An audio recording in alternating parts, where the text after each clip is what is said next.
record at this point in time.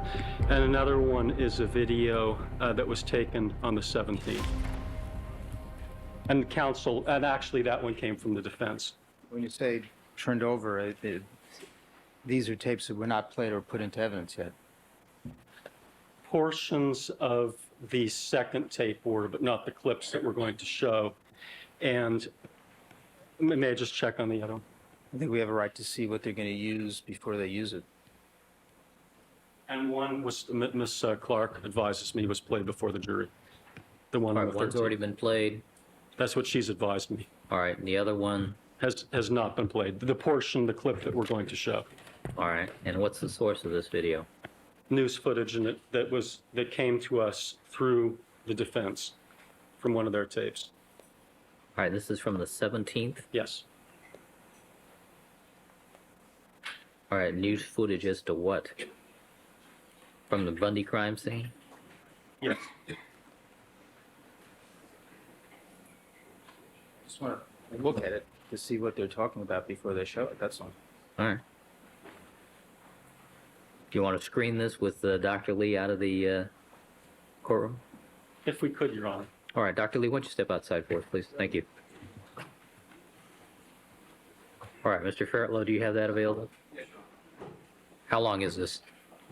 Approximately 2 to 3 minutes. All right, let's see it.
that was the clip we want to show. All right. Mr. Schick? The footage of, at the beginning of the police walking in and the grieving couple and then the police walking in, I don't remember that. The footage, the aerial footage of the people walking around the rear of Bundy in the back gate, that I remember as being on the clips. I don't know where the other clips came from. I don't recall having seen this. Goldberg? I remember seeing it, but more importantly, Mr. Fairtlow tells me that that's where it comes from. And I know that he's very familiar with these tapes. Well, the question being, are you going to be able to lay a foundation for the source of this tape and the date and time? We'll be able to lay a foundation for the date and the time, just as was done with all of the other tapes that were shown here. All right. Oh, wait, the way that we did that was, we were very strictly limited to laying the foundation through the witnesses themselves. We had to show it to the witnesses who were at the scene and have them acknowledge that that was themselves, and those were events that they saw. At a particular date and time and Actually, location? that didn't happen at all, Your Honor, and that was a major source of contention. Well, no, for- Mr. Goldberg, I allowed the videotape subject to the parties laying a foundation for I it as far as understand. date and time. My only question as far as, I assume the reason for this is to show that there are other explanations why there may be other footprints around, Correct. because of the multiplicity of people going up and down that walkway. That's what I assume this is Correct. for. Okay.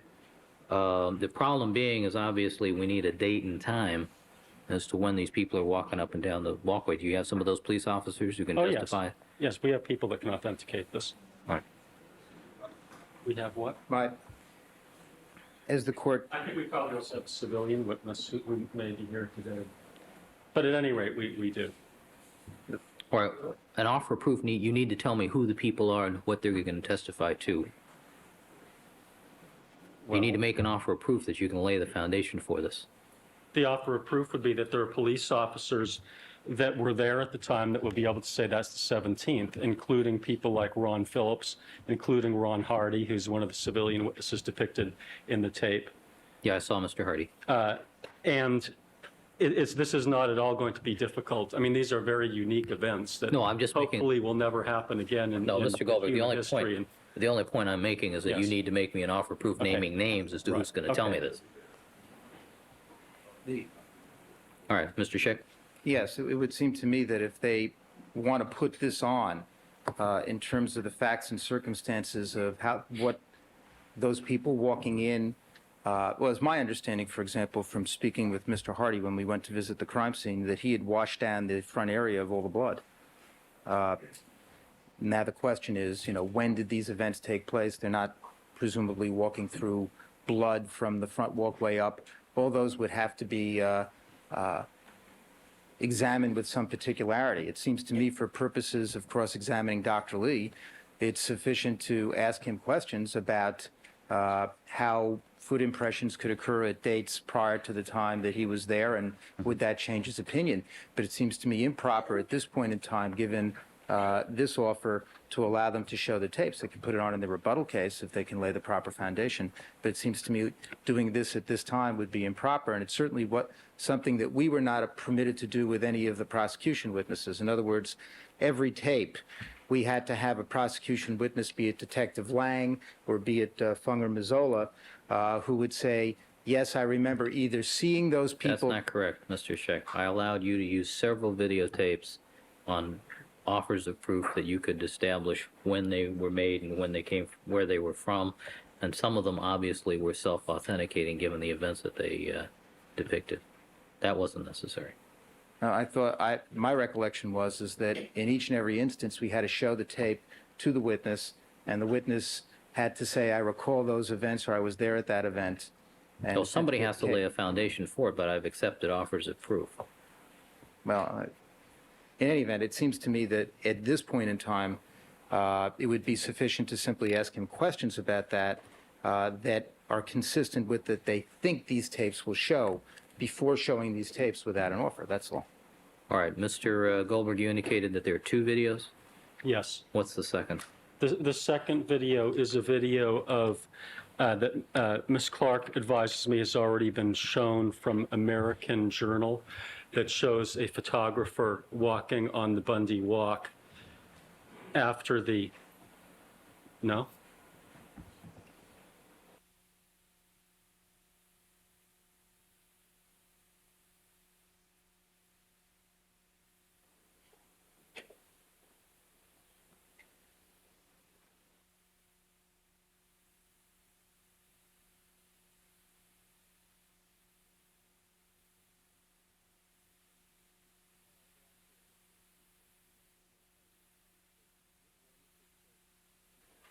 All right, well, actually, I guess there are two tapes. We may have had a miscommunication. One is a tape from American Journal that's People's 101, which shows the police officers rolling up the crime tape and walking up the bloody walk. I think it was originally introduced by the defense, or portions of it, as I recall, with Risky. And it's trying to show that the police trampled through and tromped over the blood and so on, contaminated the crime scene. And then later on, the people showed that this happened after the crime scene was broken down. So that's one tape. But there's another tape which was apparently then taken chronologically after that, which is taken by a photographer or videographer that shows what I refer to as the second plane of tiles. In other words, the plane of tiles that's immediately west of where Nicole would have been located. And he's walking up and down, and he scans back and forth over these tiles and shoots into the apartment. And you can see some of the letters still intact, the chalk letters from the crime scene. Crime scene is closed. You can see some of the footprints on the walk, and you can see this photographer's feet coming into contact with the walk, of course, And as who he's is walking. this videographer? Who is the videographer? I'm not sure if it's the same. I'm not sure if it's Darrell Williams. Well, what's your offer of First proof one as is- to being able to lay a foundation for Okay, it? well, this is what we laid the foundation for this, exactly the same way that we laid the foundation for the sequence of tapes that the defense first showed of Dennis Fung going in and out of Rockingham. That is circumstantially, just as they did. Obviously, How long is this second tape? the second one is only about 10 seconds. Let's see it.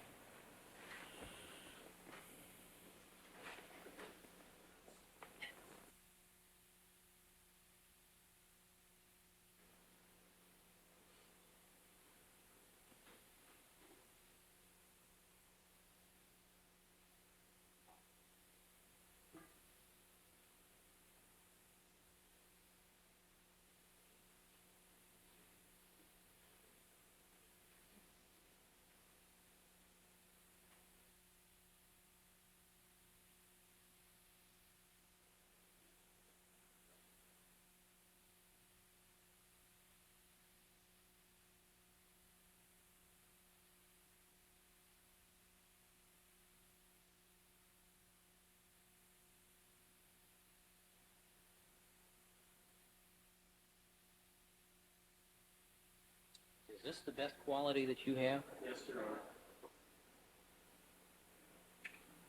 What were we supposed to have seen from that? Well, you can see a photographer walking on the walkway. You can see chalk marks on the walkway with letters on them. You can see some of the Bruno Mali shoe prints on the walkway. All right, Mr. Farlow, let me see it again. You do actually have to look at it more than once to catch all those features, but they're all there.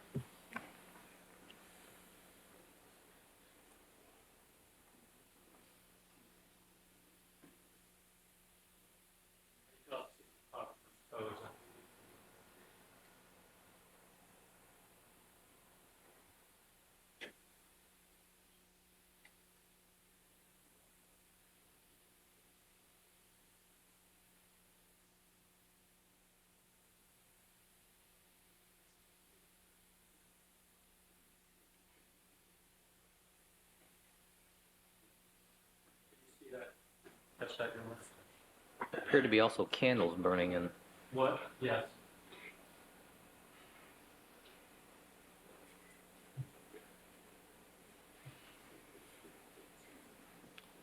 All right.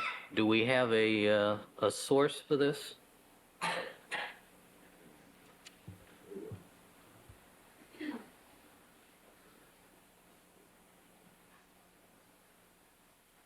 Mr. Fairtlow tells us this was provided in video clips provided to us by the defense, so no, we do not have a source other than that. But the point is, Your Honor, that it's obvious, it's after the murder because we have chalk marks, it's after the murder because we have Bruno Mali prints, and it's before Henry Lee did his examination, and that's all we need to show circumstantially for these purposes. How do we know it's before Henry Lee did his examination? How would the candle still be burning on June the 25th inside the apartment? And also the prints at the location weren't You as, say the Bruno Mali shoes print. This is a very poor quality videotape. Let me see this again, Mr. Fairlaw.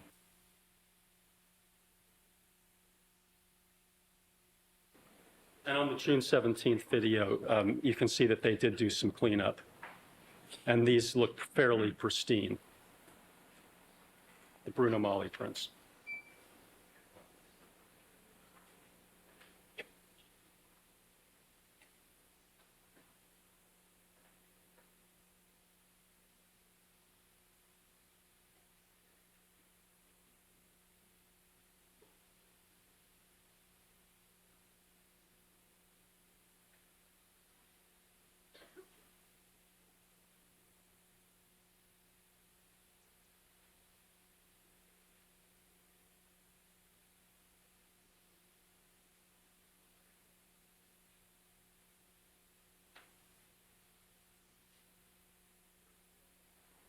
Well, I didn't see anything that leapt out at me as a Bruno Mali shoe print. Well, Your Honor, if the court, you see, I've been out to the scene now about a half a dozen times, and I've been out there with those photographs, and I am very familiar with that Bodziak chart. And you can figure out exactly what tiles various prints are on. It's fairly easy to do. Our chart is laid out that way. And if you concentrate on those tiles, and you can tell which tile numbers they are from that photograph too, once you start orienting yourself with the geographic features. And Yes, what's you can, you know the that purpose those are. of this? That Just to they're- show that there's some videographer who's running up and down the walkway taking pictures? Is that the point? Right. I mean, it's pretty simple. Okay. There's a person Scheck. who's walking on the walkway. I think that this particular one certainly is, based on this offer, we have no way of knowing exactly when this picture was taken, who was there, how they were working, what their shoes are like, or anything to that effect. So I don't think that, based on this offer, it could be used at this point for impeachment. I don't think it's for impeachment. I think it's for cross-examination. Did Dr. Lee take this into consideration, the public access to that walkway immediately after the crime scene was processed? I think that's the issue. Well, I think he can ask that question, but it seems to me that it would be, without knowing when this was taken and what was involved at the time, it seems to me that it would be, it's certainly a 352 problem with respect to showing that to the jury. But isn't the depiction of the candle still burning a pretty key indication as to what, when, where, and why? Well, maybe. I understand that there were even some instances where certain television people went back and did pictures with recreations and may have relit the candles. I don't know. I mean, we haven't been able to authenticate precisely that tape either.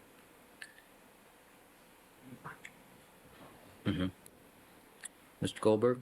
Well, Your Honor, this is kind of funny because we showed the videotape of Tarisky, of someone tromping up the walk based on the same kind of circumstantial argument, only there wasn't anything really to say when it was taken. The defense simply wanted to infer, even though Risky didn't see those Have events. you made any effort whatsoever to locate somebody to lay a foundation for this? Yes, we have started making efforts, but as Your Honor knows, we were jammed with a tremendous amount of information at the last minute. And I have been working full-time on this Well, you've had every this day. videotape for a long time, counsel. I realize that, but as the court can appreciate, my attentions have been distracted to other things. Your Honor, what the court the way that the court should view these kinds of problems is what sorts of arguments can be made and what sorts of inferences can be reasonably drawn from the evidence by the attorneys at the time it's argued. Ms. Clark is going to be able to say, look, we know when it was taken because there are chalk marks, there are Bruno Mali imprints. She's going to be able to correlate it back to our chart 100% to show that this was taken after the murder. She's going to be able to point out to the candle to show that it was taken before the 25th of June. And also show the evidence that the walkway was washed down, and therefore the chalk marks wouldn't have appeared. Also showing it was before June the 25th. What is Mr. Cochran going to do? Wait a minute. Who washed down the walkway? I think that was already in evidence. That was Ron Hardy. Has he testified? I thought that there was some evidence about him washing it down. But at any rate, Your Honor, what is Mr. Cochran going to argue? Maybe Well, this at wasn't. this point, it's not relevant as to what Mr. Cochran's going to argue or not argue. Well, the point is in terms. No, counsel, that's not the point. Point is, if you tell me you're going to bring in Ron Hardy to say that he washed down the walkway and washed down the blood and washed away the chalk, and that this videotape took place prior to that, then I'll allow this. If you can't make that representation to me, then I'm not going to allow it. Take your pick. Your Honor, we'd like to confirm how far up the walkway he washed before I make that representation. Ms. Cochran told him he washed the whole thing. All right, then I'll allow it. All right, anything else? Right. I have a problem with that. I've ruled, counsel. No, Next issue. On the factual representation, I just want to make this point to the court. You should know it. Counsel, I'll allow it. It'll be subject to a motion to strike. Well, let me just Let's put this proceed. on the record before they make their representation, just so it's clear. And that is that it's my understanding that chalk marks were visible all the way to the 25th, all right, in that walkway area. In addition, when we were at the scene, for our last visit prior to the night viewing matter, I had a discussion with Mr. Hardy, and I think it's also in the so-called murder book about what he washed down and what he didn't. And I think it's perfectly apparent, and it's what he told me, that he washed down the front area, all right, the lower plane near the closed-in area. He did not wash down the other walkway. That's clear because even when Dr. Lee was looking there on June 25th, there are still imprints of Bruno Magli shoes. So I don't see how they can make this representation that he washed down that entire walkway area, because I think that on the face of it, that's impossible. Well, they're making that representation. Well, We'll I proceed find on that that. troubling because it's contrary to what we were told. And All what I right, but think counsel, the I record plainly is. find the fact that the candles are there burning Well- and the prints are still there and the chalk is still there pretty compelling circumstantially. The So I'm going to candles- allow it. The candles are the only issue, but I can't. How do we know that those candles? Counsel, I've ruled. All right. I've explained to you. Anything else? Yes, there's one more chart that I wanted to use that's been bar-coded, and it's called four-way linkage. It comes from Dr. Lee's book, Crime Scene Investigation. And can we put that up just so they can see that?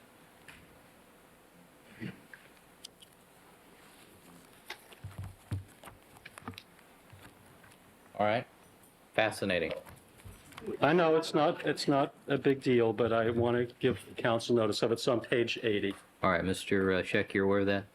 I'm sure you've seen that before. No. Crime scene investigation. Right. Yes.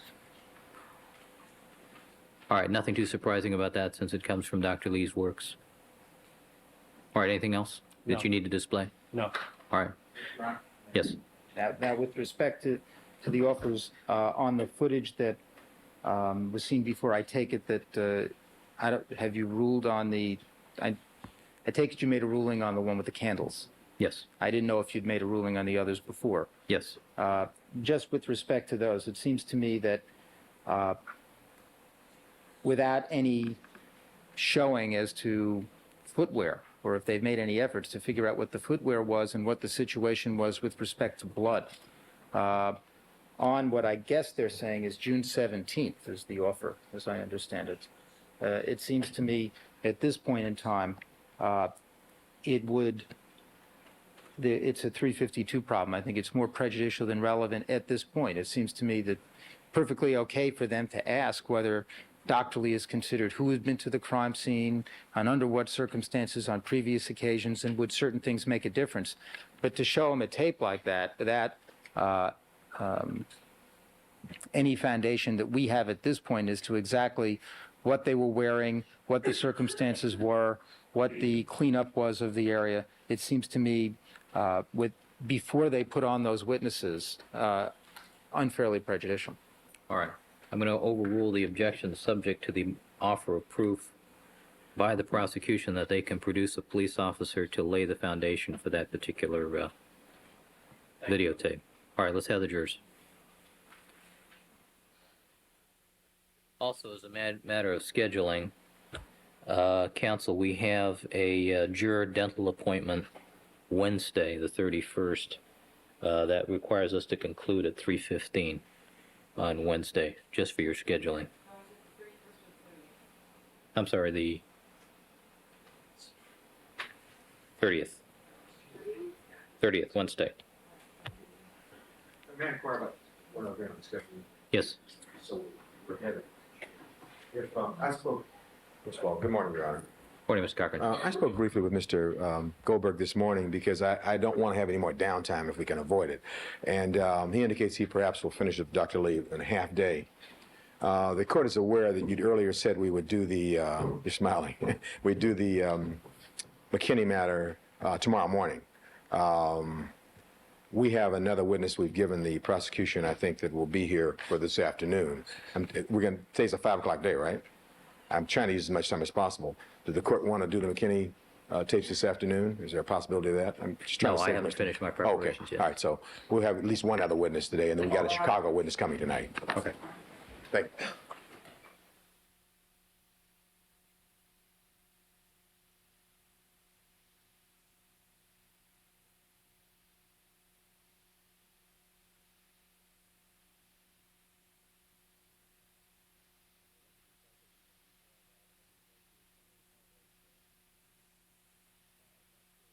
Let the record reflect that we've been rejoined by all the members of our jury panel. Good morning, ladies and gentlemen.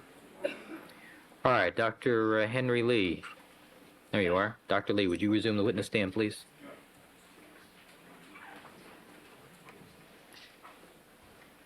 All right, the record should reflect that Dr. Henry Lee is again on the witness stand. Good morning, Dr. Lee. Good morning, sir. Doctor, you're reminded that you are still under oath, and Mr. Goldberg, you may commence your cross-examination. Thank you. Good morning, Dr. Lee. Good morning. How are you doing this morning? Little tired. Okay.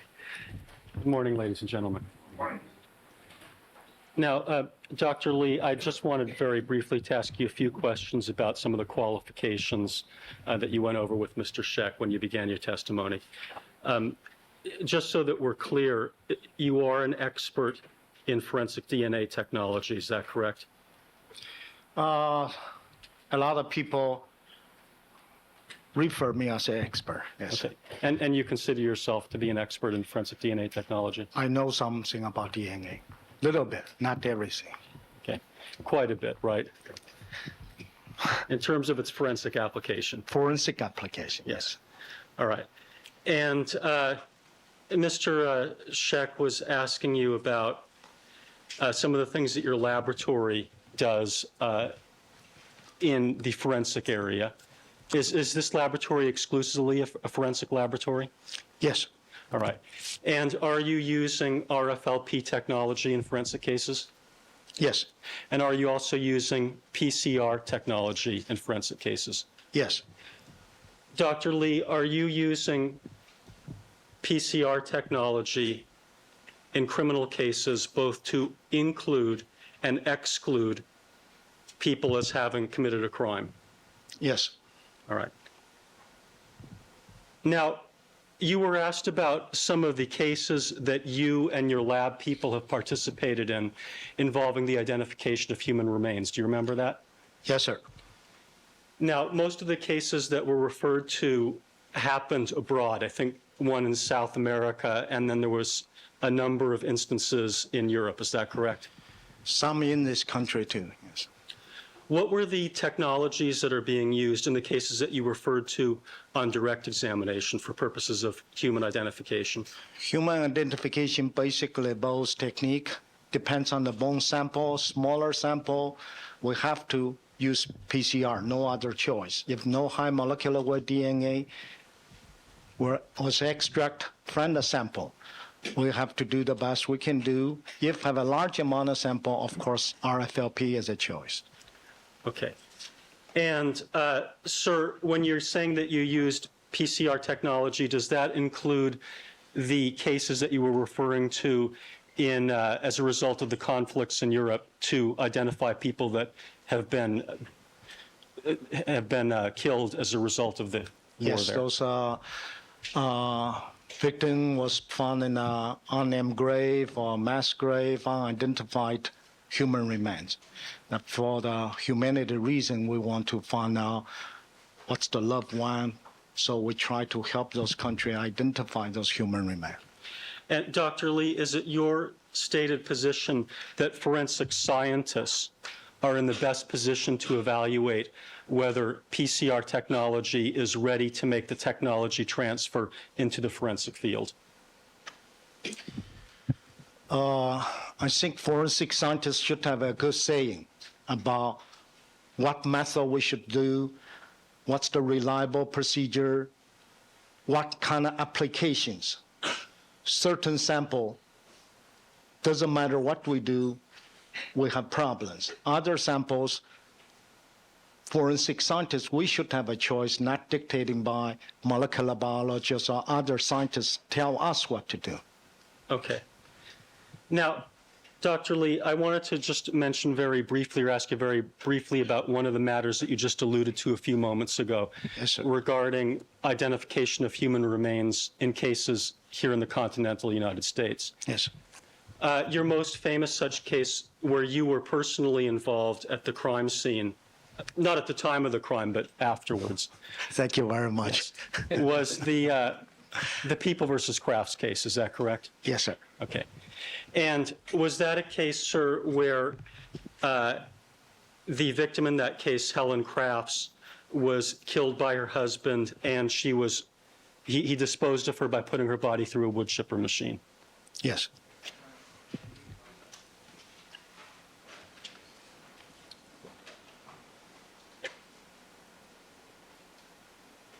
With the court reporter, please.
All right, thank you, counsel. Mr. Goldberg, you may proceed. Thank you, Your Honor. And in that particular case, is it a fair summary of what happened, that the biological evidence was spread out over a very significant amount of territory, about 2,500 square feet, in the snow by a river as a result of the body having gone through the wood chipper machine? The majority probably wound up in the river. Only small fragment were found scattered around the riverbank. Okay. And when you got out to the crime scene, the police officers were picking out one little piece of evidence at a time. Is that correct? It a very laborious process. We actually melt the snow inch Okay. by inch, and we don't know what we pick it up, just leaves, debris, and then go through preliminary recognition identification through that. Okay, and that was the suggestion that you came up with to speed things up, because you saw that the police method was just going to take too long. Is that correct? No, we work together. It's a team effort. Right. And just so it's clear, what was done in that case is large amounts of snow were put in buckets and then taken into tents and melted, and the biological evidence would tend to fall or sink to the bottom of the bucket, and all the debris would tend to rise to the top, and you just throw the debris out and take the biological evidence out from the bottom. Not exactly. Any recognizable material. For example, we found a fingernail. You can recognize. You don't have to throw in a bucket. You just take it out. Okay. If it's a bone chips, we can recognize, or a tooth. We have a team of scientists, team of investigators work together. Things we can see and recognizable, right away you remove it. For example, I can see a scissor. I collect the scissor. I don't have to throw the scissor in the bucket. Since we cannot visually recognize, then we use the second procedure. And that included some of the biological evidence in the case? Yes.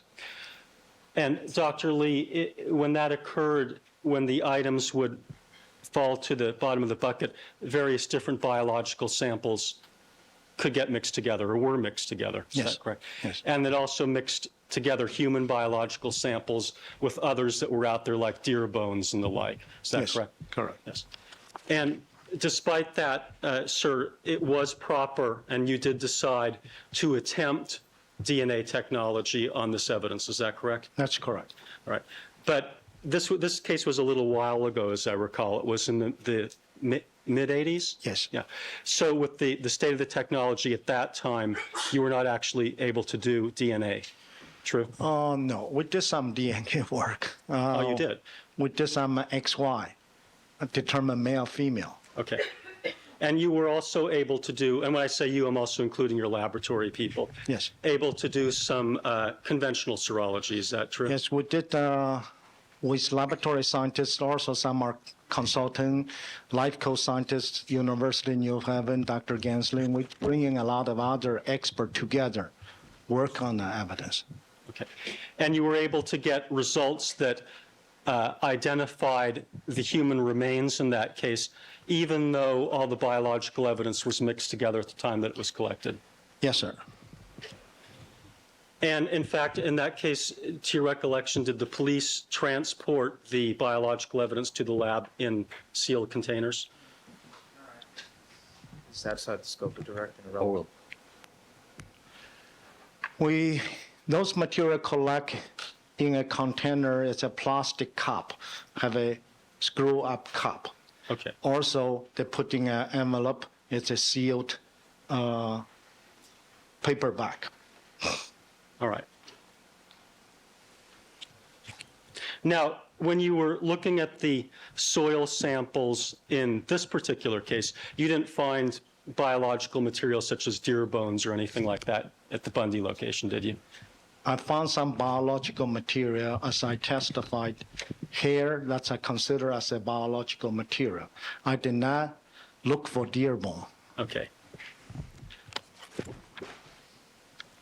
Now, you were also asked some questions about your laboratory in general and the people that work for you and such, the environment in which you're working as a forensic scientist. And I wanted to ask you a couple questions there, if I may. Yes.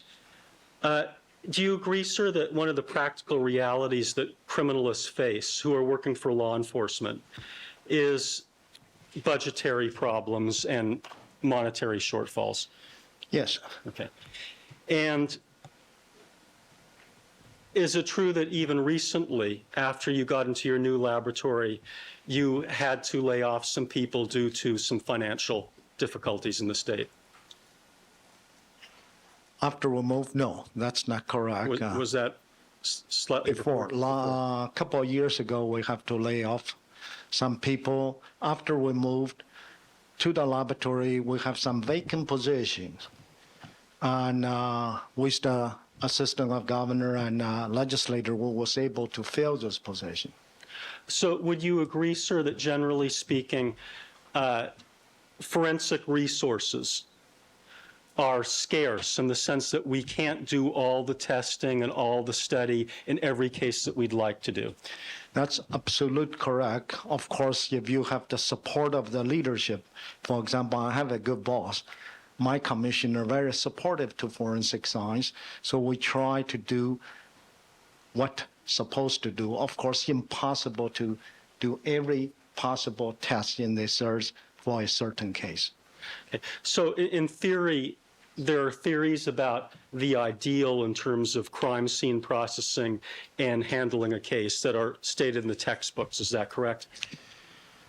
Handling crime scene and laboratory tests, that's two separate things. Handling crime scene, you don't need sophisticated instruments such as SEM or mass spectrograph. Or handling crime scene, basically, it's training and experience and some mechanic issues.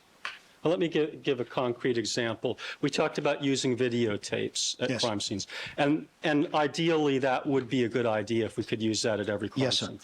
But based upon your experience, not only at your own lab, but traveling around the country as you do into other countries, is it correct to say that even in very serious crimes, videotape is not now currently being used as a standard technique at crime scene identification, crime scene investigation?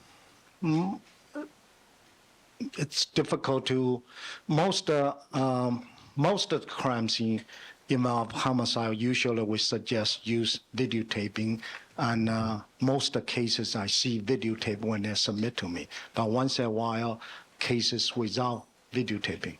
Okay, and that's because we don't have the resources necessarily to do all the videotaping we'd like to do. Is that correct? That's a judgment call. If you want to find a videotape, you always can find a camcorder. Whether or not the department has that, I don't know. I cannot come here to tell you what the LAPD budget looks like. Okay. Now, does financial difficulty also play a little bit of a role in terms of testing at the laboratory and the amount of testing that you do and the like? Yes, that's an excellent question. We usually have to determine what type of test to do first, second, third. So non-destructive tests, basically visual examination, microscopic examination, that don't cost any money. Then the rest of tests, some are more sophisticated, them cost money. You have to make a judgment call. And you had to face a lot of problems along these lines over the years in your laboratory. For example, in the old facility, is it true that when you would use the electrophoresis machines, the air conditioning would shut down? Yes. All right. I think that this line is going to be irrelevant. All right. Let's move on. I'm almost finished, Sharon. I just have a couple more questions. And for example, in the DNA testing, you've used paper towels as blotters instead of the blotter paper. To save money. Early days, we have to, my laboratory is a men's room, literally in a men's room. Yeah. So you have to do the best you can. Yeah. You can't just say, well, I'm in a men's room, I don't do any test. Right. And the drying facilities up until quite recently for biological evidence was in the yard of the laboratory. Is that correct? That's about 50 years ago. We don't have a drying room, so everything have to dry in the yard. Even now, sometimes I dry my clothes in the yard. nothing run dry in the yard. I'm not saying there's anything wrong with it. No, no. And that was particularly true in the summer months, that some of the biological evidence we'd like to dry in the yard because it was smelly if we drew Yes, it. the odor really Right. terrible. You don't want to have the whole laboratory evacuated. Okay. Sometimes the odor beyond a normal person can take. And was the practice of drawing the biological evidence in the yard discontinued once when a dog absconded with the rape victim's panties? Not really. There are numerous clothing. One of my analysts was assigned to guard those clothing. Somehow, a wild dog took a piece of garment, ran away, and luckily that's just one piece of undergarment. It's not all Right. decomposed. Okay. So since then, we have to post 2 guards to watch in the clothing. All right. And despite these kinds of problems and issues that we've been discussing generally this morning, Dr. Lee, would it be fair to say that you and your laboratory people in the area of DNA and conventional serology have still been doing a very high-quality work? We try our best. Yes. And these are little obstacles that have to be overcome. Yes. Is that true? Yes. Now, Dr. Lee, I'd like to turn to the shoe prints at Bundy. And let's try to divide our discussion up into 3 categories if we can. I want to talk about the shoe prints, or excuse me, the items that we cannot say are impressions at all for sure. What I testify is imprint Imprints, evidence. yes. Imprint evidence. Okay. Now, is one category, though, items where you can't even be sure that it is in fact an imprint? It could be an imprint, it might not be. Well, imprint, it's different. It's a term we use to differentiate from impression. Impression is a 3-dimensional pattern.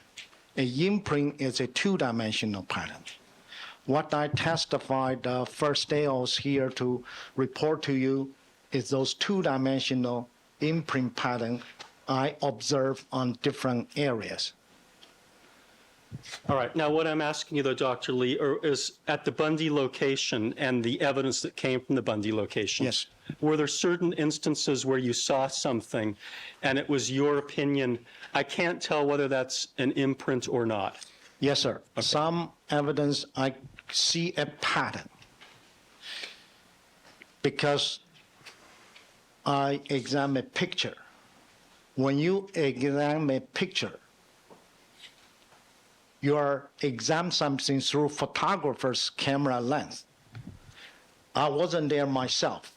If I see something, I can tell that's some kind of an imprint. As far as a shoe print or not, I don't know. I don't want to make an opinion on that. All right. Well, let's see if we can get into some of the specifics here. Regarding Ron Goldman's jeans, Yes.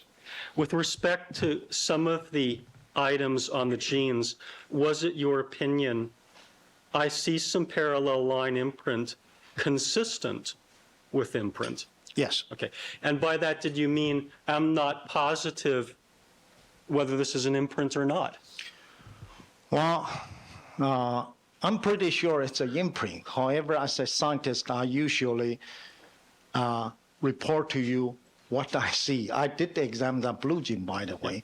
However, I don't know the blue jean, when somebody wear the blue jean, that's 3-dimensional setting. Your Honor, I think he's answered the question. Next question. Okay. All right. It will just make things a little Sure. faster. I'll give you the opportunities to explain. Dr. Lee, so with respect to some of the items on the blue jeans, it was a situation where you cannot state to a scientific certainty that they were in fact impressions at all. Is that true? Items. Sustained. Fred. Well, as to the prints that you were talking about on the right portion of the lower leg, That's vague. Right portion, lower leg. on the right leg, lower portion, Dr. Lee. There's a border on it. There's a lot on the right. Or will. I see some patterns, parallel pattern consistent with imprint. Okay. And consistent with is a phrase that's used when we're not certain, is that right? Sometimes. Yeah. Now, there was also a photograph that you were shown that depicted the caged off area, and we'll get to that in a little more detail later. Okay. But there was something that looked like a hole in that. Do you remember that? Yes. Okay. And with regard to that hole, was it your view that you don't know whether it's an imprint or not? It could just be a hole. I say that's an indentation. It's not the imprint. Definitely not a two-dimensional thing. It's an indentation. But in other words, it could be something that the dog or the gardener I don't took know. out. Now, were there also some items at the Bundy location where you were able to determine that it was an imprint, but you weren't sure that it was a shoe print? Yes. And with regard to that, would the envelope fit into that category? Yes. And could that be a fabric pattern on the envelope? I compare some known fabric pattern. I cannot match the pattern. And that was the jeans and the shirt? Shirts. But is there any way of matching it to the fabric that the suspect was wearing? I don't know what the suspect or suspects were. Okay. Now, what I'm asking you, Dr. Lee, is could it be some type of fabric pattern on the envelope?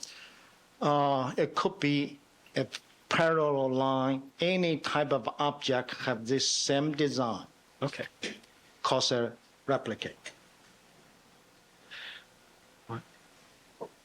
And are you familiar, sir, with the kinds of parallel lines that are sometimes on the cuffs of men's sweatsuits? I don't know what kind of sweatsuit you refer to. If, say, a fabric design, you have a wave pattern, that couldn't be just a parallel line. It's no other horizontal wave pattern I can see. Okay, but if we have a parallel line, for example, on a cuff, It may be. maybe, yes. And this could be fabric of some type that imprinted the envelope. Is that It's- true? It's difficult to, if you just look at the surface, it's a flat surface. Something has to have a certain force or flat. We say certain force applied unto have a very definitive line, not something in a curvature surface. I did not see a curvature pattern. I did not see any fabric design. Okay, we'll get back to that a little later then. Now, Dr. Lee, with respect, well, did you form the opinion that that was a shoe print? No, I said consistent could have made by a shoe. Now, with respect to the prints on the Bundy walk, Yes. there were two parallel line prints that you saw on the walk, is that correct? Yes, sir. And those were in fact shoe prints, correct? In June 25th, yes, I did issue opinion. One definite is a shoe print. Now, would it be fair to say, Dr. Lee, that the only items that you identified that you are certain that it is, one, an imprint, Yes. and two, a shoe print, Yes. are those two items on the Bundy walk? Yes, sir. And would it be correct to say that, in your opinion, you determined that they were in blood? Yes. And would you say, therefore, Dr. Lee, would it be fair to say that from a forensic science standpoint, by far the most important, compelling imprint evidence that you discovered would be those imprints? All the imprint evidence is important. If you say shoe print, you're right. You're correct. That too is compelling. If say imprint, every imprint, it's equally important. But the only ones that we're able to say are shoes are Shoe. the ones in the Bundy Right. walk. That's And there correct. were two of those. Yes, sir. Okay, and we'll come back to those a little bit later, but let's just move on to Bindle 47, which Yes, was sir. the one that had the transfer stains in it. You recall what I'm talking about? Yes. Now, is it your view, Dr. Lee, that often science cannot provide explanations for every phenomena that we see? Yes. I spend my life in this. A lot of phenomena I still cannot explain and report to you. And the way that you sometimes put that is that life is complex, right?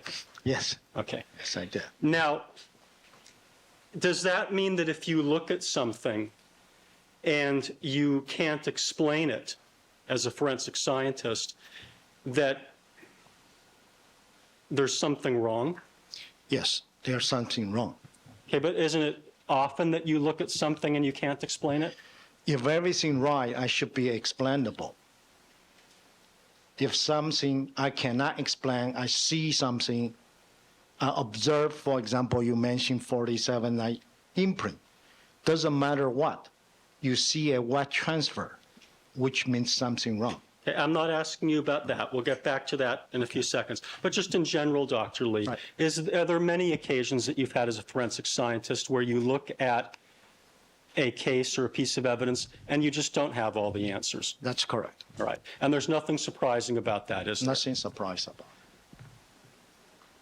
Now, if there is in fact a situation where a swatch is packaged when it's still damp in a bindle, and there's a transfer, is that situation going to cause the blood to change into someone else's blood? That's a difficult question. If that's original bindle, therefore should not change. If it's not the original bindle, then I'm going to change. Okay, well, let me just give you a hypothetical so we're clear on what you're saying. Right.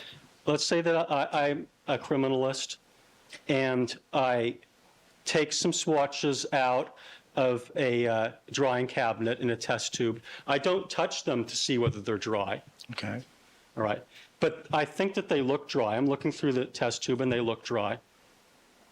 And I dump them out into the bindle. Are you following me so far? Yes, sir. Now, by the way, is it okay from a forensic science standpoint that I did not take off my glove and touch the swatches with my hand to check to see whether they were dry? Usually experienced Well, criminals. I'm just asking you that question. Should I have done that? Let him finish his answer. An experienced criminalist should know how long take it dry. Once it dump out of the paper, you should see whether or not dry. To touch or not touch, the amateur does that. We don't do that. It would be a very bad idea to actually take my glove off and touch it to make sure, wouldn't it? Well, some people does that, but I don't do that. And you wouldn't recommend doing that, would you? I will not suggest people, you should make sure it's dry, basically, But not with your hands, right? not your hand. Now, Dr. Lee, let's say that I dumped it out into the bindle and I just didn't wait long enough. Okay? And I closed up the bindle and there's a transfer in the bindle. Following me? Yes. Now, is that going to change the blood into someone else's blood? In Under my theory, hypothetical. in theory, will not. And that would be your forensic opinion Yes. as as an expert in conventional and DNA technology. Yes, sir. All right. Now, would it change the DNA pattern of the evidence? Sometimes it will change the pattern, make it unreadable. Okay. It might cause more degradation. Yes, sir. Right. But if we were able to test that, for example, and get a 5-probe match, would that, I think this is now irrelevant hypothetical, no foundation. and if we were able to get a 5-probe match, would the packaging procedure have caused that 5-probe match to have occurred erroneously? In theory, not. And that is your opinion? Yes. Face the evidence on the item question. Well, we're just trying to get.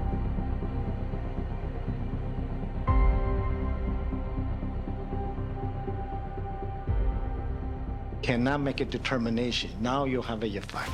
Okay, so in other words, you might get an inconclusive result or no result as a result of degradation. Yes. All right.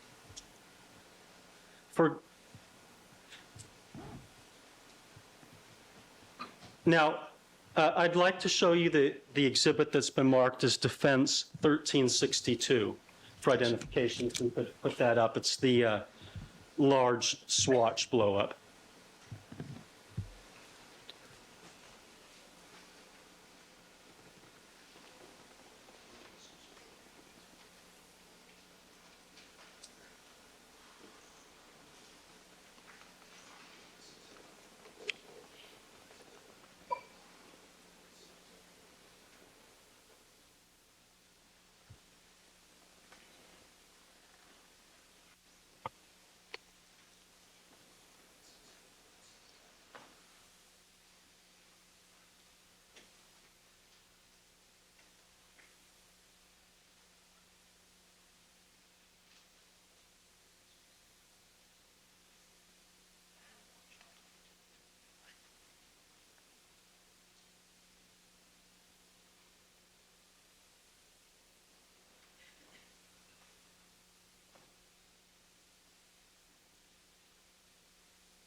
All right, 1386, can you see this? 165, can you see this? Yes, sir. All right, thank you. Mr. Goldberg? Now, Dr. Lee, would it be correct to say that the four transfers that you saw on this item, item 47, were in fact relatively light? Relative? Light. No, that's not, say, relative light. I saw lighter than those kind of transfer. In my opinion, this transfer sort of consider some are pretty defined and heavy. Other maybe classified lighter. So that we're clear, though, Dr. Lee, this is the interior of the bindle, so that if I unfolded it, this is the inside. Is that correct? That's correct. And did you see any evidence of blood on the outside of the bindle? I did not see that. All right.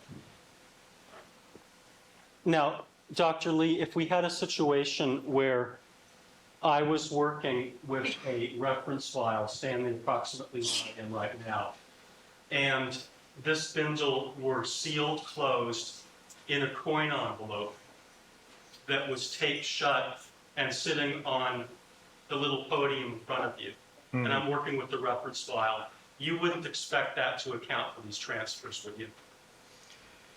If the envelope seal with tape put in an envelope, in theory, should not get to the envelope. It would be very difficult to imagine that happening, correct? Very, very difficult. Okay.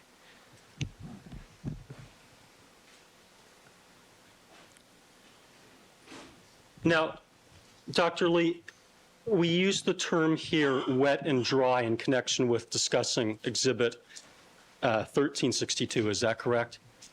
Yes, sir. And from a forensic science standpoint, as a forensic scientist, is there a little bit of an ambiguity when we're talking about the words wet and dry in relationship to blood? Yes. Okay.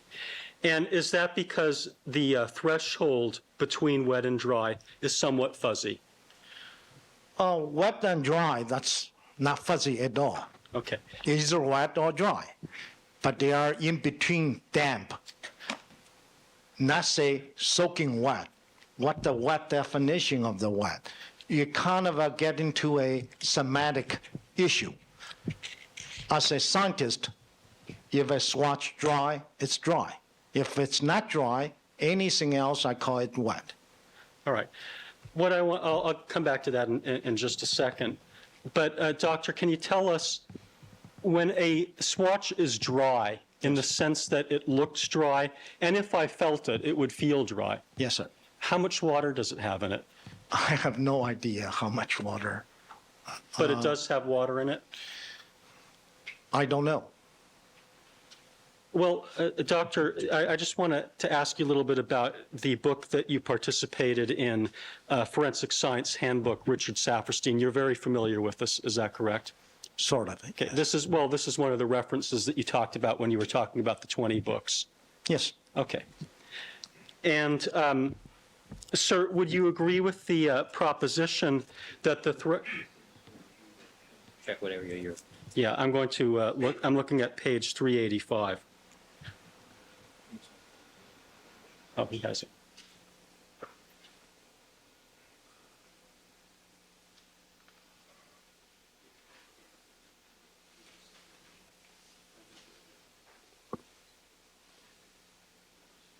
All right, Mr. Goldberg? Sir, do you agree with the proposition that the threshold between wet and dry is somewhat fuzzy? Most apparently dry material does in fact contain some water. Proteins, for example, bind water very tenaciously. Yes, I Yes. agree. Okay.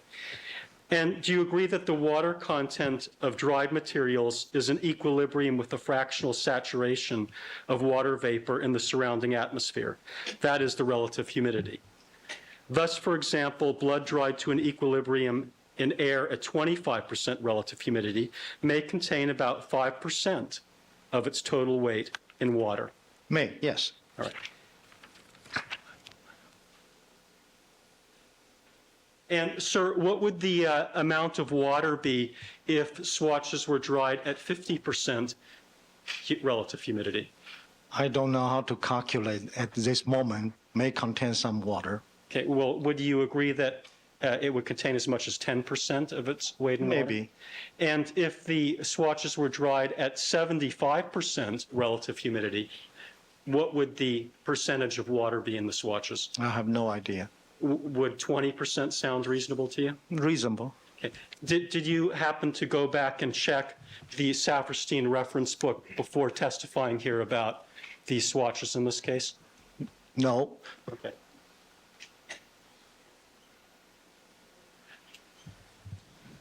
So there would be a number of facts that we'd have to know, such as relative humidity, in order to figure out how much water the swatches in this case had after they looked dry.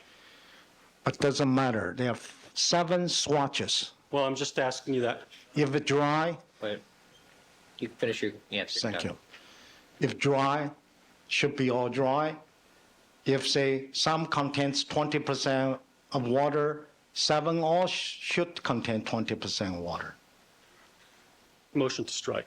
Or we'll, Would we have to know the relative humidity to know how much water was in the swatches, That's Doctor? why I say I don't know. Okay. I have no idea what the percentage.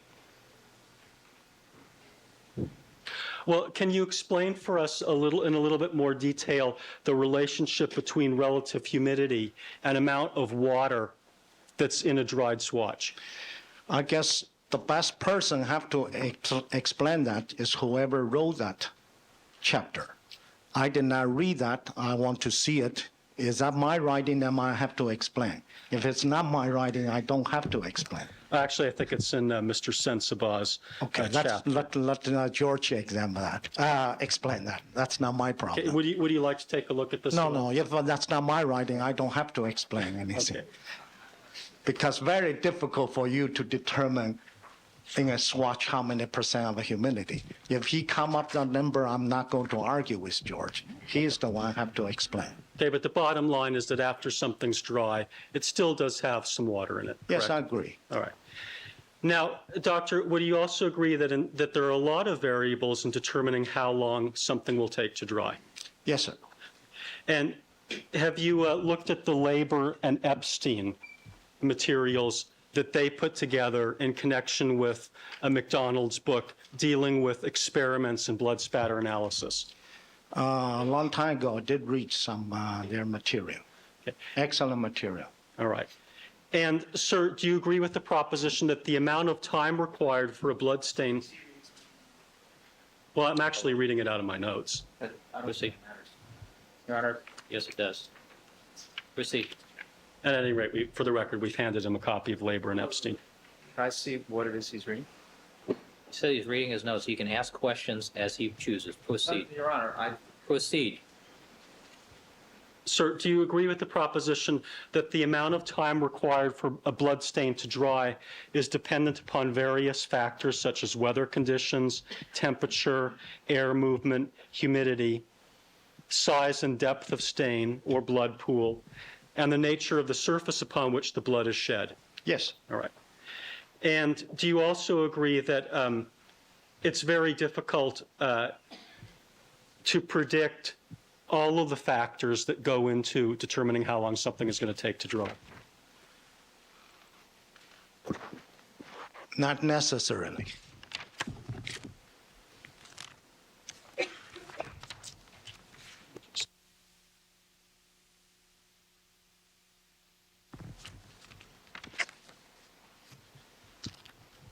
Well, let me just ask you this, sir.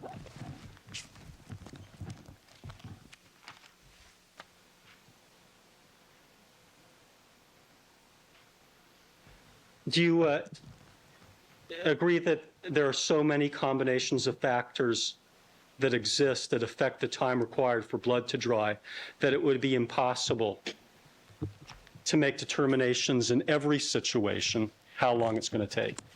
If you look at a crime scene, blood stain,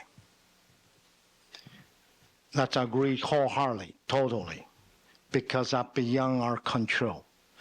Weather, rain, sunlight, shade, concrete versus carpet. If you're talking about a swatch, That's a totally separate situation. Sir, according to your recollections of the Labor and Epstein materials, didn't they do a number of drying experiments of a single drop of blood on cotton to show that there were extremely wide ranges Object to of this, how Your long? Honor, unless he is able to be shown the material and looked at it for whether he relies on it and what it is. I thought those were our procedures. No, he doesn't have to see it. It has to be exhibited to council. That's what's going to be used. that I haven't seen.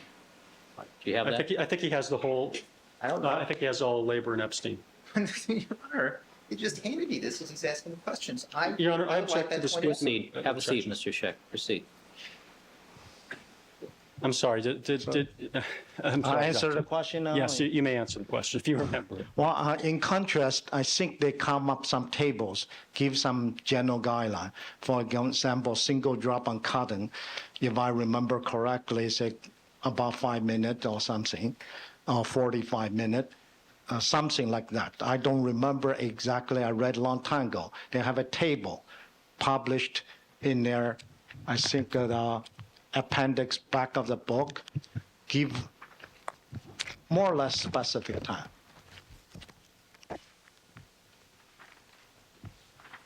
Well, If you give me a book, I can show you where it is.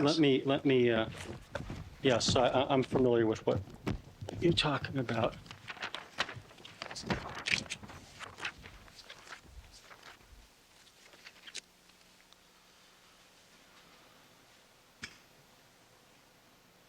May I approach the witness, Your Honor? You may.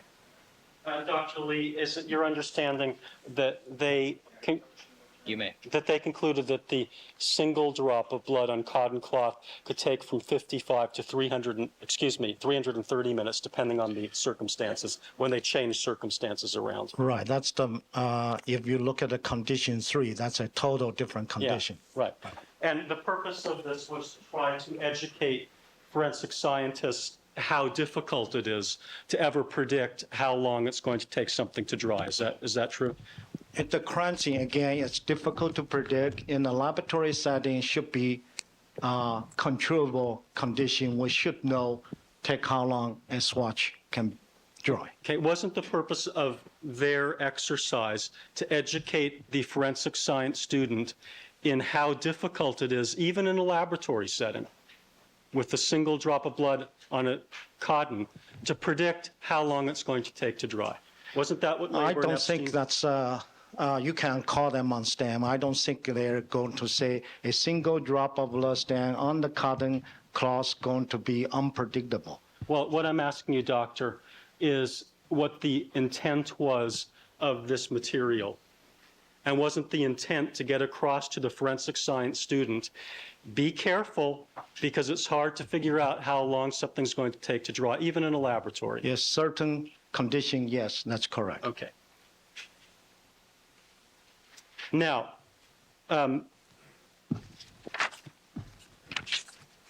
let's move on to the socks, doctor. Yes. On the socks, there was a sock that you were asked about that we've numbered 13A. Do you know what I'm talking about? Yes. And would you agree, sir, that it's difficult, if not impossible, to reconstruct all of the various ways that different parts of a sock could come into contact with each other when you're taking it off? Yes, sir. And there's a stain on the sock that has been labeled 42A. Yes. And you know what I'm talking about. Ankle stand. And are you generally aware that that has been identified as having blood that was consistent with Nicole Brown? Yes. Okay. And then there's another stain that we've been referring to in the testimony that's on the inside, what we've been referring to as wall 3. Do you know what I'm talking Yes. about? Yes. Now, doctor, is it your position that we cannot say with positiveness whether stain 42 is in fact related to the stain on wall 3? That's correct. Now, could the quantity of blood on stain 42A, be as much as a milliliter? 42, A, you mean surface 1 or surface Surface 1. surface 1? Again, the calculation of the volume of the blood is a difficult chore, and I probably the only one wrote a paper in that. However, I entitled a paper called Estimation of the Volume of the Blood stain. I choose the word estimation, not determination. As a scientist, I cannot come here to determine that's 1 cc of blood. Okay. There are so many ways to calculate, so many ways to try to come up some reasonable explanation. Unfortunately, although this socks, probably I would say the most examined socks in the world, so many people look at these socks, but a big hole being sampled. Now I look at the remainder thing, try to go back, say what's the volume. I did not look at the center portion. I cannot come here, in fairness, tell you how much blood in there. Okay.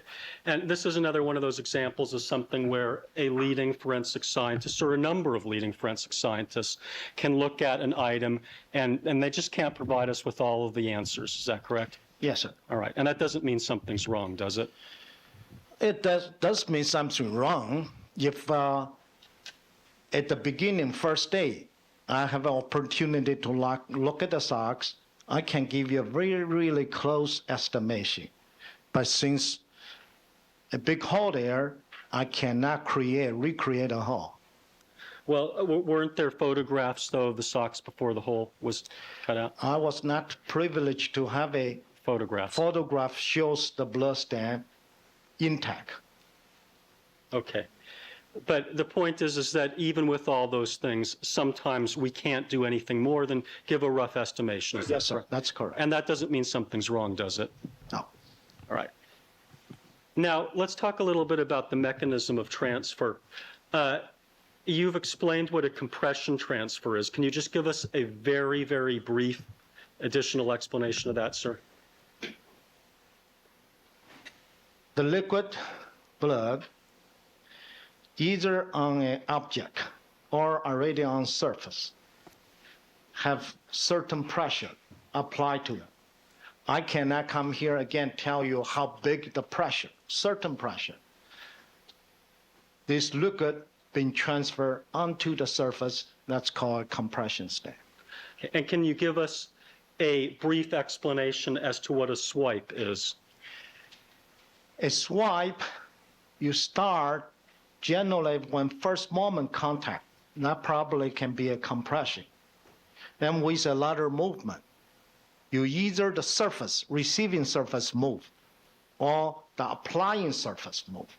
And could be both surface moved. That's called a swipe. And those are two separate things. Is that correct, doctor? There are two separate definitions. And to a forensic scientist such as yourself that has some expertise in the area of blood splatter, that's an important distinction, isn't it, between swipe and compression? It's important, but sometimes, again, have a gray area. You can't really tell too clearly. That's a compression or a swipe. Sometimes it's a combination. But if you can make a distinction, that is an important one for a forensic scientist, Yes. correct?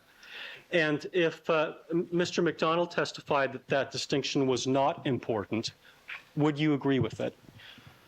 I don't know exactly he referred to. If he referred a special situation, that's nothing wrong. If say every case, you shouldn't distinguish a compression and swipe, then it's wrong. Certain situation, a compression and swipe may be a combination.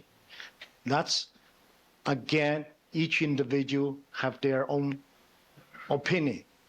And I'm not going to argue with everybody entitled, all the expert entitled their opinion. Certain scientific fact should not be argued about it. As far the opinion, they're entitled to give their opinion. Okay, well, I don't want to ask you to criticize someone else, but would it be fair to say that with respect to that part of Mr. McDonald's testimony, you take a little bit of a different view? Again, as I indicate, if on the particular item, maybe no differences, giving overall picture, a crime scene, a swipe, a compression, maybe make a difference. Well, you heard that part of the testimony, didn't you? I did not pay much attention on everything. No, that particular part that I'm talking about where we got into the distinction between swipe and compression. I don't recall. Some people may discuss with me. However, I did not really firsthand heard from Herb McDonald. You weren't in the courtroom. I wasn't in the court. Right. I wasn't. Okay. No, I don't think I was in the court. All right. Now, Dr. Lee, with respect to the socks, getting back to the socks, is the stain 42A that we've been talking about Yes, sir. consistent with the person at the crime scene touching the socks?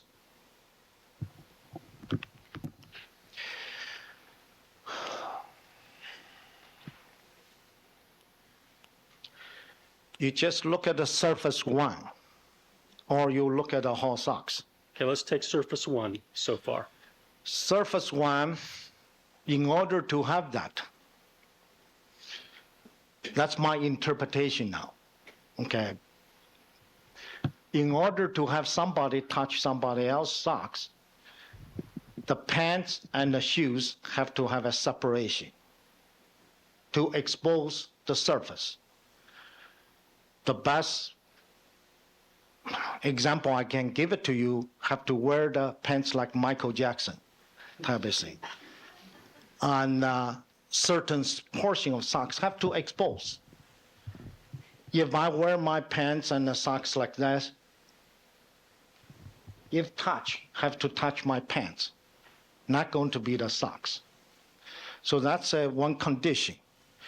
The second condition, the blood has to be liquid, not coagulate, not dry, has to be in liquid state. Third thing, has to have certain pressure. I cannot tell you how much pressure, not just a gentle touch.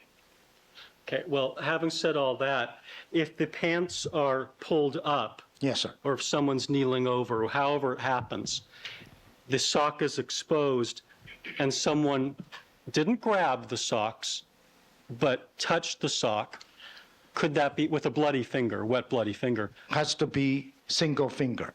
Single finger? Yes. Okay.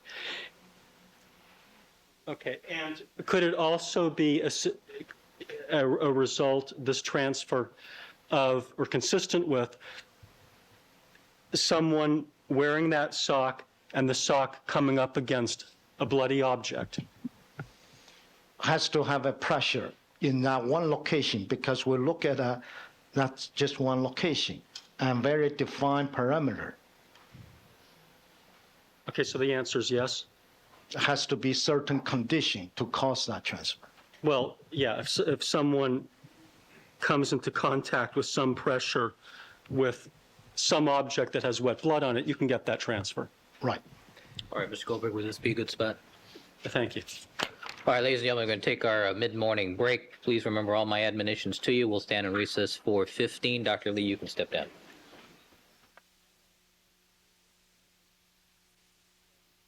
Are all parties are again present? Jury is not present. All right, Deputy Magnero, let's have the jurors, please. I'm sorry, Mr. Scheck. Yes, Your Honor, Hold on, Deputy Magnero. my apologies for making the statement to the court in the presence of the jury about these exhibits. I just want to be clear on the rules. If the witness is going to be questioned about a section of a learned treatise, it has to be established, as I understood, that he relied upon it, and I thought as well that counsel would be given an opportunity. I just want to make it clear to the court that, we had some discussion about what would be used with Dr. Lee, and I was handed this paper seconds before the question was asked, and that's the only reason I wanted time to see exactly what was being asked of the witness. You were given, see, let me tell you what my perspective is, Mr. Scheck, so we Yeah. understand each other. I did not hear the foundational questions to Dr. Lee that he was about to be cross-examined as to somebody else's opinion in a learned treatise. I didn't hear the questions. I didn't hear anything read from an article, so I assumed that your objections were premature. And that's the way I felt at that time, and I think that the way the testimony unfolded, that's what came out, because he was not cross-examined or impeached as to anything in a learned treatise that he didn't rely upon or agree with. Well, if I have much more confidence in this witness than apparently the lawyers do. no, nobody can, I yield to no one in my confidence in this witness. But the point is simply a procedural one, because I understand. I don't want to be in the position of where I say something in front of the jury that. But you understand the And context of you and my I get comment. into a dialogue. If This witness is not going to argue with either side about other scientists' opinions. Your Honor, the point I want to make, just for the Yes, you're for the entitled to record, see it, and if he's about to be cross-examined, you have the opportunity to Right. read to see what it is. and he did, and I just so I'm clear on the practice, what happened was he was asked about Labor and Epstein generally. He said, excellent people. And then Mr. Goldberg read something from his notes, which in fact, it was my understanding, was either a direct quote or a summary of this. And But I it was thought at that point. such an innocuous question that aren't there variables that have to do with how long it takes something to dry? That's a question that doesn't have to come out of a learned treatise, and that was obviously the focus of where Mr. Goldberg was going. It was not directly from this article. I agree with you. You've got the materials. If he's going to use specific passages to cross-examine, you're entitled to see it before we go into it. Well, just for the record, and I'll make a copy of this for you, what then unfolded is that specific tables were used with different conditions for drying cloth swatches with 1 drop of blood. But the under different objection should have temperatures. been then foundation. Well, I thought I was trying to make them, but Well, I no, also, that now was, that this Mr. has Scheck, come that out, was a speaking objection. If you had said foundation, well, you probably would have been sustained. Your Honor, I will get to it. I just don't want to have any misunderstandings between us. We have none. Okay, and I will make an application when this is done. I want you to take a look at it because I think it opens the door to some other things that had It previously may, been it may excluded. very well, might.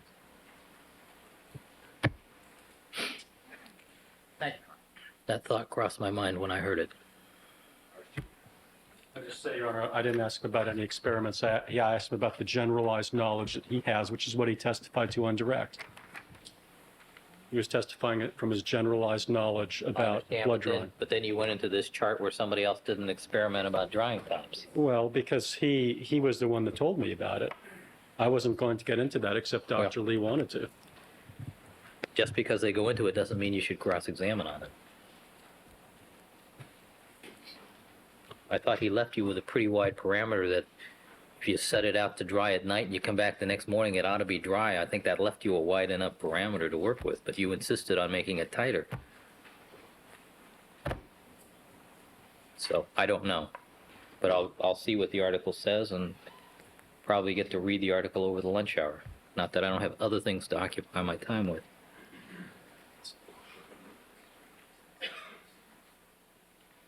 If the defense insists on pursuing this particular line.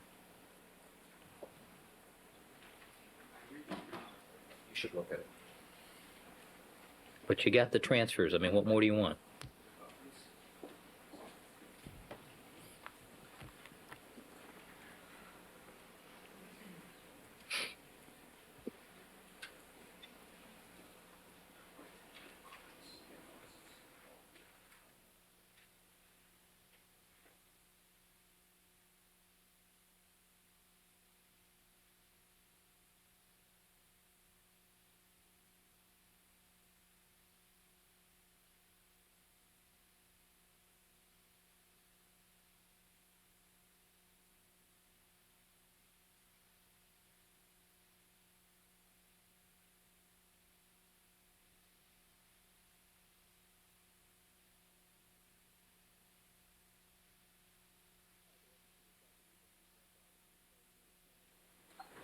All right, the record should reflect that we've been rejoined by all the members of our jury panel. Dr. Henry Lee is still on the witness stand undergoing cross-examination by Mr. Goldberg. And Mr. Goldberg, you may continue. Now, Dr. Lee, you distinguished in your testimony between the manner of transfer as opposed to the mode of transfer. Is that correct? Yes, sir. And the mode of transfer would be the exact mechanism. In other words, was it a hand? Was it a gloved hand? Was it a object? What is it exactly that caused that blood transfer? Is that correct? That's correct. Now, with respect to that issue, the mode of transfer, were you able to render any opinion regarding the mode of transfer onto the socks? There are numerous possibilities. I cannot tell you which one is definitively one method. So would it be fair to say that on that, this is an area where you were unable to render an opinion on that question, mode of transfer? Yes, sir.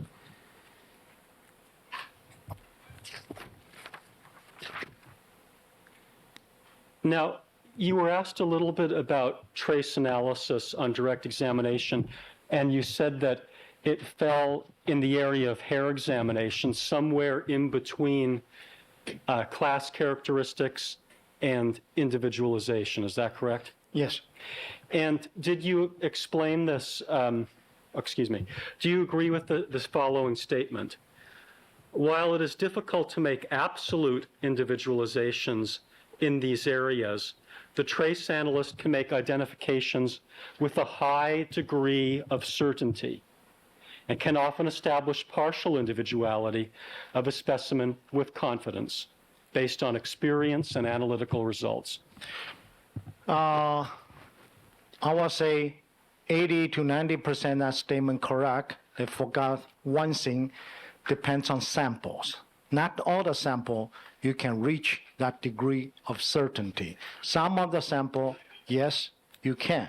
Other sample maybe only can do a class characteristic identification.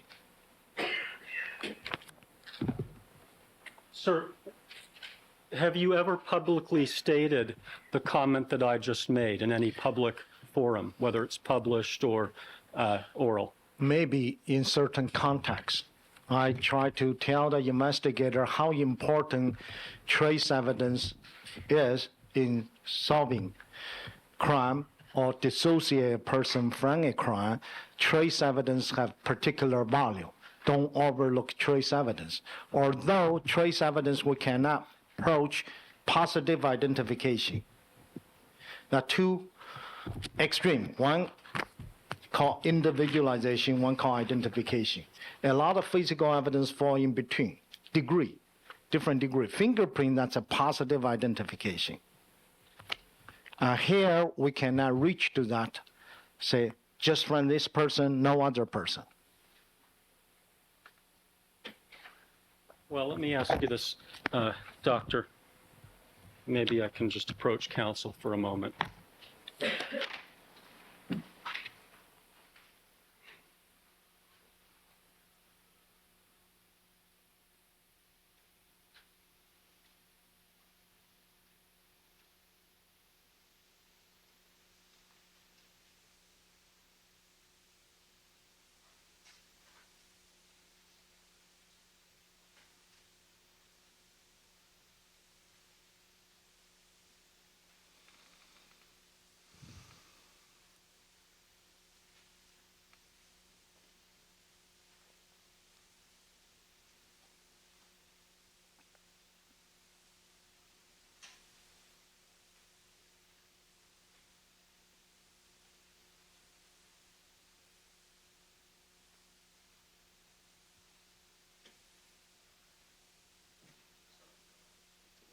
Index for a second.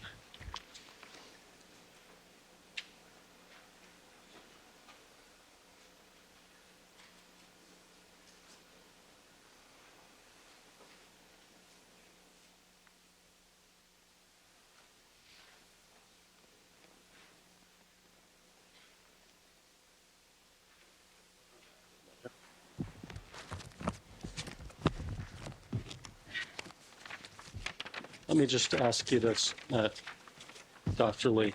Yes. With respect to trace analysis, would it be your position that in some cases regarding hair comparisons, that identifications can be made with a high degree of certainty and can often establish partial individuality of the specimen with confidence? Yes, sir. Okay. And there were certain items that you looked at where you packaged some hair and trace evidence in bindles in this case. Is that right? Yes, sir. And one was the envelope, and one was Ron Goldman's boots, and the other one was the soil sample. Is that correct? No. you- Actually, 21 bindles. Well, that you testified to on direct examination. Testifying direct, yes, only 3. But in reality, when I examined, I found 21 separate bindles of trace Okay, evidence. so I'm sorry, I was asking about the testimony. Now, with respect to these 3 items, Dr. Lee, did you do any comparisons yourself on any of the hair and trace evidence in those bindles? No, I did not. Okay. And is there any forensic significance to finding the materials that you found in those 3 items? Unless examined, maybe some significance. Well, sir, is it common to find stray hair and trace materials when you're analyzing a particular piece of evidence for hair and trace? Yes. And is there anything unusual about that? Just shows the presence of trace, and of course, what type of trace becomes significant. Whether or not can link a person or dissociate a person now becomes significant. If you find trace, that's uncommon. We can find, if you give me time, I go to jewelry box, I can probably find hundreds of hairs, all different fibers. Okay, and we might be able to find some hairs and fibers. We would be able to find some hairs and fibers in the jury box that don't belong to any of the jurors in this case. If you give me time, I will find a lot of hairs and fibers, maybe nothing to do with the jury panel. Even though this jury panel has been sitting in this jury box for quite some time. Sure. Maybe I can find your hair there too. Okay.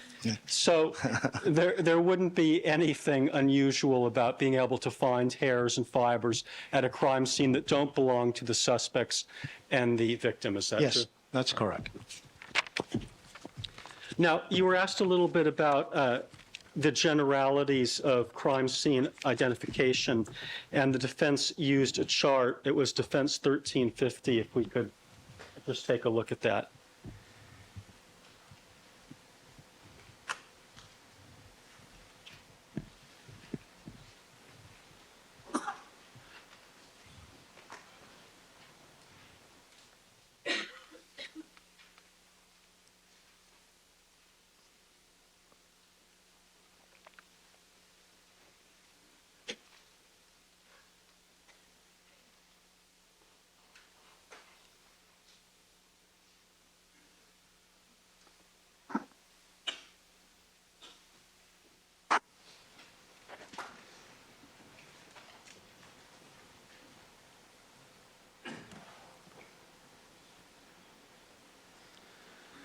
Now, sir, this chart was intended in order to represent the basic steps in terms of categories of a forensic examination from crime scene forward. Is that correct? That's correct. And I just want to make sure that I'm understanding exactly how to interpret the chart correctly.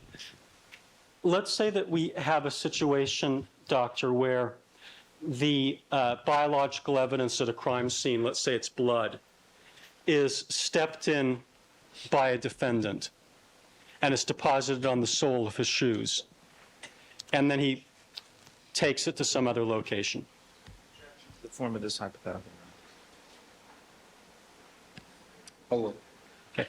Now, in that hypothetical scenario that I've given you, has the collection in effect been done by the suspect himself instead of by a police officer? The collection actually involves 2 falls. You start with a recognition. If, say, an individual step in the blood, walk on the surface, you deposit some evidence on that walkway surface. It's not by defendant himself. The detective or the criminal at the scene have to see it, to recognize it, try to enhance it, then collect it. If you forget about that, you create a big problem for future reconstruction. The second half, you are correct. The shoe itself become a valuable piece of evidence. Okay. Unless you found the shoe, you can't really do a side-by-side comparison. Okay. And in that kind of a hypothetical situation where you had found a shoe like that, say, you would still be able to test that shoe for conventional testing and for DNA testing. Is that correct? Yeah, the shoe, again, the testing involved quite a bit now, not only serological analysis. You have to, the most valuable is the pattern comparison. Side by side, the shoe and the footprint, you have to compare, not only look at general characteristic, also look at the wear, cut, pattern, so-called individual characteristics. Grouping, just one part of it, whether or not you can link to certain source of a blood, just like hair, soil, whether or not you can link to the back to the scene. So the whole process is involving recognition, preservation, documentation, collection, everything. Okay. And you would agree that well, let me ask another question. Let's change the hypothetical a Yes, little sir. bit. And let's say that instead of a suspect at the crime scene, we have a brand new police officer at his first crime scene. And he accidentally steps in some blood. Yes. And he's a little panicked and he's nervous about doing that, obviously.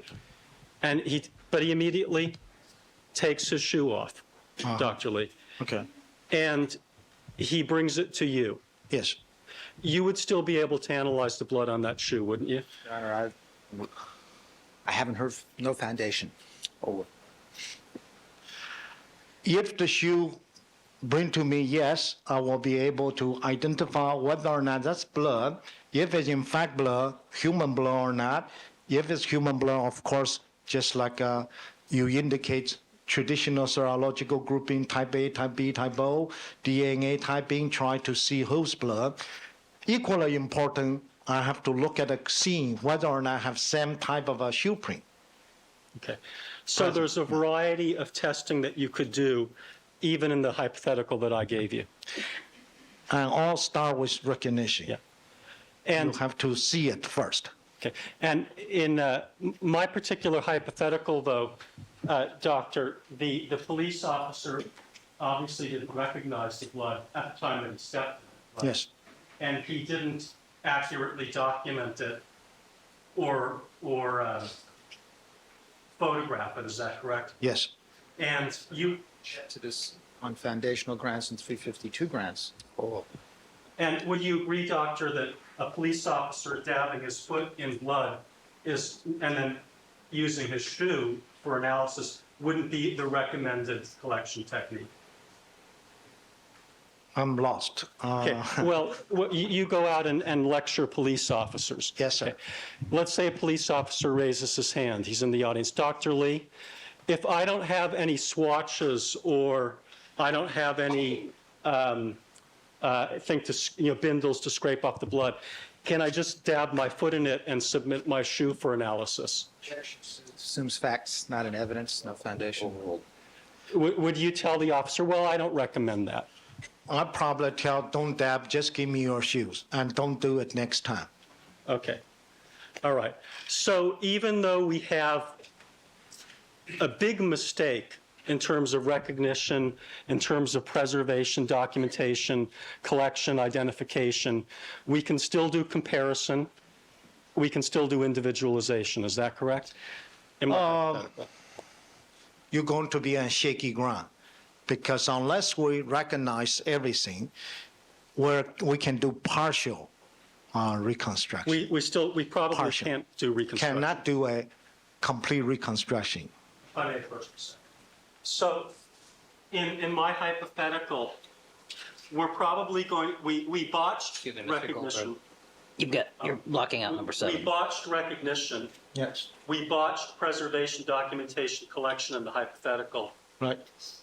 Identification, we nailed. Yes. Right? Comparison, we nailed. Yes. Correct. Individualization depends on how many probes. Right. Okay. Reconstruction, probably not. Yes, that's correct.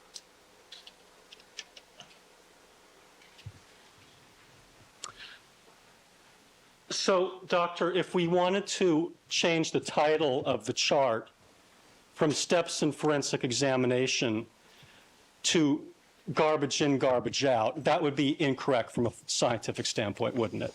No, you cannot change my title. Okay.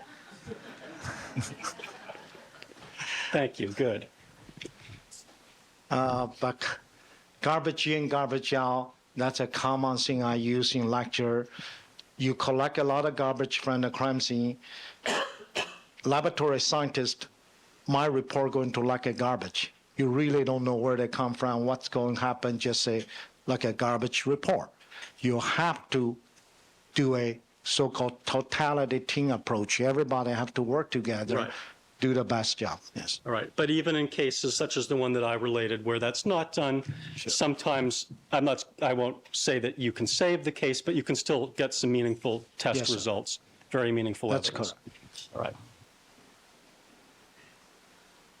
Now, if we changed our hypothetical again, Dr. Lee, so that the police officer photographed the blood stain properly before he stepped in it, then we might even be able to do some reconstruction as well. Is that true? Limited. Limited. Will again object to, unless there's facts and evidence, I think these hypotheticals and the changes have no foundation. And Doctor, when I was questioning you a little while ago, you were talking, I think that you said something to the effect that you wouldn't recommend someone using their hands to touch the swatches to see whether they were dry. Yes. But if we had someone who did that, and let's say our same police officer, a new police officer, he's new, oh my heavens, not only did I do all those other things, I also touched the swatches with my hands. Foundation, facts not in evidence, swatches. Dr. Lee, would your procedure there be that you would take a blood sample from the police officer, correct? Yes. And you would test his, depending on what testing you were doing, you might do conventional serology, you might do PCR and RFLP, correct? Yes. And you would still then test the evidence, is that true? Yes, I will test the evidence with the control. If somebody touch it, the body cell may contaminate to the evidence.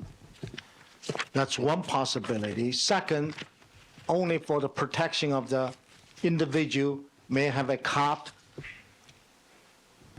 some hepatitis or AIDS or other virus may infect the individual. So touching not only is a contamination, also protection. If have some body material transfer to that sample, now you're going to have a contaminated sample. We have to have a known control, compare, try to resolve, see what we can do. And although things like that aren't supposed to happen, every once in a while there are cases where something like that does occur. Yes. All right. Now, you were asked about the socks being packaged together in an envelope, and I just wanted to clarify your testimony on this topic. Is the packaging, let's say that you have two socks at a crime scene, and you collect them together and you put them in the same bag Yes. together. Is it your position that there could be a transfer from one sock to another sock? It could be. And that transfer could be hair and trace? Also could be biological material. If the socks are wet at the time they're If collected? the socks are wet, if have some body tissues or body material can cause a transfer. Are you going to expect a transfer in your experience at that time if the socks are dry? If have dry skin, tissue, those you don't need any wet material. If it's blood stain, sometimes this touch can have a trace transfer. If it's wet, you definitely going to expect transfer. Is packaging the socks together in the way that I just described going to change the DNA type on the socks that was deposited there? I cannot say specifically relate to this case, but if a case, for example, a simple example, let's say ABO typing, the victim is type A, the decedent is type B, if have a transfer, our reading going to be type AB, a mixture. What AB means could be a AB type. They are people AB type. There could be a mixture of A and B. In other words, the interpretation gets so complicated now. Sometimes it's possible to resolve. Other times, just impossible. You just call it, could be a mixture. All right, let me make the hypothetical a little bit more specific then. Let's say that in our hypothetical we have a 15-probe RFLP match on one of the stains on our hypothetical socks that were Yes. packaged together at the time they were collected. Right. Does packaging at the time that they were collected change the DNA type?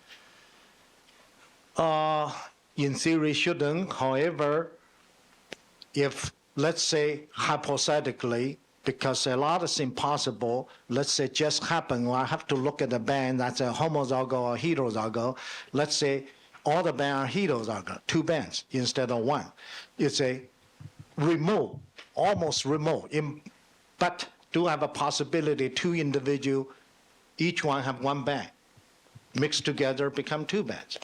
Okay, now, if we know the contributors to the biological evidence on that sock, and let's say we know there's more than one donor to the blood on the 2 socks, then we can eliminate some of those mixture problems. Is that correct? If we have a complete profile, maybe we can be able to do that. And would you agree that even if the 2 socks are packaged together, a 15-probe match would be an extremely significant piece of evidence? If it's genuine, that's a important Yes. evidence. Right.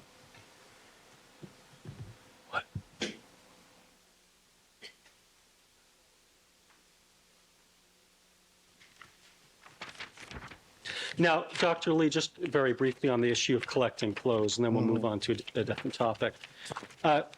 Is it your position in training police officers that where clothes are in a pile, for example, a number of different articles of clothes, they should in fact collect the clothes as a group and package them together in the same package? Is that the way that you train them? Yes. Okay. So there's not an absolute that you always have to package the clothing separately. If they're separate, you should package separate. If you have a clothing on top of each other or you mingle together, for example, certain people take up their pants, the underpants come with it all together. You don't have to separate them in a crime scene. You should collect as one group. And would you agree that with respect to the sock photos that you've seen in this case in your analysis of the socks, we could never exclude the possibility that the socks came into contact with one another prior to being collected anyway? I only can testify what I see. I saw the picture, there's 2 socks separate, Right. clearly. Before that, I don't know. Thank you. Now, getting back just to our chart, do you have another chart that you sometimes use in explaining the concept of crime scene investigation called your 4-way transfer theory that's contained in the, excuse me, I think it's 4-way linkage. I got it wrong. That's become an international, well-known four-way linkage Okay. theory. That's one of my theory, yes. Can we mark as people's next in order? OD 591, Your Honor. All right, you've given a copy of this item to Mr. Scheck. I don't know if we gave him a copy or whether we just showed it this morning. All right, But it's Martinez. also. Your Honor, I'm just going to give Mr. Scheck a copy of the, well, I'm not going to give it to him. I'm going to let him That's- borrow a page in the book. All right, proceed. This is a slide you have made up? Yes. And Dr. Lee, is this exhibit that we've just marked that says Henry Lee's four-way linkage theory, A, I wish only one Henry Lee. There are too many people called Henry Lee. I just found out in LA, the telephone books, a lot of Henry Lee. okay. Is this a summary of your concept of four-way linkage? Yes, sir. And is it true that this is the goal of crime scene processing? Yes, So if a criminalist goes out to a crime scene, what he's trying to accomplish is the idea of what he or she is trying to accomplish is the idea of four-way linkage. yes. Can you please explain this to the ladies and gentlemen of the jury?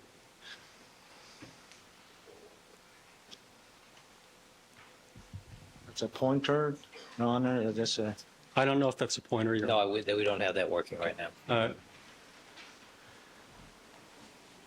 the crime scene, I think that we can use the telestrator, but maybe the yeah, just the pointer's fine. pointer is fine. Okay. Any investigation involve in four important elements. One is a scene. The crime scene itself has to be intact, preserved. Any time have a crime, have a victim. So victim itself become a crime scene. For example, a hit and run case, a pedestrian got hit. The pedestrian's body become a crime scene.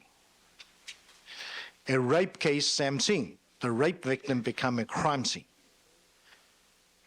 Of course, the suspect, who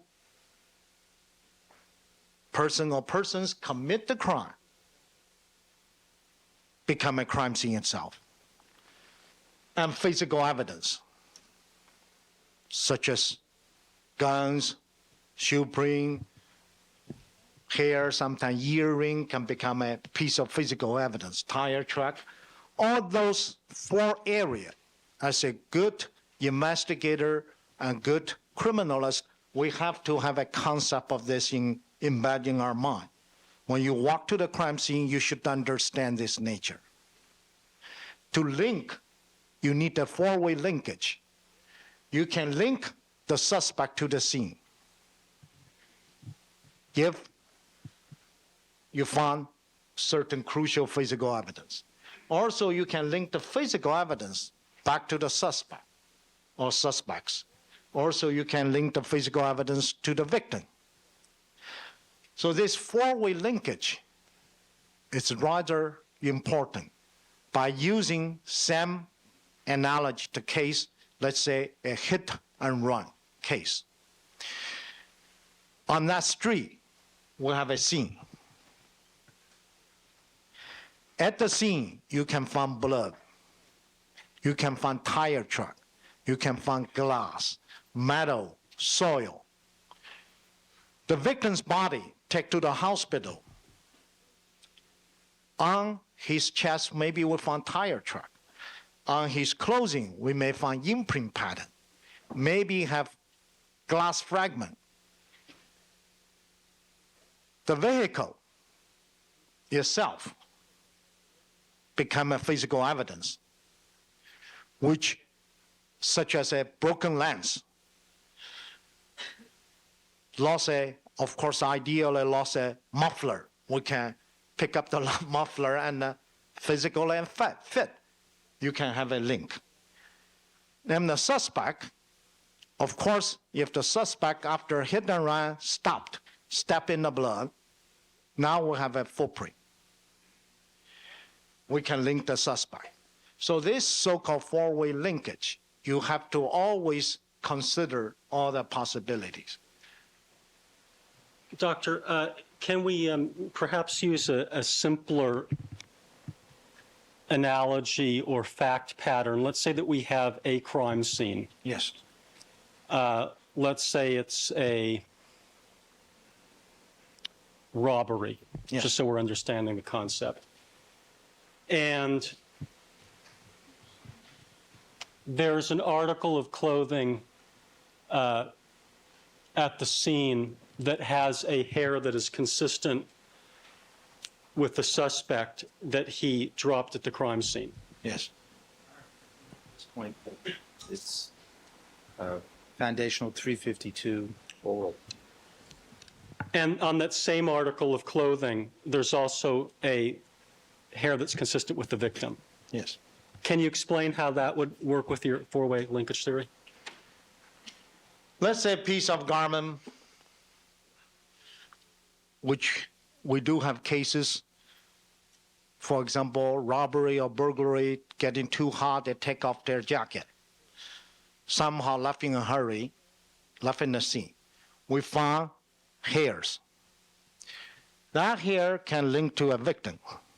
That hair also can link to a suspect. This hair also can link to a crime scene. Okay. And if the suspect and victim hair is found on the same item, it also links the victim to the suspect. Yes, could be. Link depends on the condition of the hair, depends on whether or not this hair so-called secondary transfer. And it would also, if the article of clothing is found at the crime scene, link the physical evidence up to the scene. Yes, sir. All right. And is it true, Dr. Lee, I think we're finished with that. Is it true, Dr. Lee, that the hallmark of a crime scene identification is whether or not we were successful in establishing four-way linkage? Yes. Now, would you agree that it is very often that very experienced, capable criminalists or crime scene technicians or police will go out to a crime scene and very carefully, systematically process the crime scene, but they can't establish four-way linkage? Yes, do have cases, either failure of recognition or failure of any of those steps. And sometimes maybe just not exist. And is it also true that sometimes a less careful processing of the crime scene, less capable processing of the crime scene, can nevertheless result in four-way linkage? Yes, sir. Now, let's get to the issue, Dr. Lee, of the Bronco that you testified to a little bit in your direct testimony.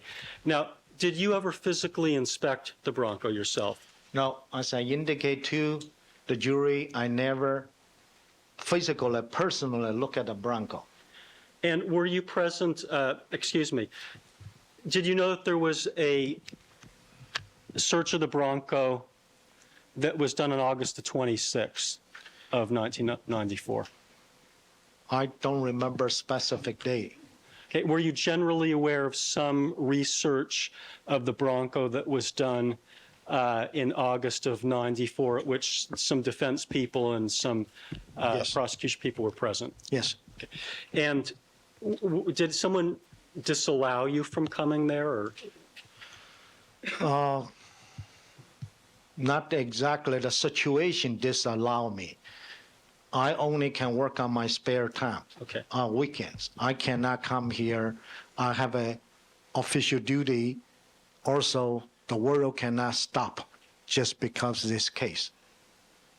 Okay. So, with respect to your analysis in this case, is it true that part of the limitation was your own busy schedule? Yes, because the day I want it, it's not available to me, and the day they want it, I cannot come here. Okay. Now, with respect to the amount of blood that we're going to expect to find in an item such as the Bronco, do you agree with the idea that we can only interpret the blood stains that are physically present, and that no one should speculate as to why a defendant was not blood-stained except in the most unusual cases? Yes, in general. Okay. And do you agree, sir, that in the forensic scientific literature, that there is a lot of literature that indicates numerous references state an assailant is not always blood-stained as a result of their active participation in a bloodletting event? That again, in general, depends on type of crime and what condition of the crime, what type of physical force involved. Do you also agree that forensic scientists have to interpret what they see as opposed to what they don't see? I disagree that absence of evidence not necessarily wasn't there. Absence of evidence maybe wasn't there. Maybe somebody just not experienced enough or incapable or inability to see that. Okay. Yep. All right.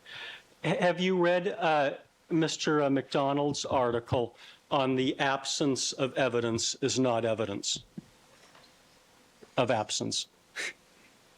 The absence of evidence is not evidence of absence. I'm a Chinese. Take me a while to think about this double talk. Absence. Let me see if I can get that for you. And I put some lines on my copy. May I approach the witness? I'll show Mr. Check what you have. Yeah, I thought it was-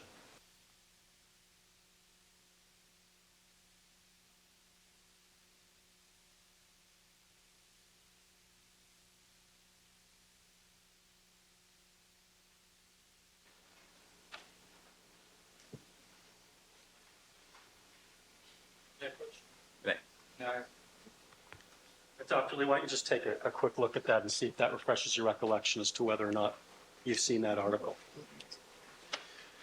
I read a lot of article. Which paragraph you want me to read? Well, you don't have to read it. I just want to ask you whether or not looking at it silently to help you recognize. Okay.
Dr. Lee, do you recognize the article?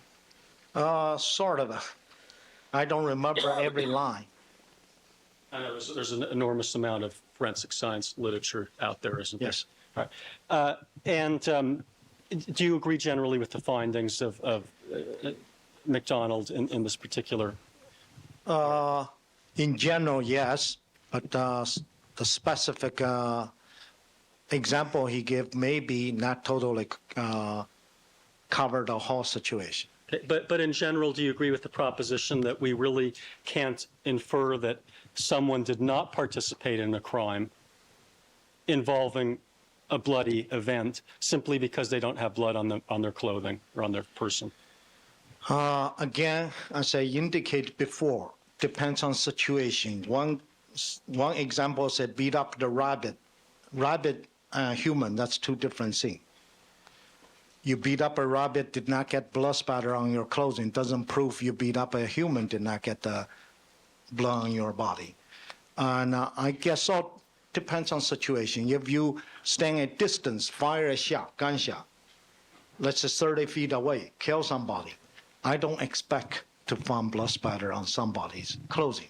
That's correct. However, if you put the gun next to somebody's head, fire a shot, nothing, no clothing block the back spatter, I expect to find some blood spatter. So it varies. I cannot, in certain sense, he's correct. In other situation, maybe not.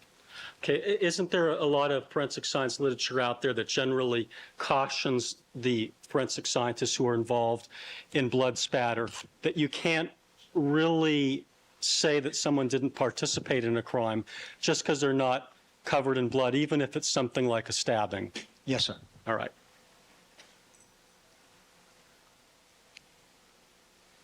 Your Honor, perhaps I can mark the article as People's next in order. I guess that would be 592. All right, People's 592.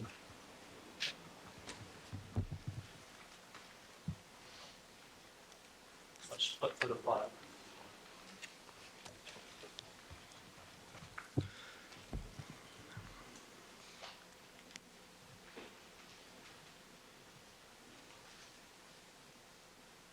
Sir, do you agree with the concept that we can only interpret the bloodstains that are physically present and that no one should speculate as to why a defendant was not bloodstained except in the most unusual cases? Is he reading from something? Or? These are my notes. Again, generally, we only can interpret a certain pattern which we can see. If you did not see it, not necessarily wasn't there. You cannot interpret something you did not see. Then you say, not there. Hey, what I want to note, Doctor, though, is do you agree with that particular quote that I just read? In general. Okay. Now, have you been involved? Let me ask a couple other questions first. Is it true generally that stabbings, generally speaking, involve less blood than beatings? No. Stabbing depends where you stab. You can have a lot of blood. Beating depends where you beat. If you beat somebody's real end, when I was young, my mother used to discipline me. I don't see another blood spatter. So, Well, all different. I'm talking about beating deaths. Beating death. Where someone's Beat the head or beaten. beat the body, and it's all different. Okay, let's say that we have a situation where someone's beaten another person to death in the head with a brick. This is not particularly relevant. Well, that goes to the Bronco and a number of other items defense got into. The cause of death here is clear. Well, I'm just, No, let's proceed. all right. Now, sir, have you had some cases yourself in your own career as a forensic scientist where the crime scene was extremely bloody, Yes, sir. yet the suspect did not have a lot of blood on his clothing?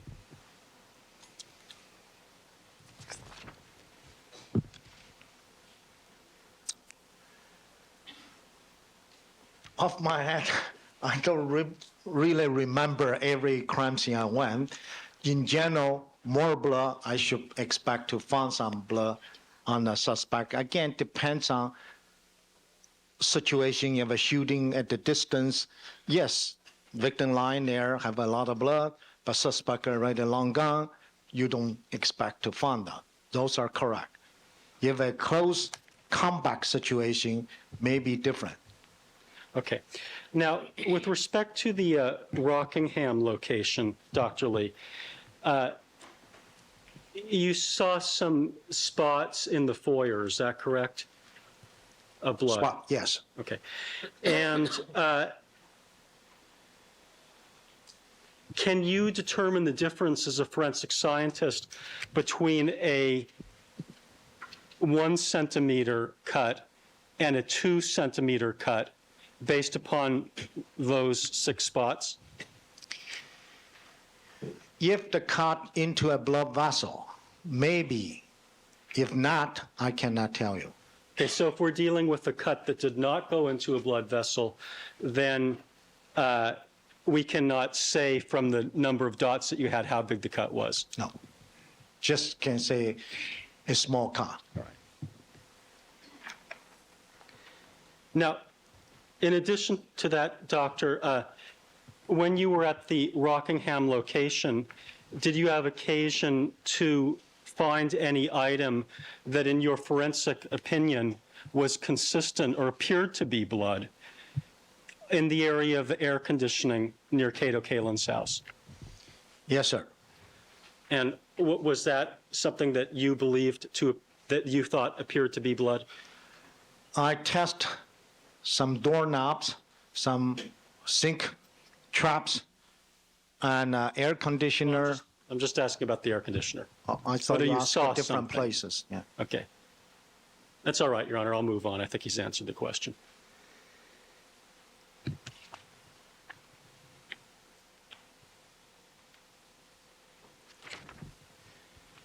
Now, sir, with respect to the Bundy crime scene location, I'd like to ask you a little bit about what you did in terms of the reconstruction at that location. Yes, sir. And I'd like to mark, well, first of all, let me ask you, were your opinions that you offered regarding the Bundy location based upon what you saw in the photographs, or did you also take into consideration the testimony of pathologists in this case? What my observation regards to imprint is my direct observation on June 25th on the tile. Also look at some physical evidence. Regards to this closing area, basically looking at photograph, the distribution of the pattern, the location of scene. Regards to some other information that did relate to me, some number of cut or stab or injury. Okay, let me just make sure we're clear. So is it your position that as a forensic scientist looking at the Bundy location, you have to set aside what the pathologists say and just concentrate on what you see? And the majority part, of course, I consider the number of injury. That only one thing I look at it. I Okay. did not look at the stomach content, livability, or post-mortem change. Okay, The so in rest. other words, things that you can see yourself in Right, pictures. right. All right. Now, I'd like to mark as people's next in order an exhibit that's going to be 593, and it's a board of the Bundy location concentrating on what we've referred to in this case as the caged area and some photographs. Your Honor, one of the photographs is perhaps one that should not be suited for display. All right. Mr. Bancroft acknowledges that.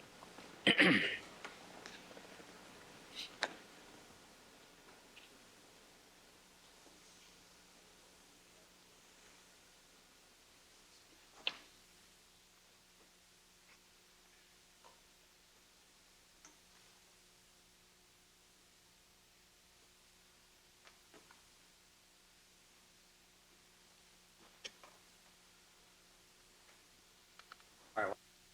Here.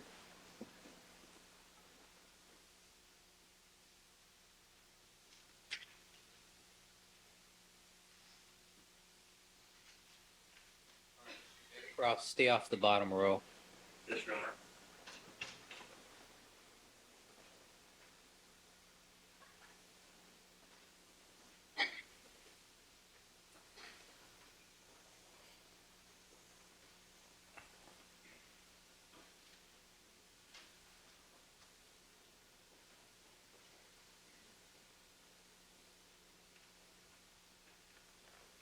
Dr. Dr. Liu, direct your attention to the exhibit that we've marked as People's 593 for identification.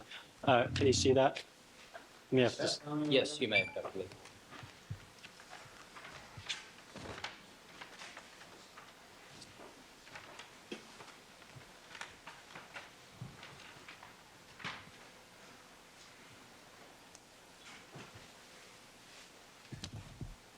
Yes, I can see those here now.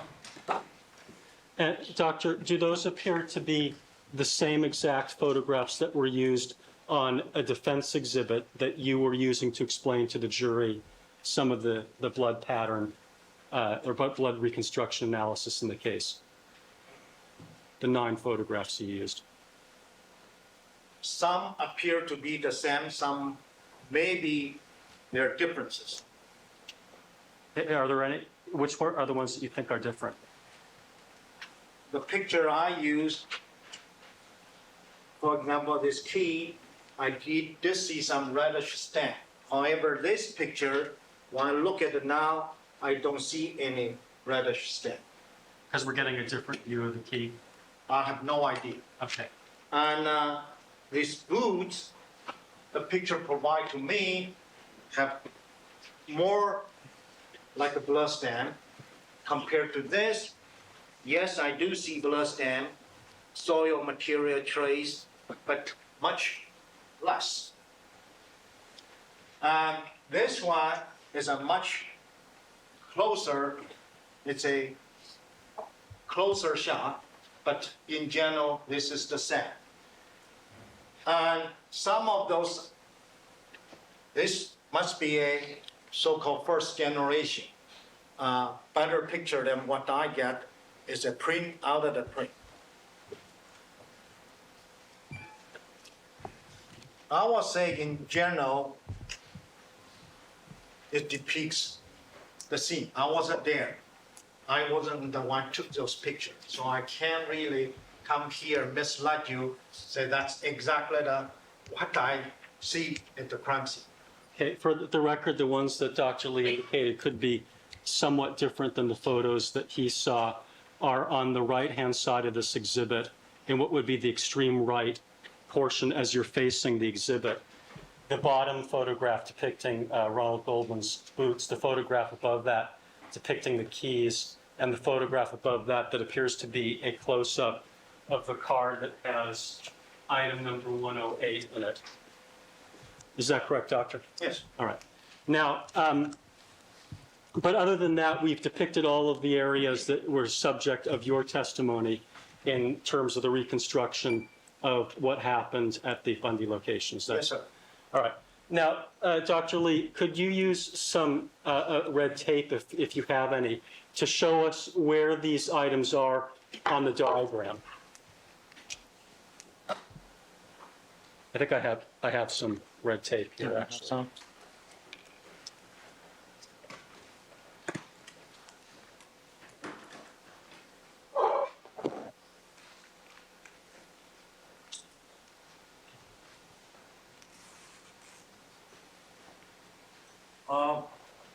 You don't have a pole here. Basically, it's around here. I don't have a background about it, so I really cannot. Okay, just give us the General location. and now where are you pointing from what to what? The pole should be like a, this Oh, is the the tree. landmark. You put some tape from the sapling Right. over to the general location. I cannot tell you the specific location. In this diagram has no, that, what you call sapling? Sapling, small tree. Here, let me just ask you this. With respect to, tree or? It looks like a 2x4 to me. In front I have a pole. take a close look. Does that look like a tree that's attached to a stake? Yeah. For support? All right. Now, maybe we could just indicate, you could indicate for us this from the gate, the stain, okay, you're connecting to. Let's not cover over it. So let's just go like this. Right, and then there. Okay. True. Okay, so you've connected 2 photographs, is that correct? Right. And those are the photographs in the upper right-hand corner of the exhibit? Can you connect this gate that has the photo card 108 in it to where the gate would be approximately? I only can, if you draw the picture diagram with the number of holes, I will tell you exactly. I only can tell that number 8 here in the picture. I will say approximately in this location. Isn't that close to, a little close to the corner? You have 1, 2, 3, 4, 5, 6. 6 lots. 6 bars. You have eight bars. When you look at this picture, it's a round projection. That's called depth of the field. When we take a picture, the closer place looks like bigger. The distance one, like a distance shorter. Can you see the gap here? Much bigger. In real sense, all those gaps should be identical. And with respect to the photo of the keys, can you connect that up to the general location? Yes, sir. Again, just a general location. I don't have a plan here shows me exactly the scene. I will say around here. Okay, so that's somewhere, understanding this is an approximation in the area. Very general. Open Very space. general. And, well, I don't know if we should connect up the shoe, what do you think? Because after Yes. All right, well, let's not cannot connect, really let's not connect that. But can we connect the photograph that has photo card 11-9 in it? well, again, I have to make some assumption this is here, the gate, because the picture, the diagram did not show me. I will say in this general location. So that's kind of like the post that you would expect the gate to swing open and closed on.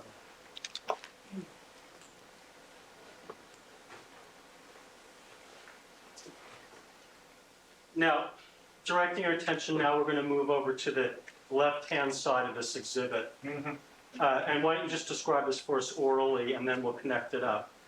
The gate portion, excuse me, gate's wrong word. The fence portion at the bottom, Yes. where is that? This looks like somebody took a picture from other side of the fence. Look into the fence. For example, let's say jewelry box, here's the fence. I'm taking a picture from here, not inside of jewelry box. So, has to be other side. Okay, now, Dr. Lee, would it appear to you then that the photo card bearing 109 is the same stain that's contained in the lower photo, only this is from the inside view? Definitely different. It's same location, but here shows different stain here. You mean the stain in the bottom photograph is not the same as this? This one is this. This dripping, it's not showing in this photo. Because we're showing, Here have more spatters along the column. It's not showing in this photo. okay, but would it be fair to say that at least the 109 stain is showing, the stain with the photo card 109 is showing in the lower photograph? But from Very partial and from the other side. from the other side. Would it be fair then for us to link these two photographs up? We'll try. Unless we put the tape other side. And let's try to block as little as the right picture as we can. You want me to hold that, please? You want to put this over here?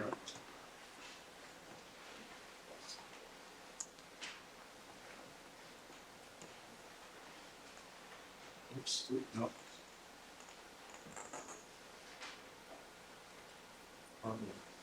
Can we just turn this a little bit so it's not blocking too much of the stain? Actually, if for real, we have to go other side. Right. Not this side, all right? And Can you tell us where the photograph that we're seeing now also has a stain on the lower portion of the rail? Is that stain the same as the 109 stain? Yes, sir. Okay, can we connect those, well, I don't want to block too much of it. Without blocking the picture, can we connect those two stains?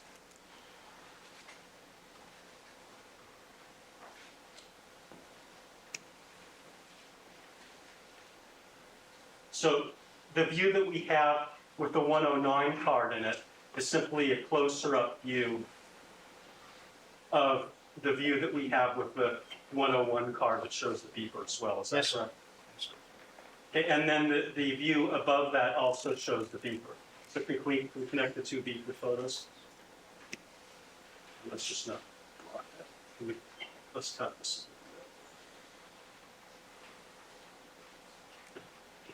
And now can you locate for us using our diagram the approximate location of the beeper? Okay, now, we know that's hole number 6. However, again, I don't know, no indication of a sort of a measurement. All I can say it's around here. General location.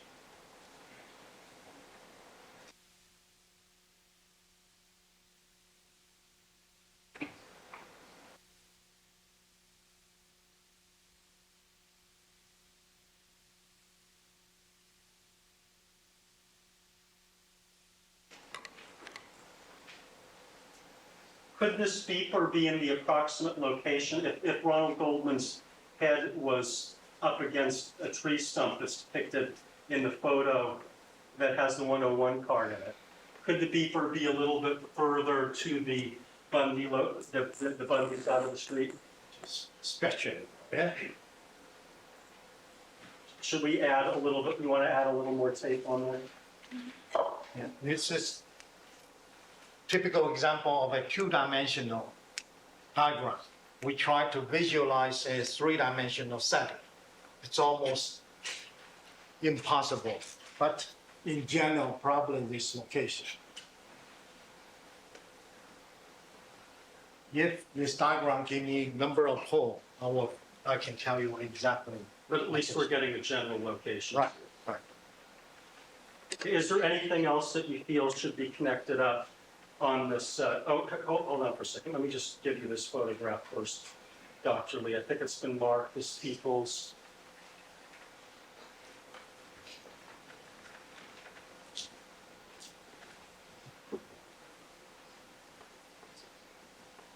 Your Honor, I want to show people's 56D, but this is a photograph that also should not go out over the Elmo.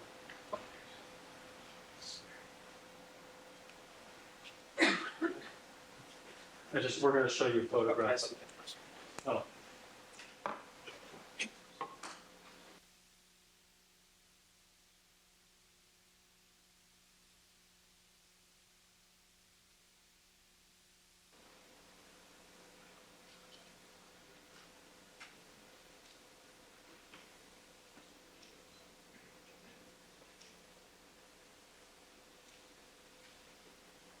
Dr. Lee, I just want you to take a look at this photograph for a moment and try to get yourself oriented a little bit.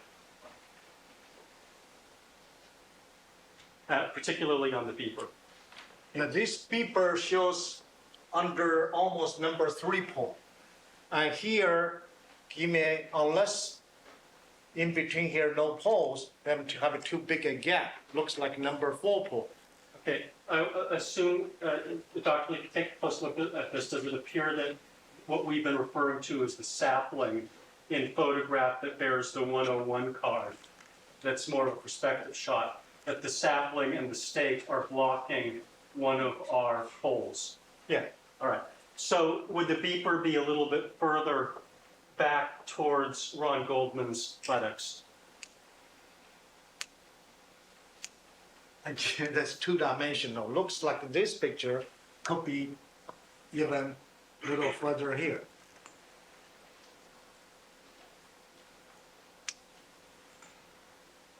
Yeah, it's kind of difficult now. If I go that far, here impossible to have 3 poles in that little corner area. Something wrong with this diagram, something wrong with perspective of this picture. You can't eat the pie both ways. Is it correct to say that when we're interpreting photographs, we have some problems with perspective and distortions that occur? Exactly. As a result of photography? Yes. All right, so is there an area where you'd be more comfortable with placing this red dot, this red tape, than where you have it now? If I know exactly how many poles, if you give me a number, I can evenly divide it up and count the number of poles, tell you exactly the location. Would it be safe to say that the beeper appears to be far east, or at least east of Ron Goldman's shoulder? And that doesn't make too much difference. I'll give you the.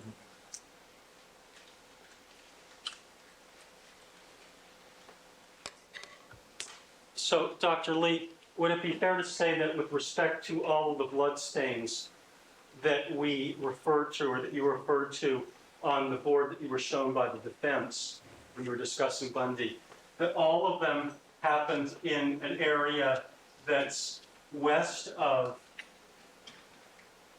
the portion of the fence that is parallel to Bundy?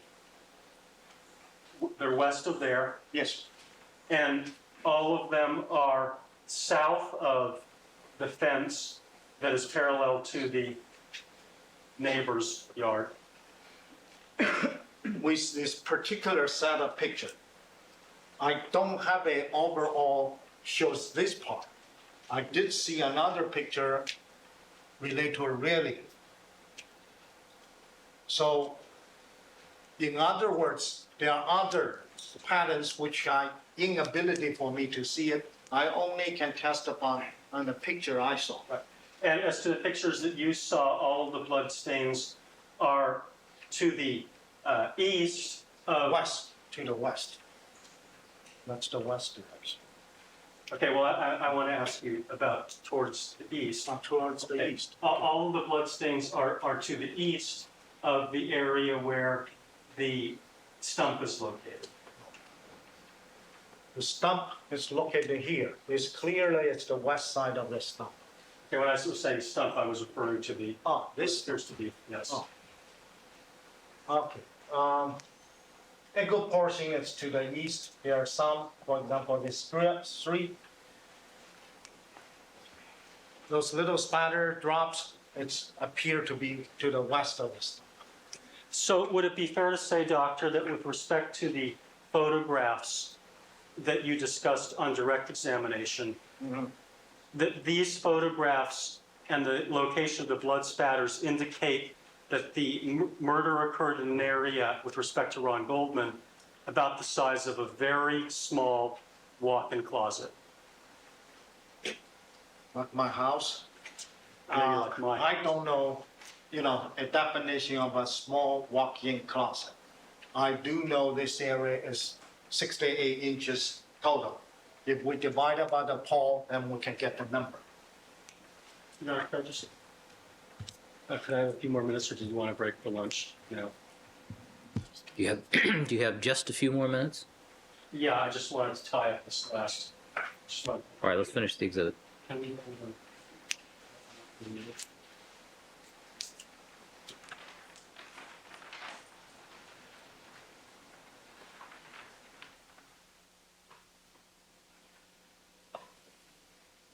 Doctor, using the scale on the bottom of this exhibit, can we just get a measurement? Let's see if we can do this, as to the approximate area that would contain all of the blood stains that we have here.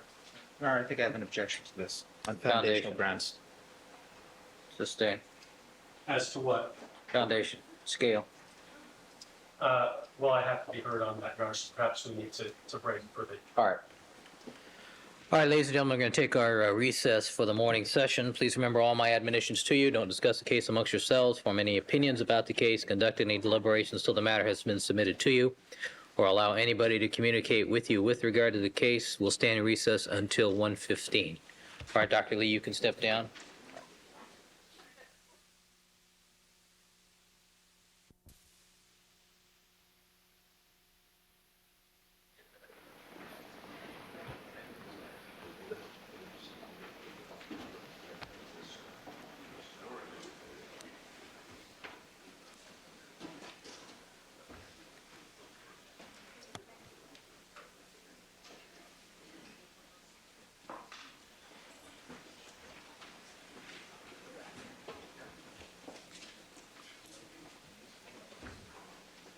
All right, back on the record in the Simpson matter. All parties are again present. Jury is not present. Counsel, anything we need to take up before we launch back into it? Well, there was the issue of the use of the scale diagram, Your Honor. And the diagram that we brought to court today is a combination basically of 3 exhibits. It has part of the exhibit that we used with Bill Bodziak of the Bundy Walk. Let me scale. see the diagram.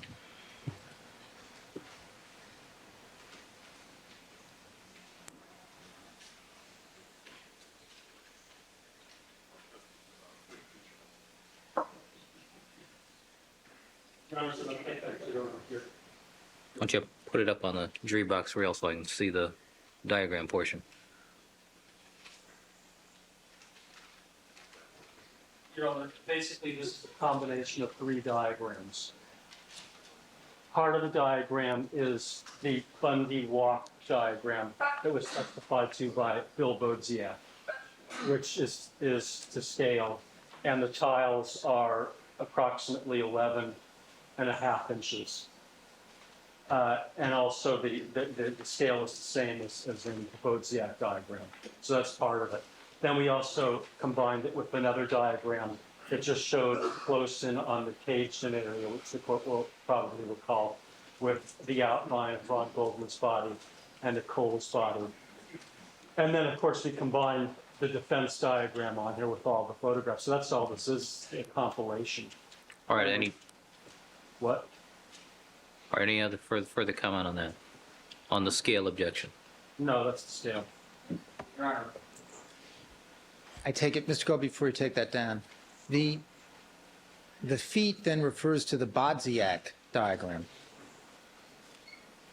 Is that, I mean, is the scale, where did that come from? Is that the Bodziak walkway? The Bodziak diagram. Right. See, I think the problem I have with this, Your Honor, is a few of them. Number one, I don't hear Mr. Goldberg making any representation that those bodies are drawn to scale in relation to the first, as Mr. Goldberg refers to it, the first plain walkway area and the closed-in area, nor is Mr. Goldman's body as depicted in that diagram necessarily in scale in relation to the tree or the rest of the closed-in area.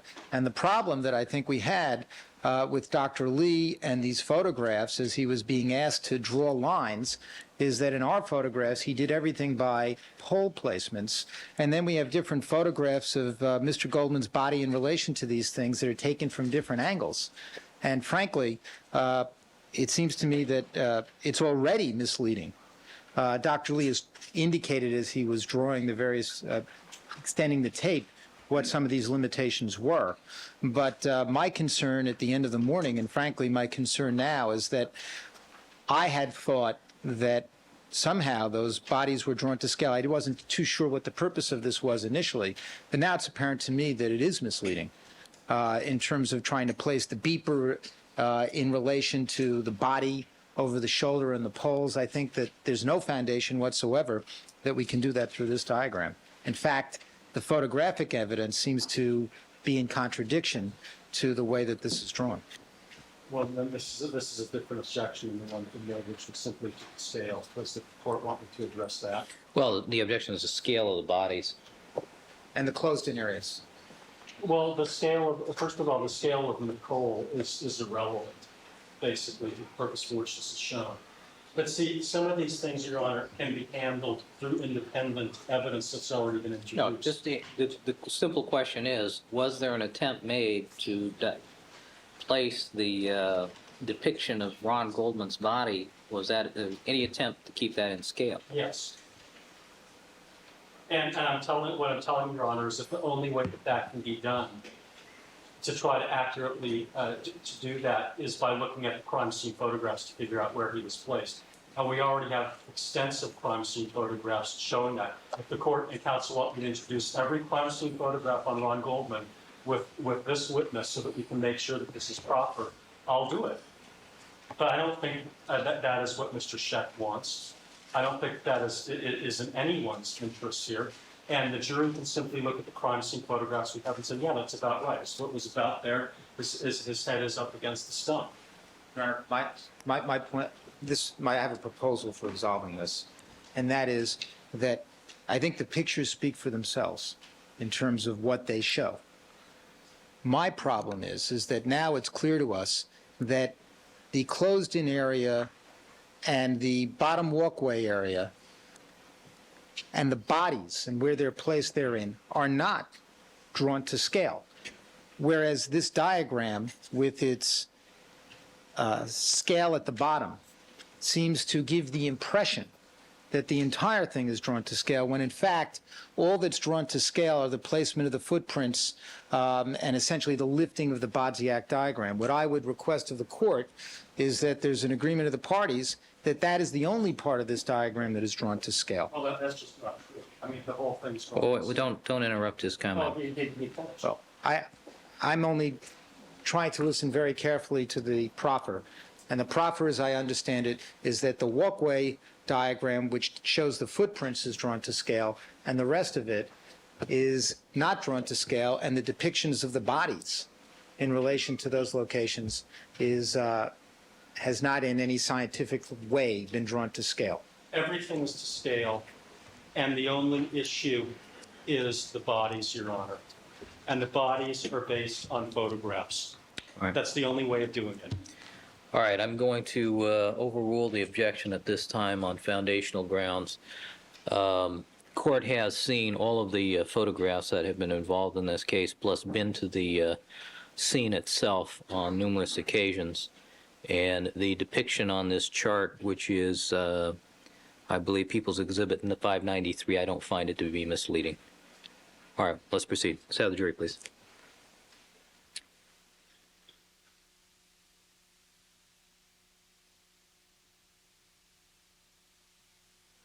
Have the jurors come in or after?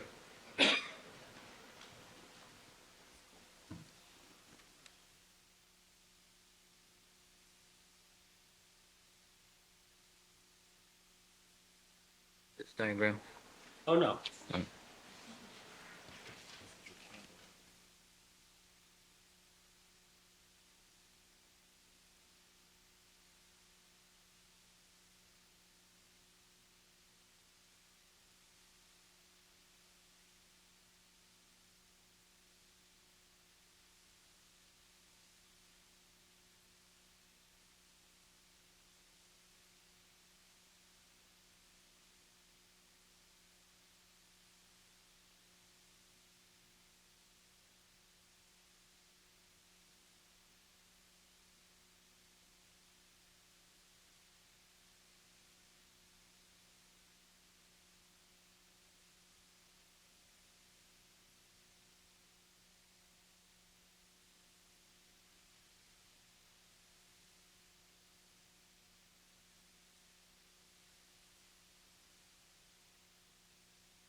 Dr. Lee, would you resume the witness stand, please?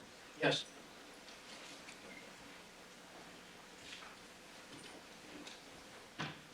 All right, Dr. Lee is again on the witness stand undergoing cross-examination by Mr. Goldberg. Go ahead and have a seat, Doctor.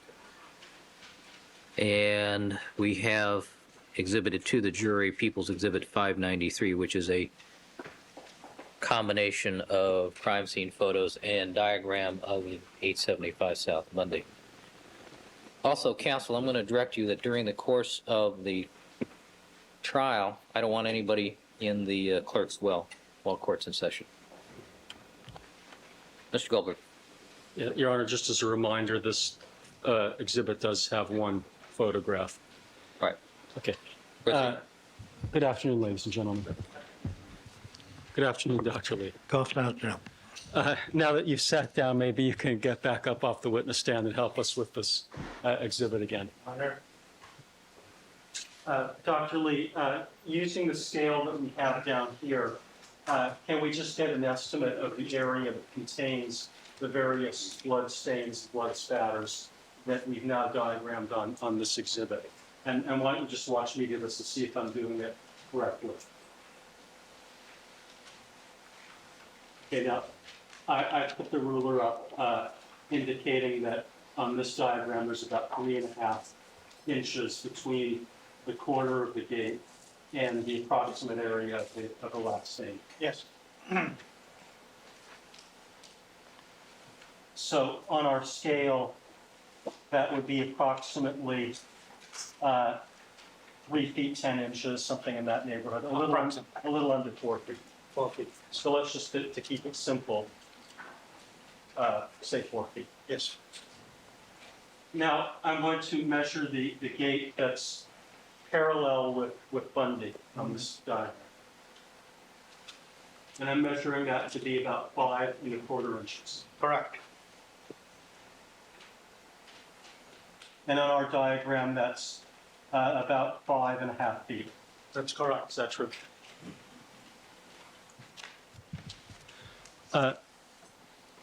So the area that contains all of the evidence that you've referred to is roughly 4 feet by 5.5 feet.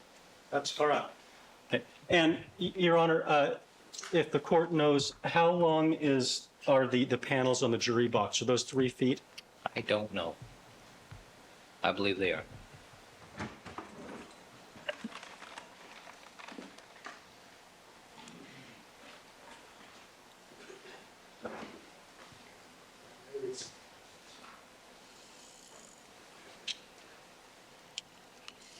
Unless, why don't we measure out? Well, we said it was 5.5 feet, Doctor. Yes. Okay, so 5.5 feet. Why don't we do it from the end of the jury box?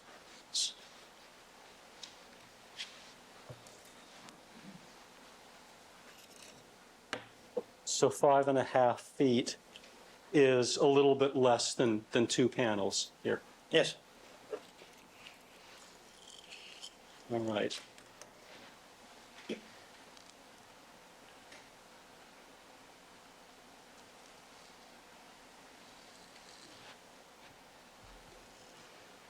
And we said it was a little under 4 feet, but just to keep it simple, let's say 4. So the square that we've kind of delineated here between the end of the jury box where this tape occurred intersects with the jury box That's a rectangle. rectangle, That's right? Where I'm holding it and back, this rectangle is about the area where all of the evidence is that we've referred to on this diagram. Yes, sir. Okay. So you can resume the witness stand.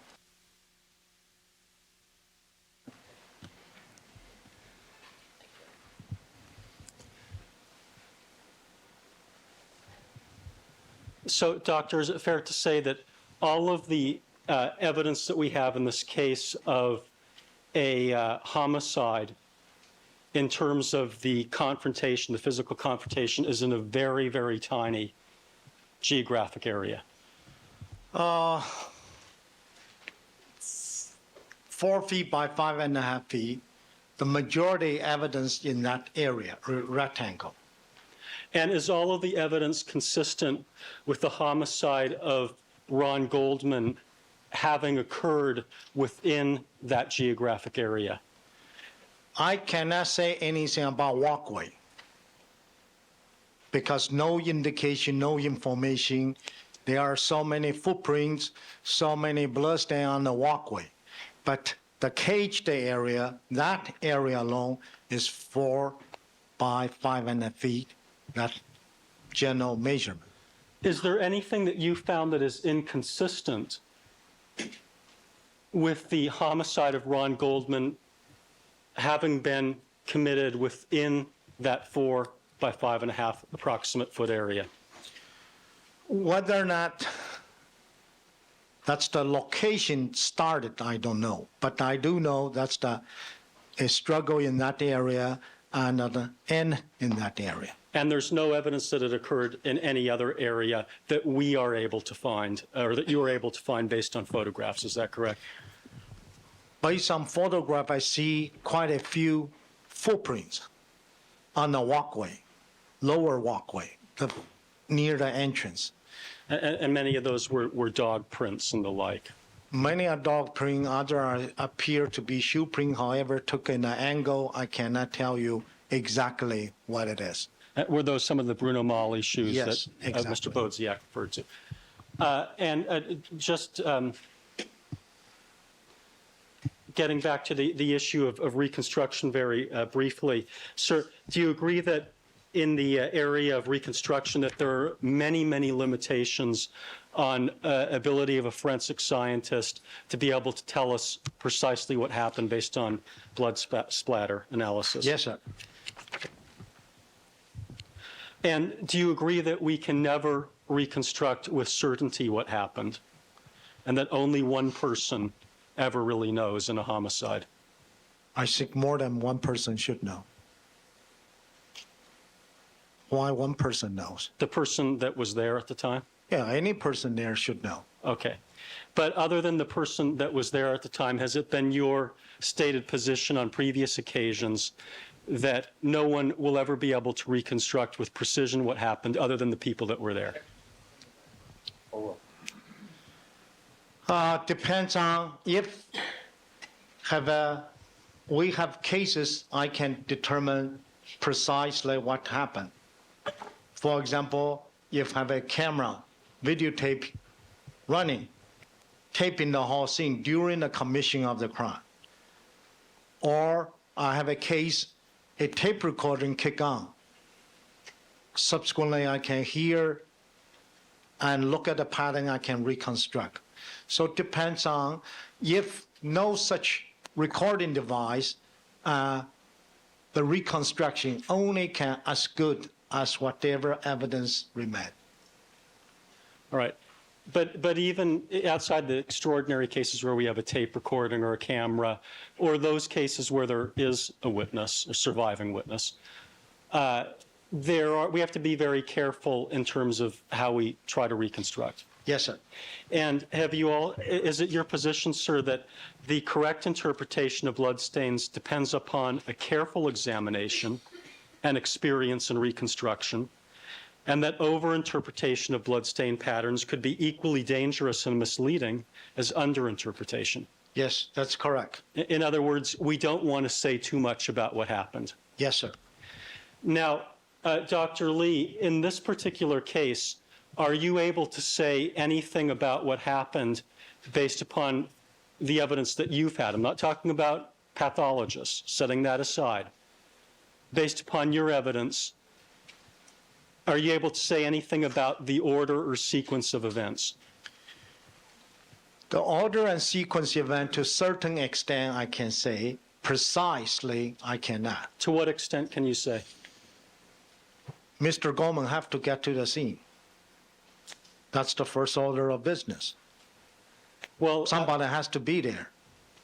okay, well, other than things that are obvious, I'm talking Well, about from that's not bloodstain. obvious. A lot of people, obvious scene, they don't recognize, still not obvious. Okay, but just based on the blood spatter, for example, are you able to tell us how many times Ron Goldman was stabbed based on blood spatter? I can tell based on when I examine the shirt.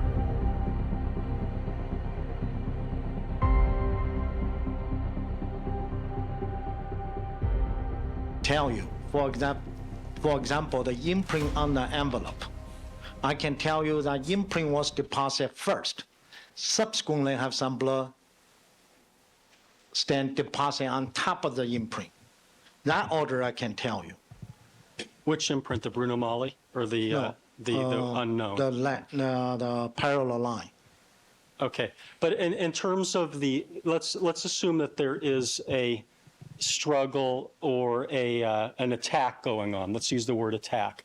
Can you tell us the sequence of the attack? What blow was made, when they were exchanged and the like? I can tell you certain blood stain, you can see have a contact, smear downwards, floating down. You can tell the sequence event. First have to have a contact before they smear downward. Then have the floating dripping down. You cannot go other way around. So in other words, I can give you certain sequence, not as a matter of fact, the first time I will testify, I cannot give you a complete reconstruction with this case, only give you pieces, partial reconstruction. Okay, well, have you tried to give us the pieces that you're able to give us? I already give you 2-3 examples. No, but I mean, between the direct and cross-examination, have you given us the pieces that Yes, you're aware sir. of? Yes, sir, I did. All right, so Excuse me just, a second. Doctor, if you would you allow Mr. Goldberg to finish asking you the question before you start answering? And Mr. Goldberg, let him finish answering before you start asking the next question. Take a breath in between. Sure. All right, okay, just to thank make it a bit simpler, maybe I'm getting at it more simply. Can you tell us blow by blow what happened here? No, I cannot. That's a good question. All right. Thank you. And, Doctor, would it be fair to say that if we cannot tell blow by blow what happened here, or you cannot tell blow by blow what happened, then it's difficult to give any kind of a scientific estimation of time? That's correct. All right.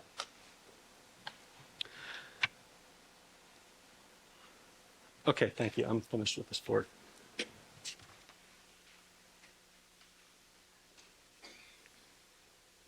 Is it possible, because I may have been blocking the board at times, that we can show the jurors the board before we put it back up? I think each one of these items is, anybody need to see it any closer? Okay, Okay. All right. all right, thank you. Since this is a composite of exhibits that have already been shown to the jury.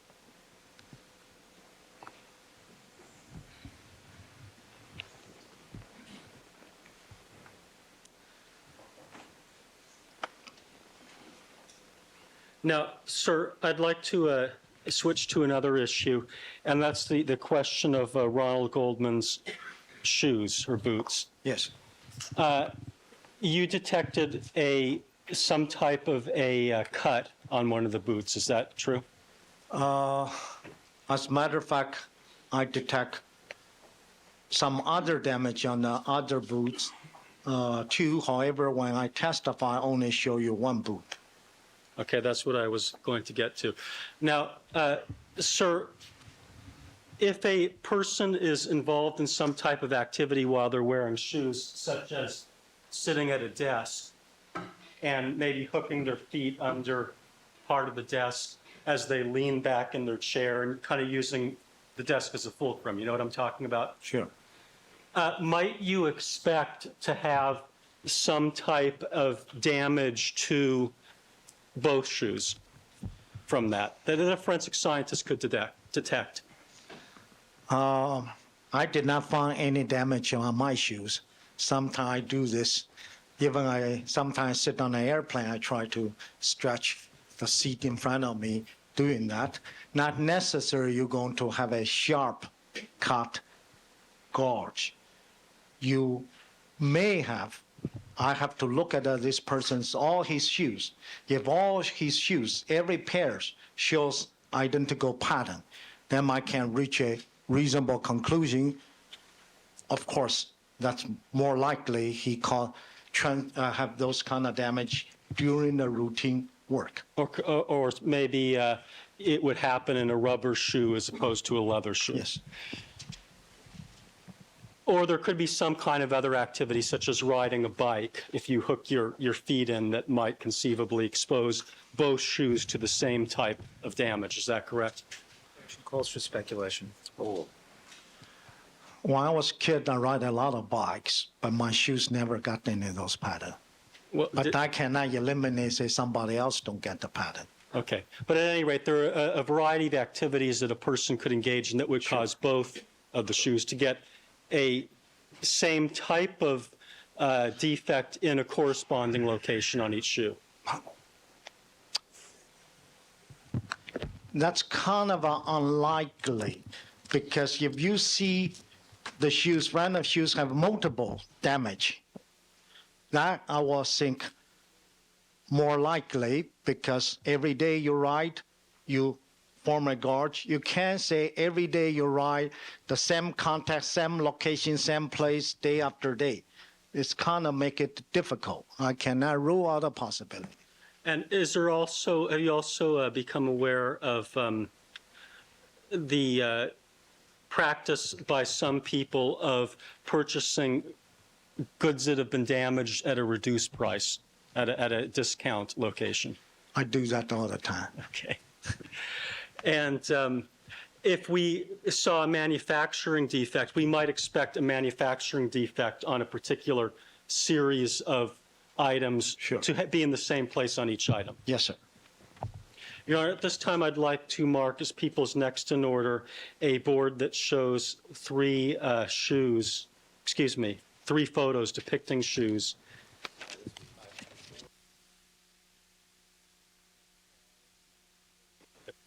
It'll be 594, Your Honor. Yes.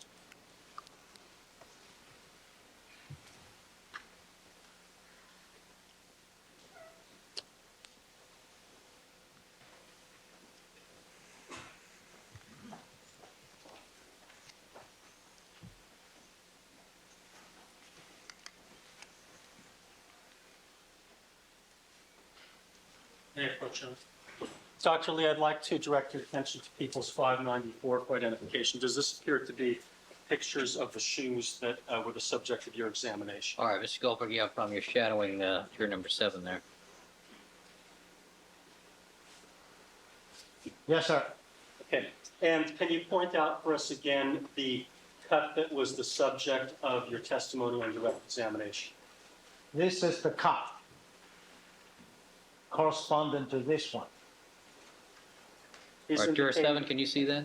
Yeah. All right, thank He's you. indicating the top left photograph, and there's a cut over what would be the toe next to the big toe. Is that correct, Doctor? That's correct.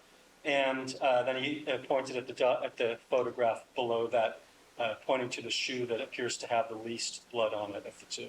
Is that correct? That's correct. Now, you just alluded to some other damage that you saw on the other shoe. Can you point that out for the jurors? This one, like a straight line, little hook at the end. And doctor, does that also appear to be over the proximate area of where the toe next to the big toe would be on the corresponding shoe? This shoe, I think that's two different locations. Okay, what is the location of the cut that you just pointed to on the other You shoe? just counted here, 1, 2, oh, well, you have a rule on now, the ruler cannot be used. 1, 2, 3, 4, 5, 6, 7, 8, 9. You start 8 and 9. Gauges this area. Here you start 1, 2, 3, 4, 5, 6, 7, 8. Different locations. So one's 9 and one's 8. Approximately. You can start 7 or 8, Okay, well, approximately. approximately. Thank you, doctor. Okay. I'll take that down.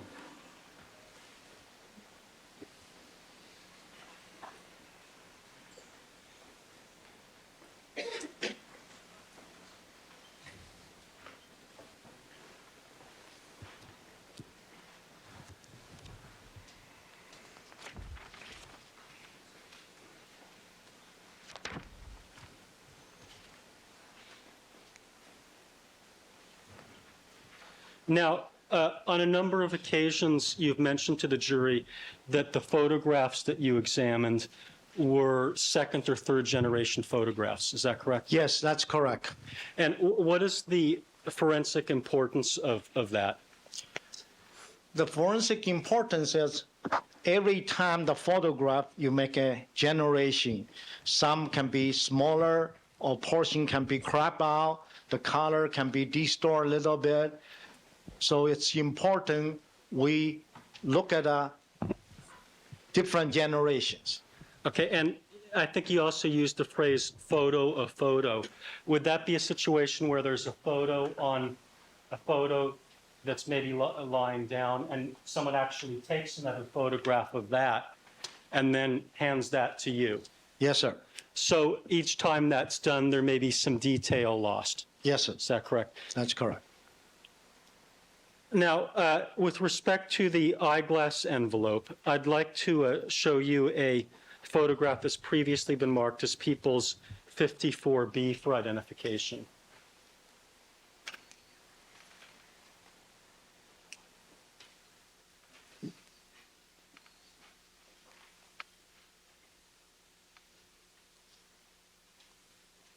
I'd also like the witness to take a look at the envelope itself, which has been previously marked as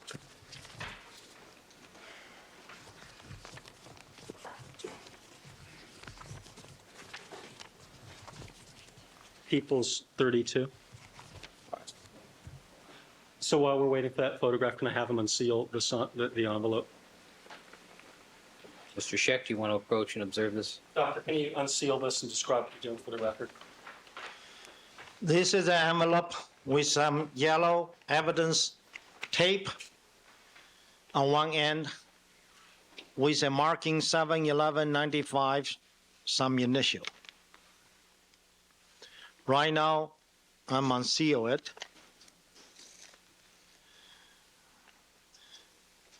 This envelope probably unsealed before I unsealed. I can see this, somebody else unseal it prior to my unseal this. Inside contains another envelope. It appears to be a plastic bag with a multiple color, blue, red, yellow seal on top. Now I'm trying to unseal this one. All right, hold on just a second. Mr. Goldberg, do you want Dr. Lee to open up the plastic envelope that's inside? If we need to do that. All right. Well, oh, yes. Can you hold that up for a second so I can see it? No, maybe we can see that. May I approach?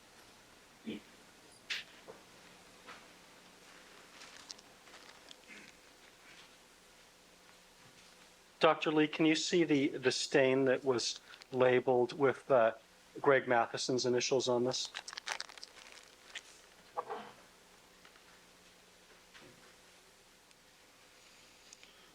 I see three areas have three label A, B, and C.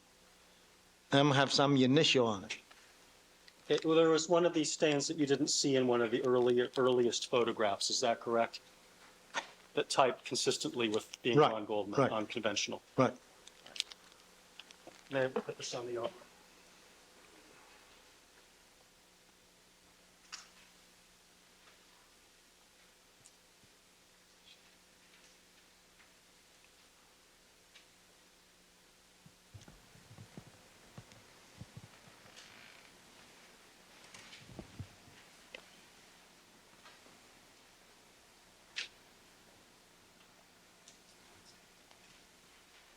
Okay.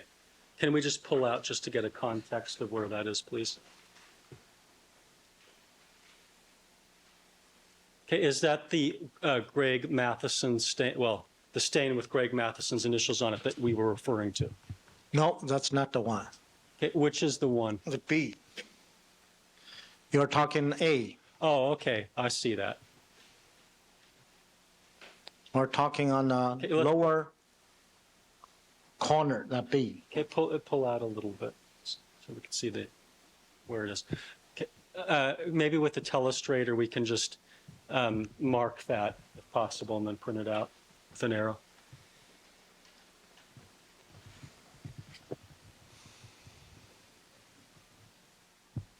Still.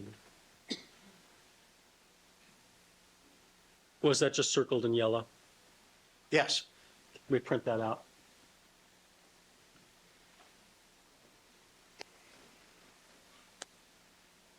How do you want to mark print out? The printout would be People's 595, Your Honor. All right, 595.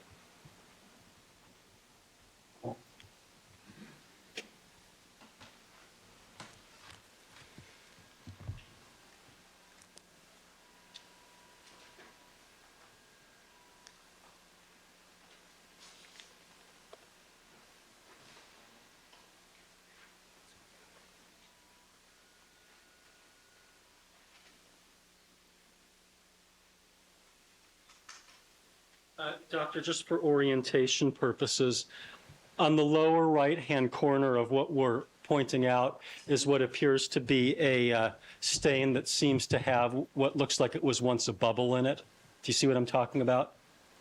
A bubble. Yes.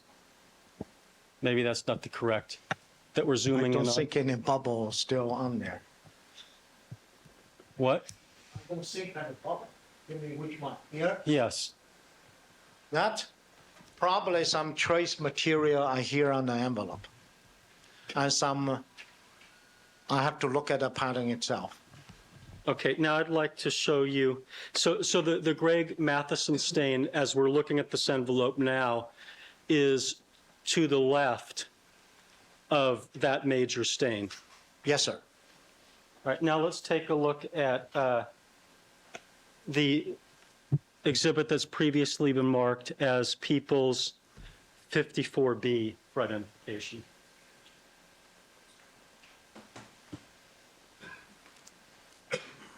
Prior to possible that the witness can examine this before they put it up on the. Not necessarily.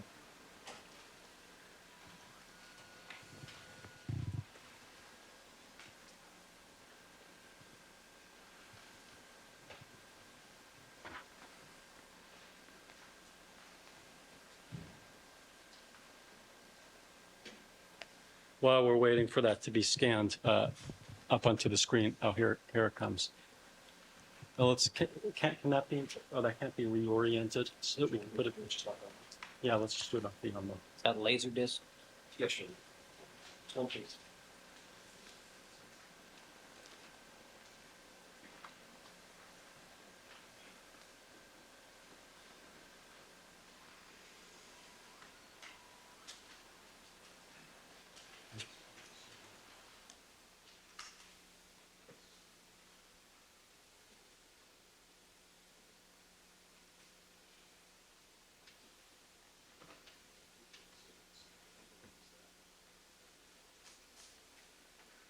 Now, looking at the same bubble-like stain, stain that may have had some trace material Yes, that sir. adhered to it on the right-hand side.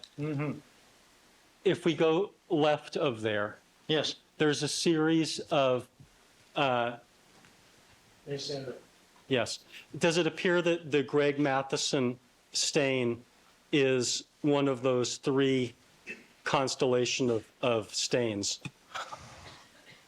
Judged by the size, it cannot be. This is a reference stamp, still on the envelope. If you look at the previous one, picture, use as a control, that stamp is much smaller than those stamps. Okay, And now this stamp is much bigger than that three stamp. okay. Now, Doctor, would you agree that that stain is in the same geographic location as the Greg Matheson stain? Yes, sir. Can we circle that one with yellow and print it out?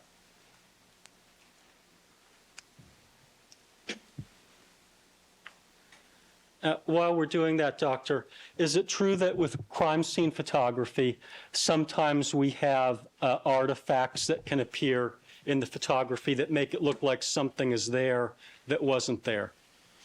Well, I think that's a crime scene photographer's position job to actually depict the scene, not to say something there, not to be there, or something there, not to be there. Okay, well, what I'm asking you is this. We've talked about some of the problems with photographs. Yes. And there are inherent limitations of photographs. Is that Right. true? That's true.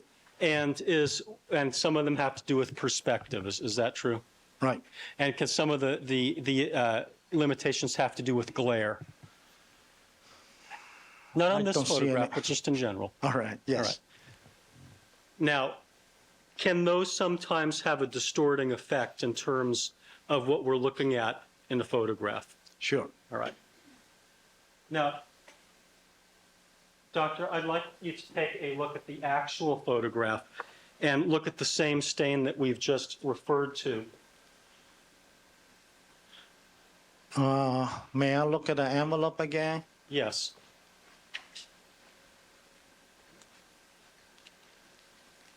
Or should print that.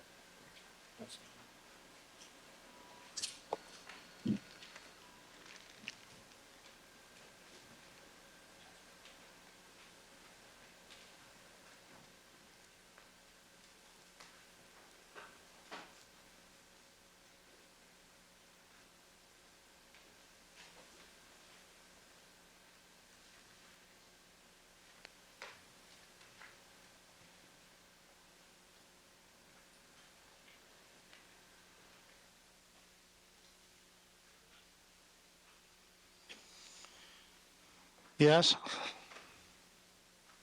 Have you had an opportunity to look at that? Did that particular stain wash out of the photographs that you were given that were copies of maybe second or third generation photos? I doubt it, because the rest of surrounding stain pretty defined. You can't just selectively say that particular stain washed out. It may happen, but if I wash out, I should see that general area, everything washed out. Okay, but it is possible that that may have washed out. Is that true? It's possible. And by the time we got a third generation photograph to you, you might not see it at all. Is that true? With this particular envelope versus this photograph, my opinion will not change. My opinion will not change. I think that stain wasn't present in, it did not present in that envelope.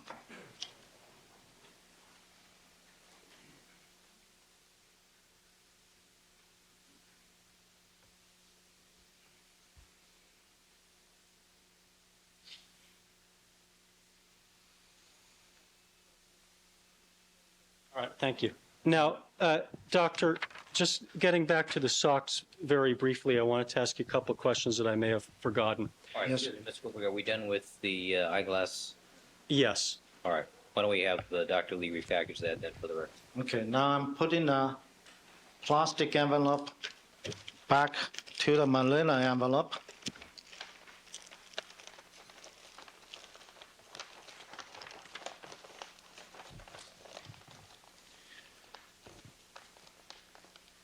Close it and reseal it. Put my initial on it.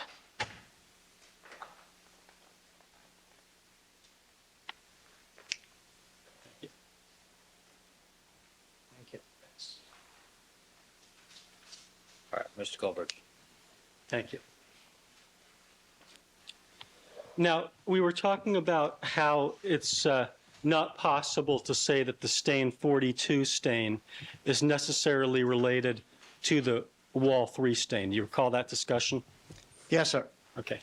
Now, is it possible, Doctor, in your judgment, that in the process of taking off the socks, if one was cut and they deposited some of their blood on the toe of the sock,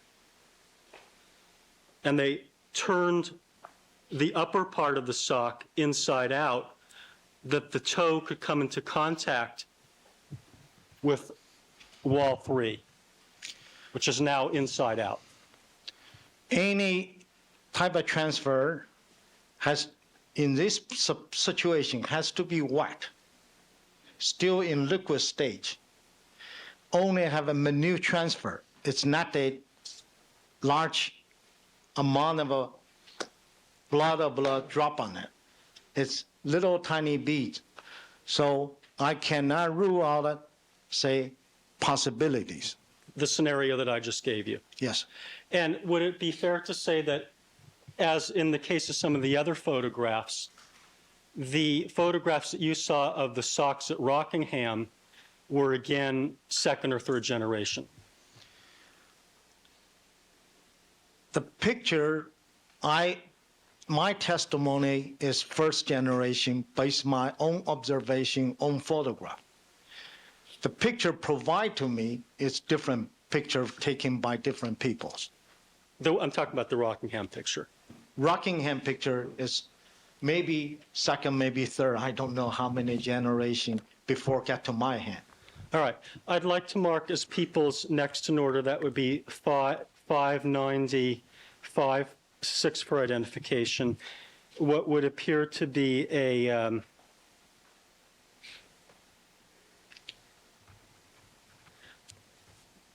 board with socks on it. 3 pictures. I think it has. Oh, I'm sorry. I wasn't going to do this. Just a single photograph of the socks that have been introduced in this case.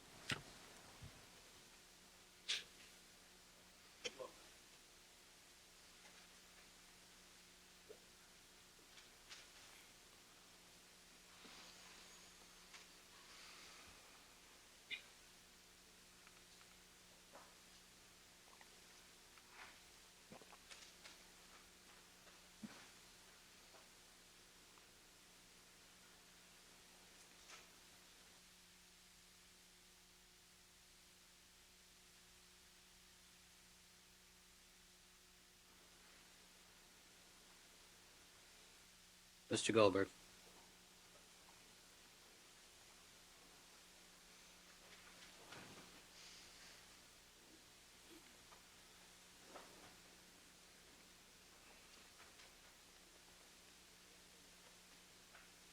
Now, Doctor, you said that on your photographs, which were either second or third generation, you couldn't see the toes of the socks. Is that correct? Yes, sir. And you couldn't tell whether the socks were inside or out. Correct. I So- have a feeling, interpretation, but if I cannot positively see that, I don't want to come here to mislead you. Okay, and if they were inside out partially, then wall 3 would be exposed to the outside, correct? Yes, sir. All right. Now, I'd like to show you what we've just marked as 596. May I put a 596 on the reverse, Your Honor? You may. May I just show this to the witness first before I put it on the You may. Elmo? Can you just please look at this, just to take a look at that yourself?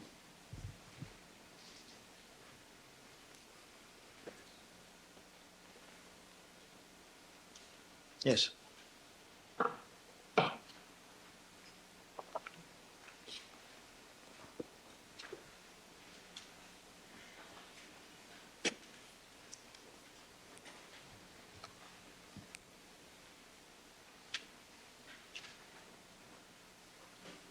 All right, on the Elmo. Yes.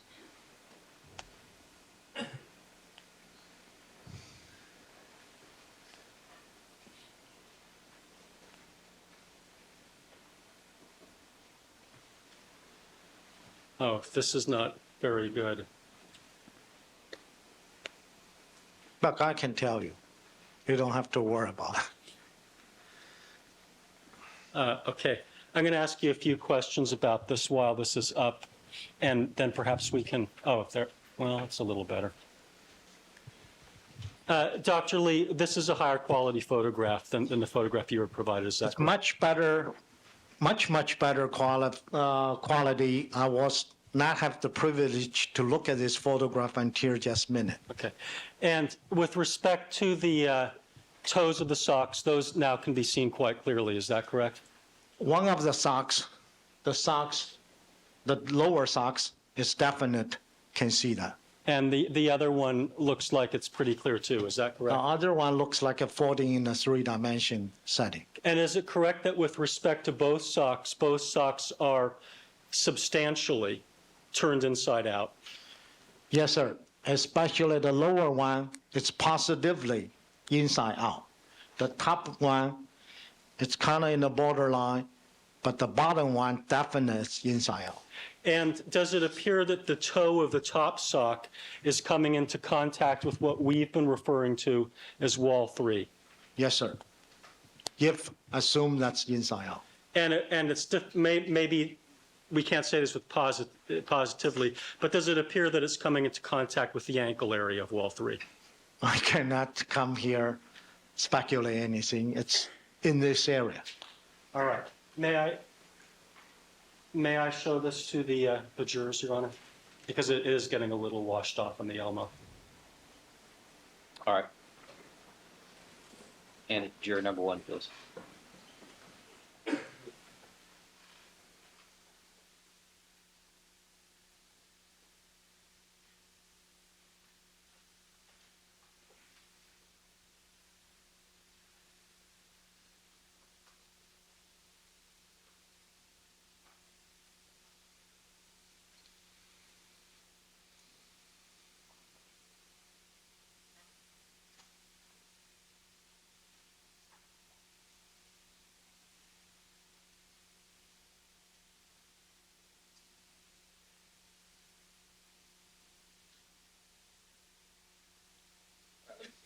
Mr. Goldberg, without the reporter while we're waiting.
All right, Mr. Goldberg, would you collect that from Deputy Pashmakian, please?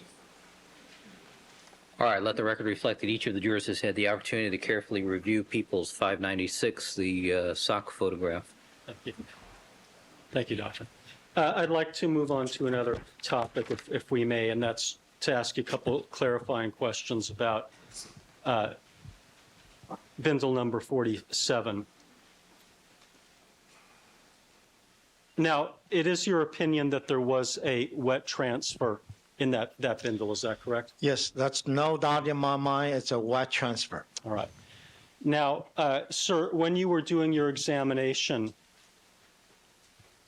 in this case, did you find, well, let me withdraw that question, Your Honor.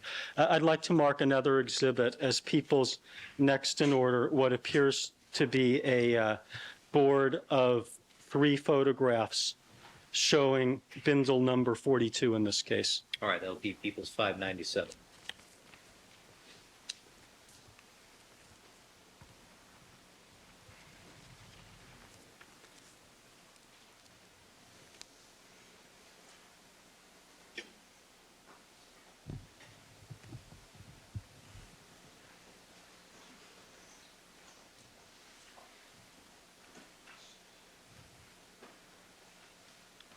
$165, can you see that? Yes, sir. All right, 1386. Sir, I'd like to direct your attention to the item that's been marked as People's 596, 97.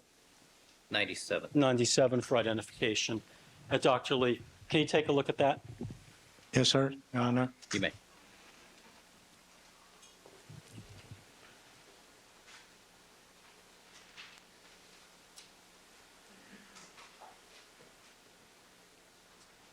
Yes, Is this one of the items that you examined? yes, sir. And did this also contain some wet transfers? In my notes, I did mention this item have wet transfer. Okay, and, sir, if the testimony in this case is that the swatches here came from a pool of the victim's blood, Nicole Simpson, would you expect that to play any material role in terms of whether or not we would get a wet transfer? In other words, would her blood be different from someone else's blood? I don't know, I did not group that. I can't really tell you whose blood. The transfer, you might know, refer a bow tie, like a bow tie transfer. I tried to find a piece in here, have a bow tie. Whether or not I can fit this bow tie, I wasn't too successful. And that could be something twisted, is Yes, that sir. correct? What I'm asking you, I guess my question wasn't very clear, is would we expect that perhaps Orenthal Simpson's blood dries at a faster rate or different rate than Nicole Brown's blood? Sustain. What? Sustain. Well, would we expect that one person's blood would dry faster or slower than another person's blood? This mooring indicates there are other factors, amount of sample, the condition of sample, the drying condition. Here, I don't know how many swatches, a whole bundle of it. And only a few small transfer, which indicative there are some wet transfer. That's all I can say. Okay, well, and that's the same as Bindle 47? 47 has few more transfers, and 4 transfers. Okay, so this has a few less transfers, but both Yes, of them sir. have transfers. Your Honor, I'd like to show the witness very briefly the exhibit that we've marked as the serology results board, People's 202, for identification.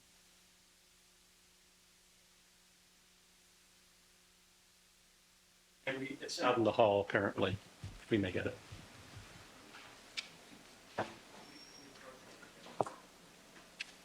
Serology results board? I have an objection to this. This is outside the scope. All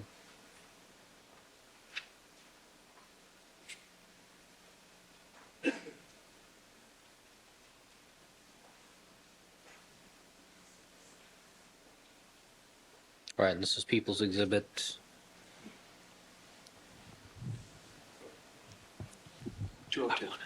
Proceed.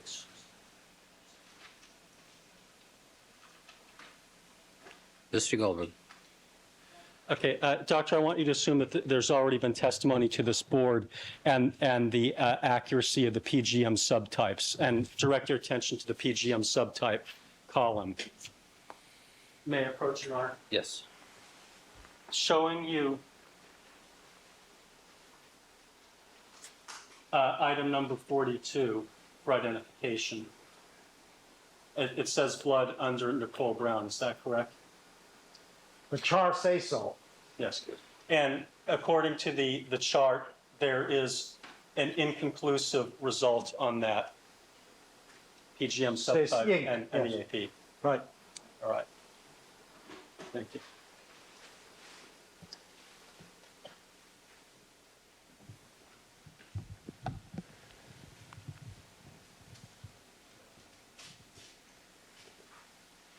Now, in terms of Bindle 42,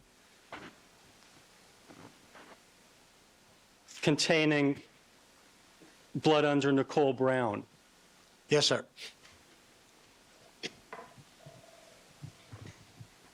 and Bindle 47, do you believe that the same process was responsible? I mean, are the types of transfer stains we're seeing in both of those consistent? Okay, first, we don't have 47 on the board. Yeah, I'm not asking. Oh, you the don't blood ask group, me I'm the just board. Transfer Okay, stains, yes. all right, sorry. I thought you were asking me about the board. But the transfer stains are consistent in both cases, is that correct? They are wet transfer, that aspect similar. All But the right. transfer pattern, they're different. And there were different swatches and different combinations of Yes. swatches in them? Yes. All right, thank you.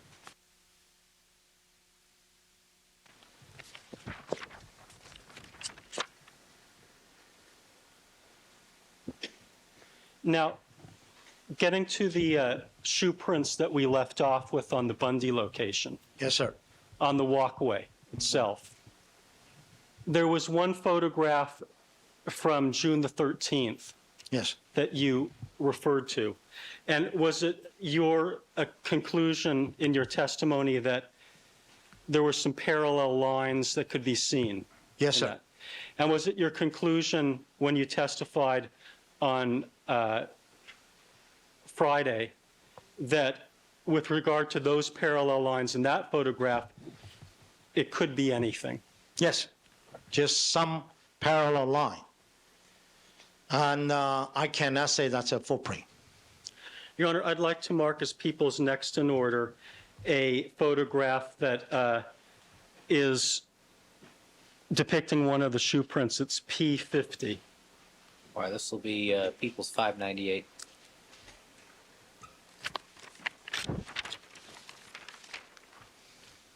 Have you shown that to Mr. Scheck?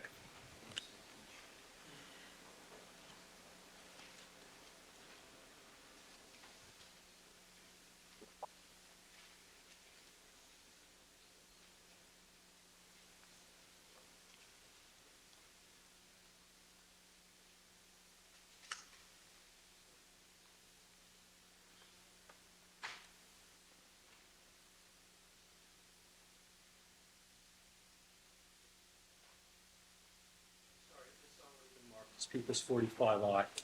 All right. Withdraw 598.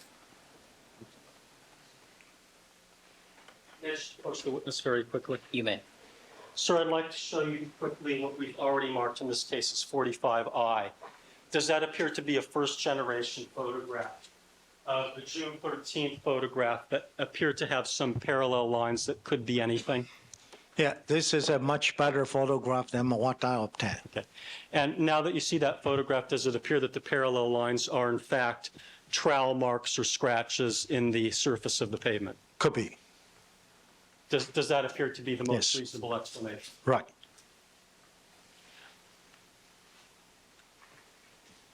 Okay, so that leaves us with the parallel line imprints that you saw on June the 25th that we need Yes, to sir. discuss.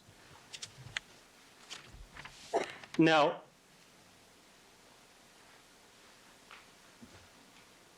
sir, when you took those photographs of parallel line imprints on the Bundy Walk itself, Yes, sir. had you seen those prints on the walk at any time prior to June the 25th? I wasn't there. I definitely did not see anything like this before. And did you examine the photographs in this case that were provided to you by Mr. Shapiro to determine whether or not you could see those particular parallel line prints in the photos? Unfortunately, the area I found really don't have a good photograph. Most of the overall view photo is taken at an angle. It's lost the perceptions. Some did some pretty good photograph. Those are selected, just shows those imprint consistent with Bruno Magna. All right, let's take a look at the Defense Exhibit 1337, which is the footprint board, if we may. Yes.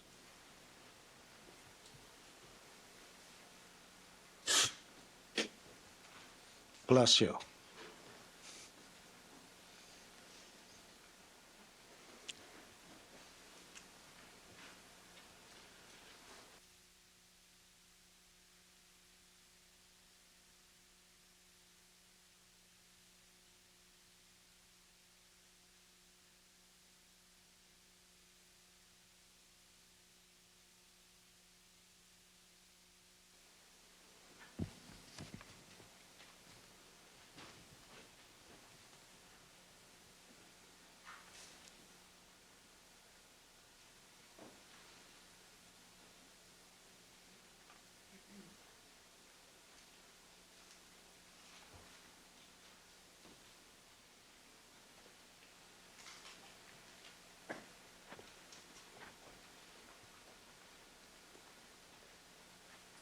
Now, with respect to the photograph on this exhibit that is at the bottom in the middle that says walkway June the 25th, 1994 on it. Yes, sir. Can you show the ladies and gentlemen of the jury clearly where the parallel line footprint is? I say imprint evidence. I think I did not say footprint.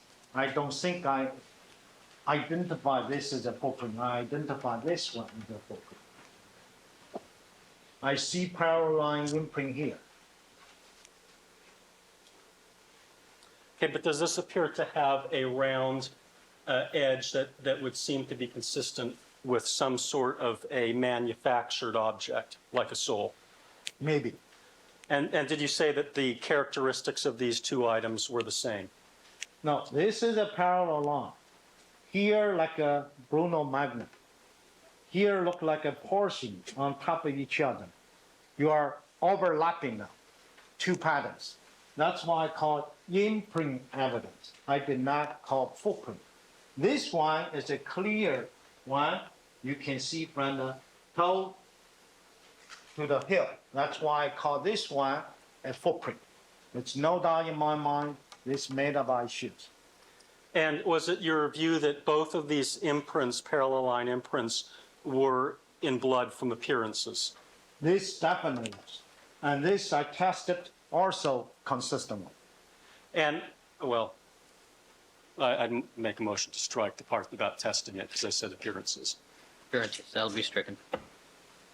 And Dr. Lee, was it your opinion that insofar as you can tell the characteristics, these two are consistent? Yes, sir. All right. Now, can you tell us from your note, now, this parallel imprint, is it fair to say, sort of transects one of the tiles?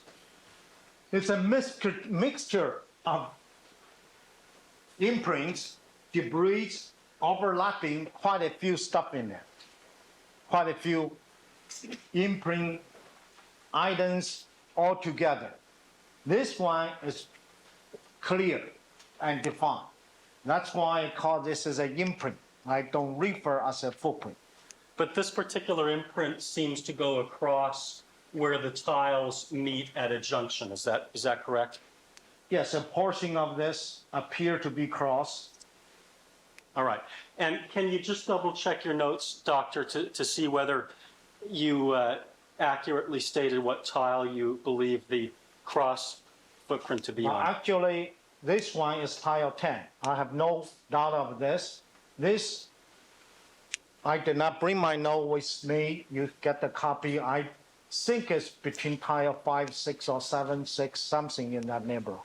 Okay, so when you said this, you're talking about the imprint evidence that's on the bottom in the middle. We don't know what tile it is on for sure. Yes, sir. And can you tell us what tile it was on for sure by looking at your notes? No. All right, but the one in the lower of the part of the diagram on the right, you say is on tile number? 10. Okay. Yes.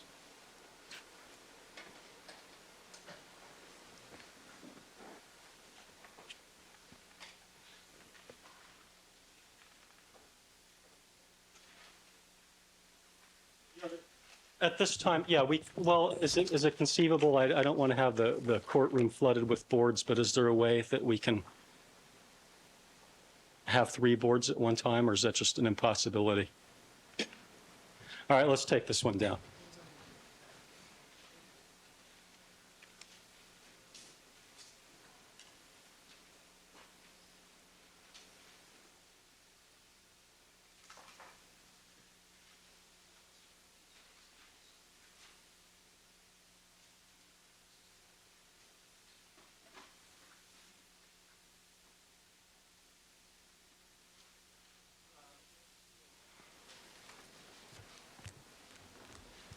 Your Honor, I'd like to next mark a blank magnetic board as People's 5. 98.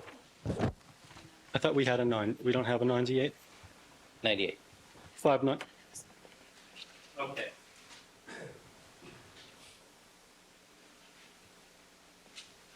Can we put the easel in the middle, Your Honor?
Actually,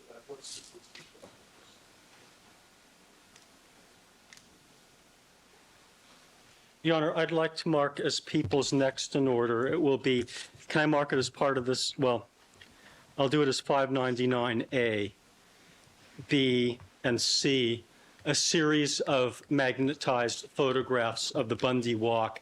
A appears to be the furthest up the walk. B is the middle photograph in terms of where it's positioned on the walk. All right, do we have any remains on this? No, Your Honor. All right, may I see it, Mr. Bancroft? And C is going to be the furthest east. That would be towards where Nicole's body was. All right, noted.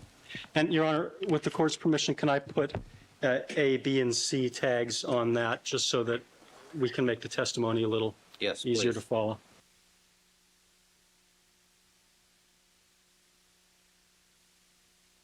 Perhaps you could step down for a moment. And Mr. Goldberg, We'll put it where it's not covering any of the tiles, like on the spout. 245. 245.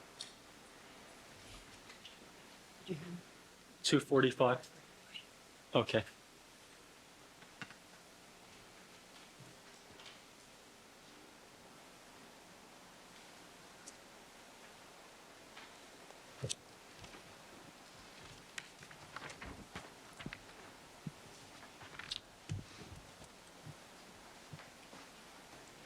Your Honor, while Dr. Lee's examining that photograph, I'd like to put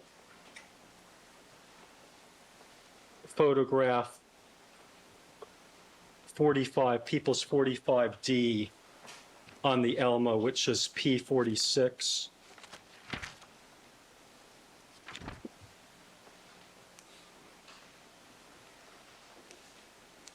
Or on laser, either way, we can do it.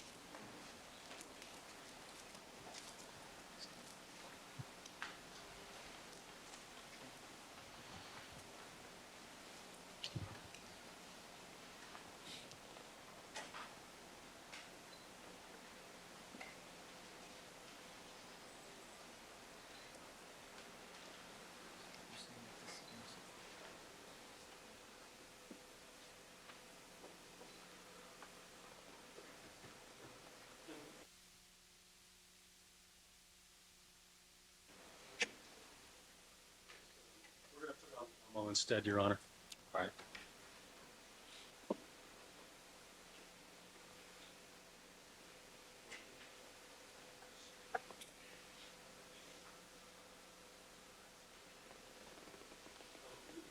It has to be arranged the other way so that we can see the whole photo. Okay, Dr. Lee, I want you to look carefully at this, and I'll show you the actual photo off the Elmo if you need to see it. But I'd like to direct your attention to what would appear to be a detective's left foot in the third tile. You have two Black set shoes. of shoes, Black shoes. black shoes, okay? Okay, that in the third tile. 1, 2, 3, third time. All right. I'd like you to look carefully at the shoe print that is to the right of the third tile. To the right. Here, you mean this Well, one? yeah, to the right of the tile in the third row. Third row. From left or right? No, third row back towards what would be the alley. That's 1, that's 2, that's 3, Yeah. right? Okay, Well, third let's- row, okay, All right. yes. Now, Dr. Lee, taking a look back at. You want to look at it? Yes. I can see this one. Okay, so the one that we're referring to, that we've just been referring to, is the same as on photograph C on our Bundy exhibit, is that correct? That's correct. So that would be the third row.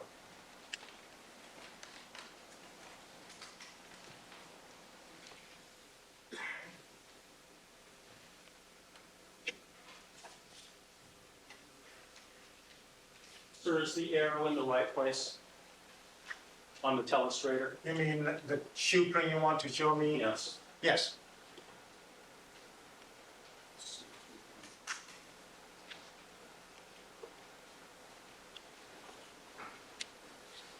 Can we print that and mark that? Okay, Dr. Lee, I'm going to put a little 3 in an area of the tile that appears to contain no shoe print evidence. Is this okay? Sure. So that would be the third row. I'm not going to mark all of these because otherwise it'll take too long. But if this is 3, 4, 5, 6, 7, 7.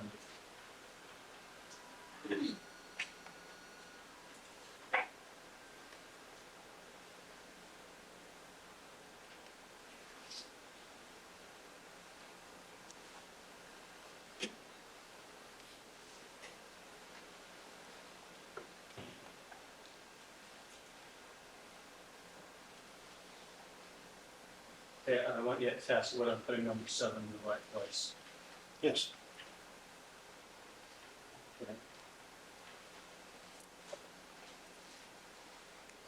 Okay. Now let's use the bigger photo. So this is 7, 8, 9, 10. Yes.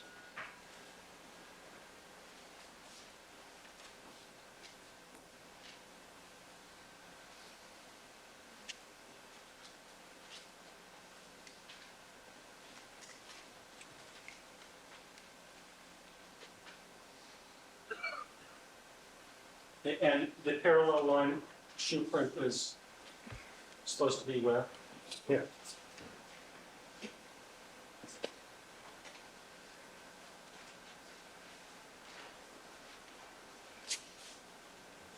And do you see anything that there's, I see something on the top.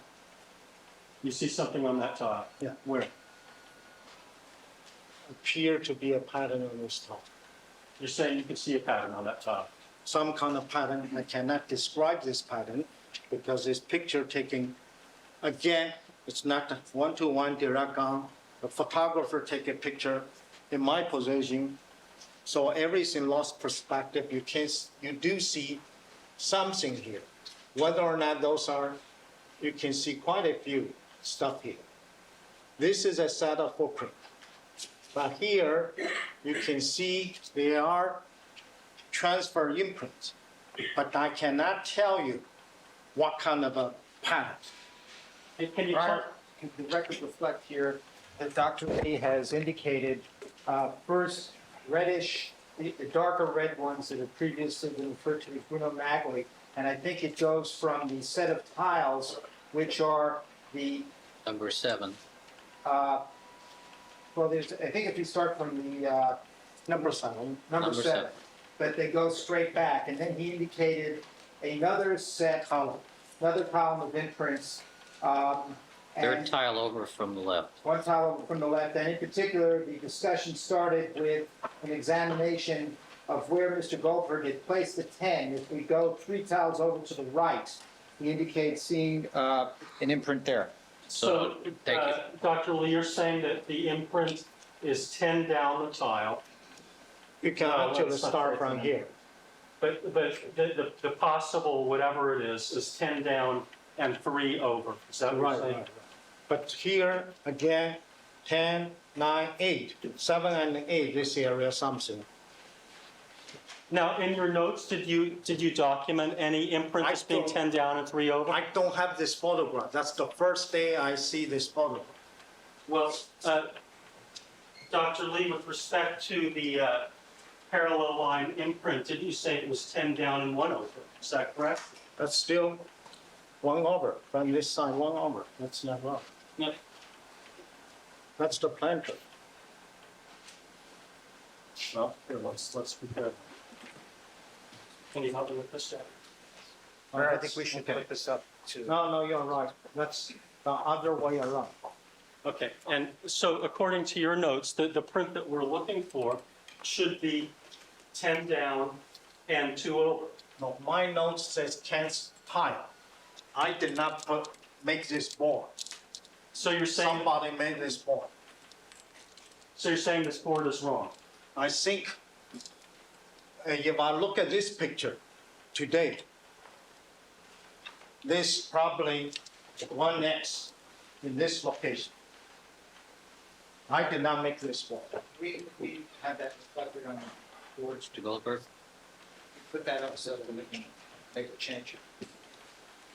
Well, we'll have to do that on the back, I suppose. You want to at least, wait. Mr. Goldberg, while you're conducting your examination, would you at least describe for the record what the witness is referring to? Okay, he was referring to the Bundy imprint board and saying, I did not make this board. Yes. Which is defense exhibit what? I think it's 1337. All right, thank you.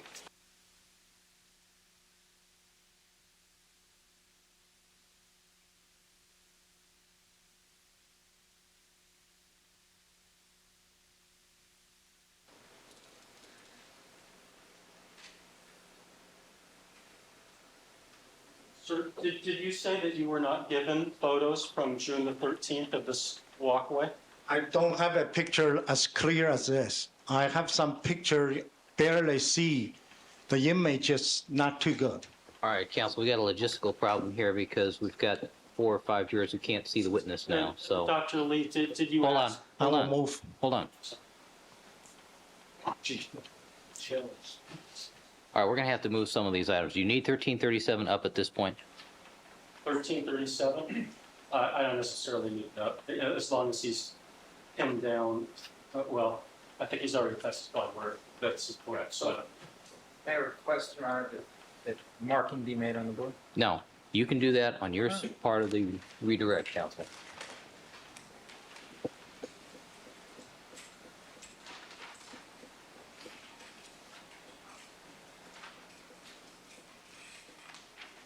Doctor, did you ever ask the defense to provide you with higher quality pictures? I get the information, that's all the picture we get. It's totally out of sequence, mixed up like a deck of car. I spent a lot of time trying to make some sense out. Okay, when you got it from Mr. Shapiro, did you say, please send me some examination quality photos? I did ask he said that's all he got. He took it back. By the way, I don't have the photograph. So you don't have them now? I don't have it now.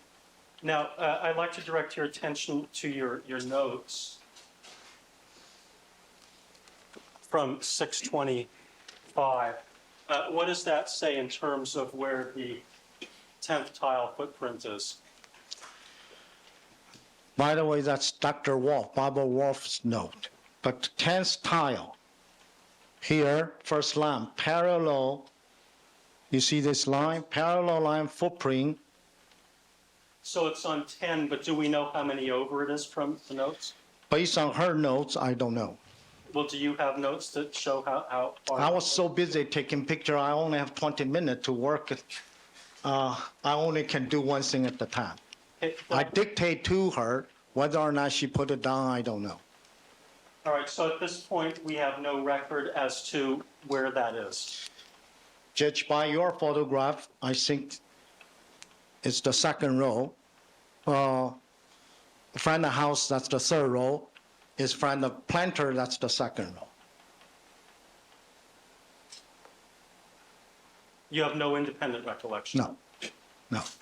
And you have no independent recollection of where the other one is that correct? I only have one shot, very short time. I photographed, documented. Okay, let's, are we going to take a recess at 2:45, Your Honor? Because I wanted to switch to the other print, and maybe we can take a recess now. All right.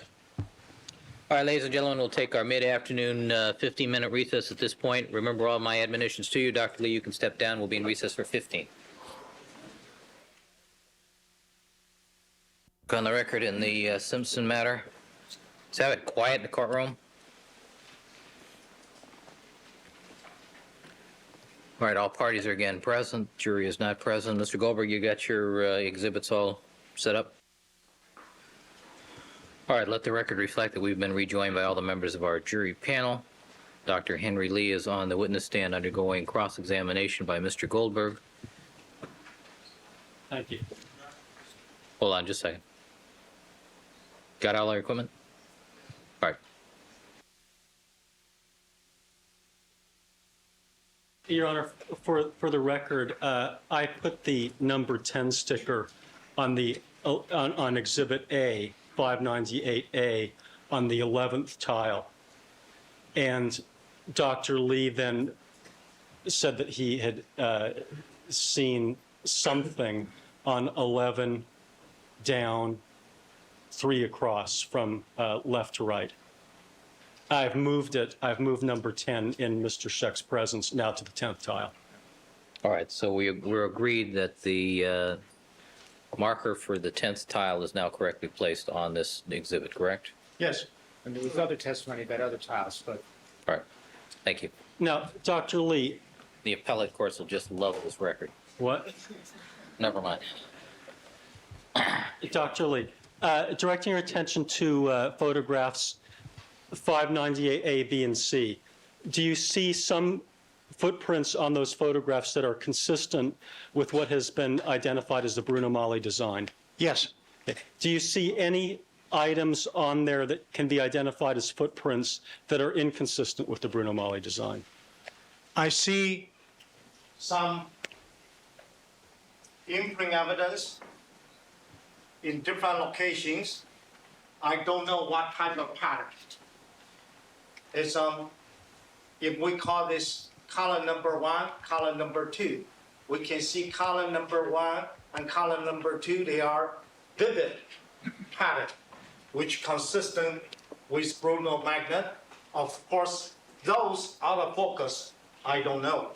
Column number 3, there are some appear to be imprint evidence, which I don't know what kind of type. Okay, so the only imprint evidence on any of these photos that we can say is a shoe is consistent with the Bruno Magli design, is that correct? These two in focus. This two is in focus, I can tell. The rest of them, I cannot tell. All right. Now, did you take a look at Bill Bodziak's diagrams and notes with respect to his investigation of shoe print evidence in the Bundy location? No, this is the first time I see this beautiful chart. And a lot of blue, red, dark blue, all different color, which appears to be indicates some footprint. No, let's put it up. Can I put that up on another easel, Your Honor? Yes. All right, and Mr. Fairtlow, which diagram is this? This is People's Exhibit. Doctor, while we're waiting, 7B.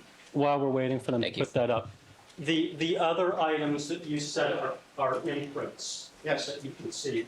Are you saying that those are shoe prints, are not shoe prints, or I don't know? I can tell you that's imprint, but I cannot tell you definitively those are shoes. Okay.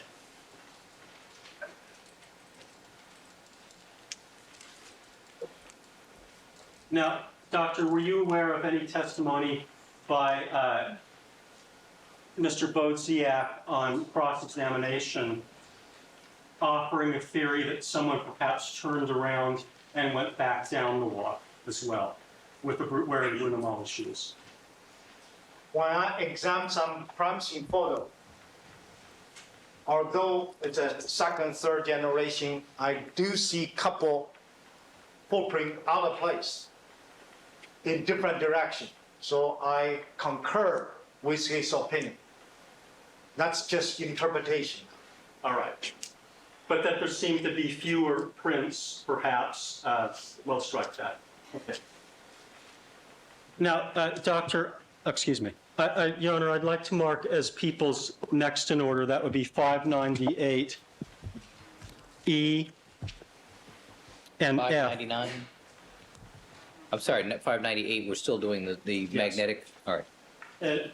E is what appears to be a, This would be D. no, we already had, ABC, okay. Yeah, that's right. D. I thought we'd already marked a D, sorry.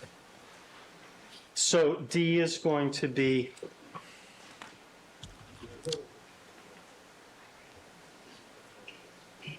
oh, excuse me, there is a D. Okay, yes, there was a D, Your Honor.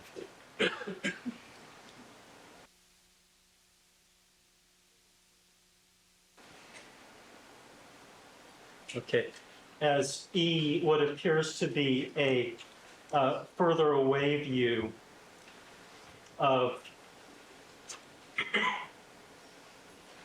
what appears to be a parallel line imprint that intersects with a tile. And then as F, what appears to be a closer view of the same photograph. Where it describes what they are, maybe you could show them to the witness and authenticate them in that fashion. He gets to do it the way he wants to do it, counsel. No, I'm talking about the description of what it contains. Your Honor, for the record, I'm taking C and B down, but I'm going to leave A up. And Doctor, I'm going to put A on its side. And the way that I've arranged this, the dog's bowl is on the left-hand side of the photograph. Is that correct? That's correct. So looking at it, it's as if we're sort of looking down the walk towards the alley. Is that correct? Yes. Now I'd like to show you what has been marked as E, and I'm orienting that so that the tile is parallel with floors that's on the board in this courtroom. Is that correct? That's correct. And I'd like to show you F And I'm orienting that similarly so that the tile is parallel with this courtroom floor. Yes, sir. Now, do these two photographs depict the same scene? It appears to be depict the same scene, appears to be enhanced the photo, Excuse me? enhanced the photo. You mean enhanced, enlarged, or? Enlarged or enhanced because the contrast is much better than before.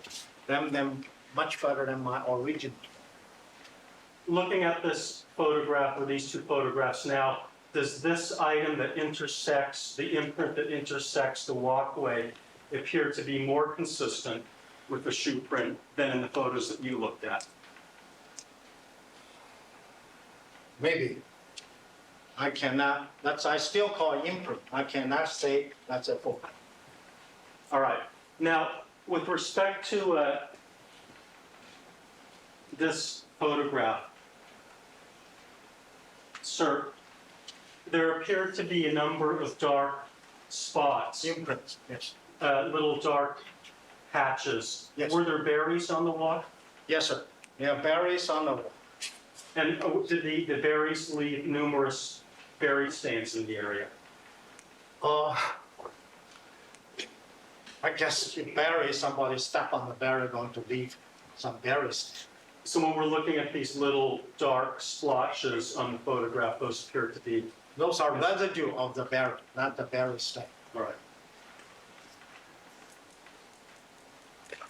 Now, Doctor, I'd like to direct your attention back to Bill Boziak's diagram. Yes, sir. And let's count over to the 10th tile. 1, 2.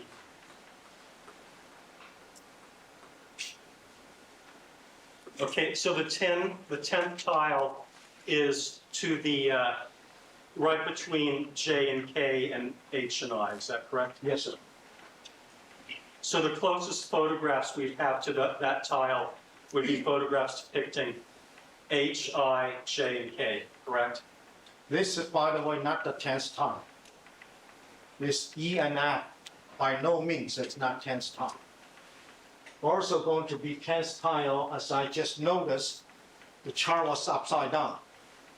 Should be here, right here the second, instead of on this side. Okay, now by second one, what are you talking about? The other input that's No. not on? Not, you did not show that one.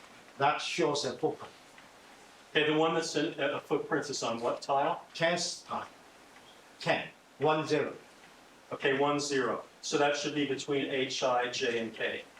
It's here. It's not, it's little off. H, I, and J. Okay. Okay, but do you have any note, you don't have any notes reflecting where that is? Only Dr. Barbara Wolf, I dictate to her, she wrote down 10th tile parallel line footprint. And with respect to the one that's intersecting the tile, Yes, that's the one where we don't know where it is. probably 5 or 7 in that neighborhood, but the notes did not reflect. So E and F, we don't know. We don't know. All right. Now, let's take a look at the, and just so that we're clear, E and F are the photographs that you took on June the 25th. Now, E, I took some photograph. You use my photograph to enlarge or enhance. Shows additional, as I pointed out, there are numerous imprint evidence on here. This wiggly line, that's another imprint evidence. Here is another parallel line imprint evidence, actually better than my own photograph. Now, Doctor, would you agree, though, that these photographs are taken on June the 25th, E and F? My photograph was taken on June 25th. This photograph definitely is not taken on June 25th. Well, isn't this comes from your photograph, right? So it's not from you are retaking my photograph. So you did not take on June 25th, 1995. Okay, well, I don't want to get into semantics. No, that's not semantic, that's really important. Okay. Because I took my picture on June 25th, 1994. This picture, somebody took picture of my picture.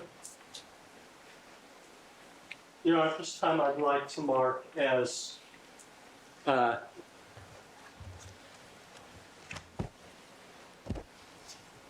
People's 598 G, a photograph of what appears to be the same as E and F, except that it's not enlarged. All right. Doctor, is this your picture? Yes, sir, this is my picture. Okay, let's just stick that on the Elmo so we have that.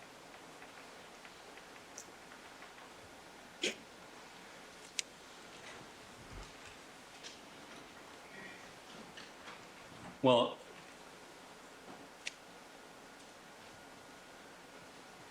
can't we get it?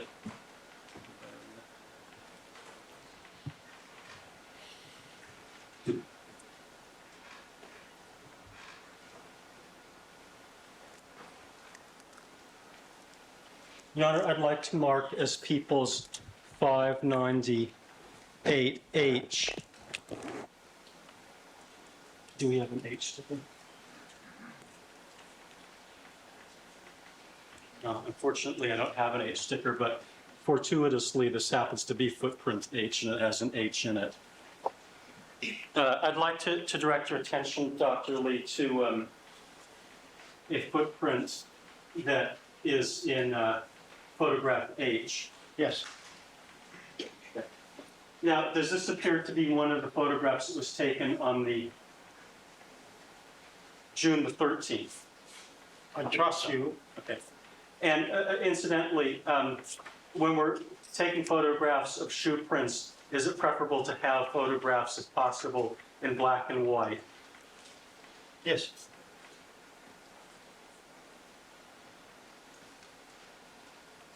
And then I'd like to mark as People's 594I for identification. 598. 598. 598. 598I. Another imprint. One of these ones. Let's see.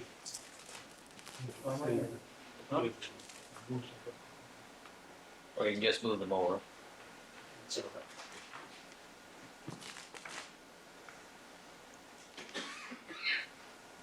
now, I'd like to direct your attention to what a photograph that's actually previously been testified into this case, in this case that's labeled H, yes. and that is also depicted on Bill Wozniak's diagram. 387B. Yeah, this H. Okay. And now I'd like to direct your attention to a photograph that's been marked as I for identification here. Now, I'd like you to compare very carefully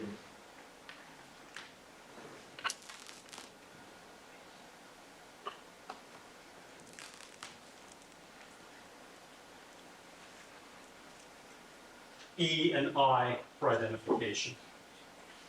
Yes, First, I'd like to direct your attention to the heel print of E and I. right, Does it appear that the same portion of the heel print is missing in both of those? yes, And I'd like to direct your attention to what would be the toe area of I. right, Does it appear that with respect to the toe area of I, that portions of the toe area in relationship to the tile, the grouting in the tile, is consistent with its placement on E? it could be. I cannot see that definitively, but could be there. But you agree that that appears to I be don't have consistent? the tile here. All right.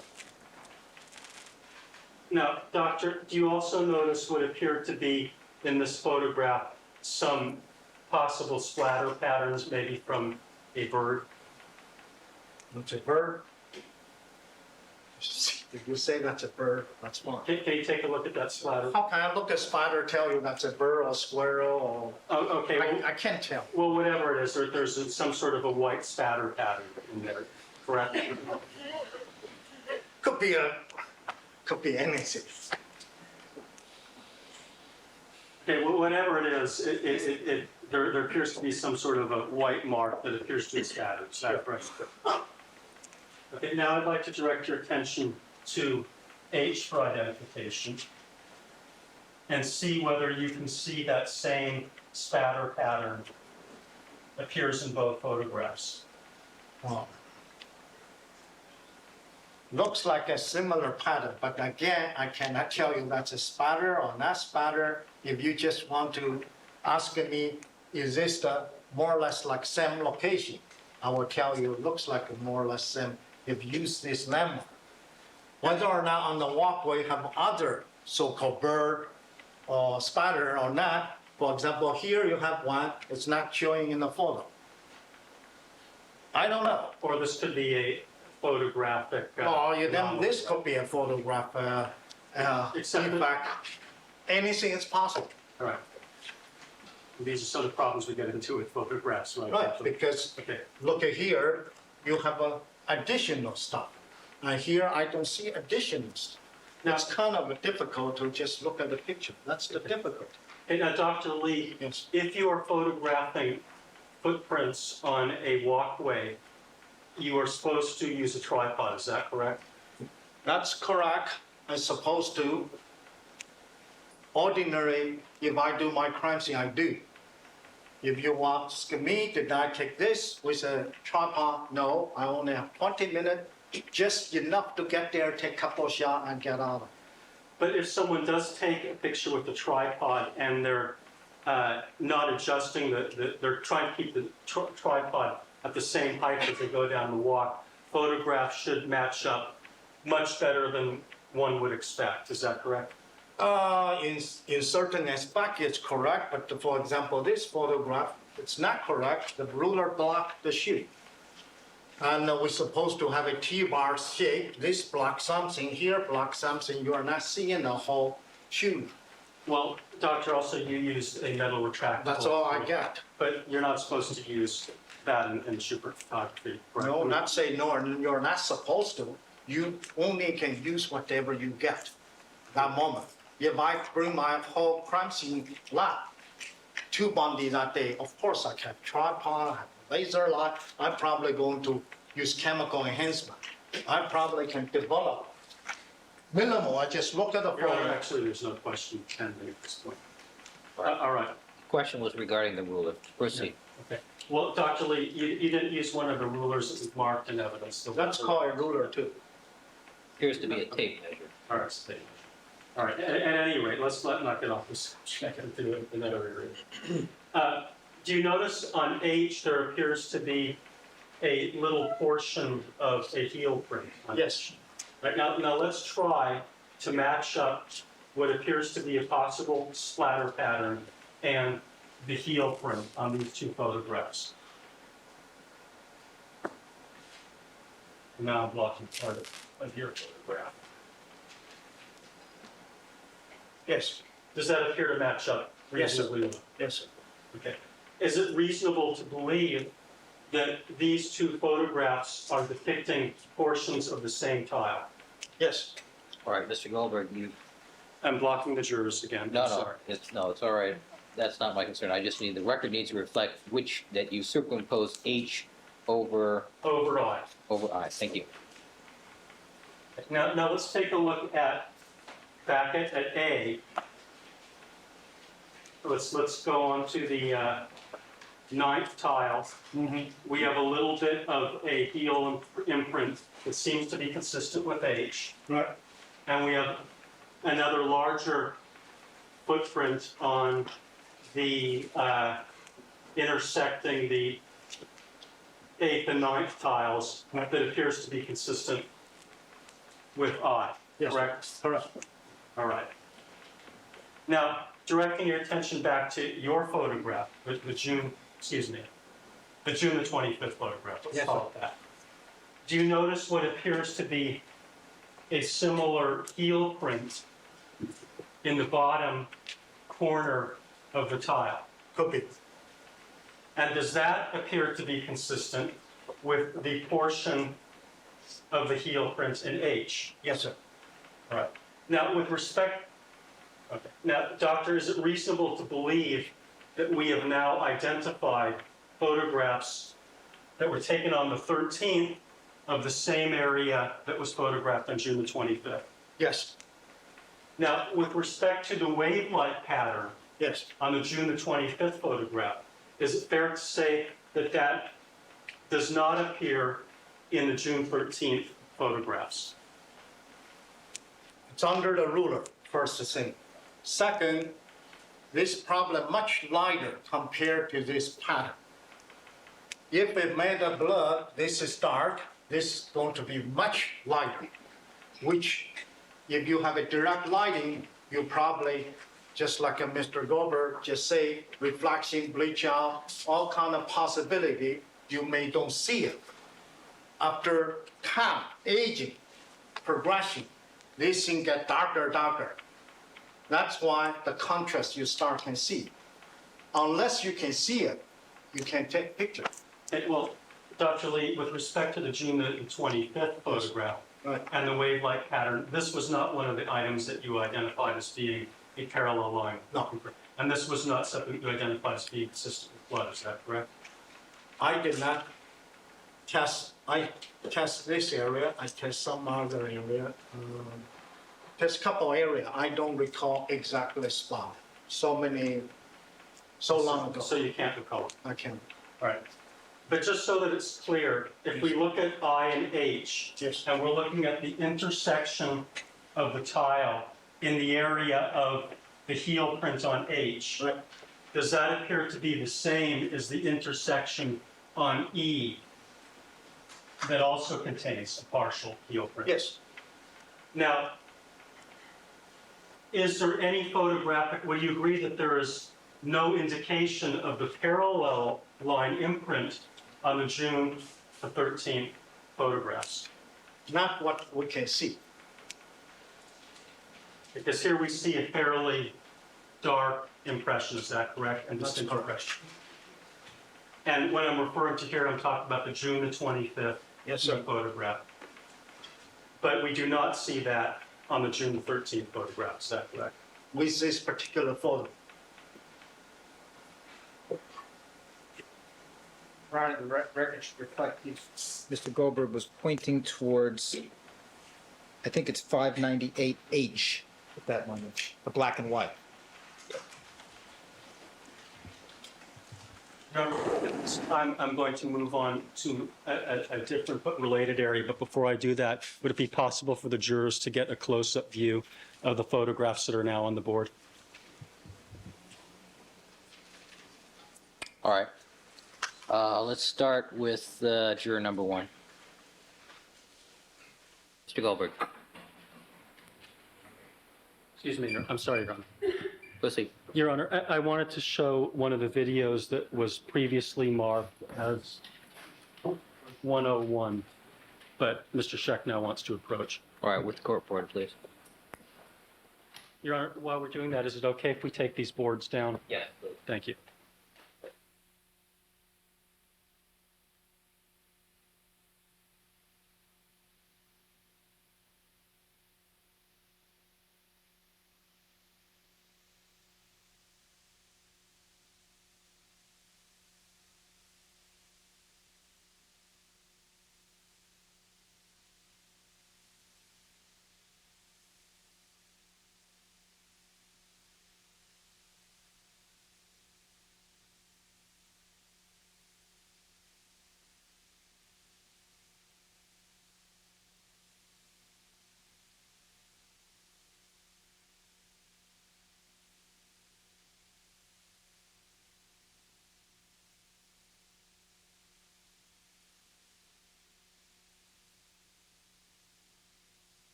All right, Mr. Goldberg, I'm sorry, Madam Reporter.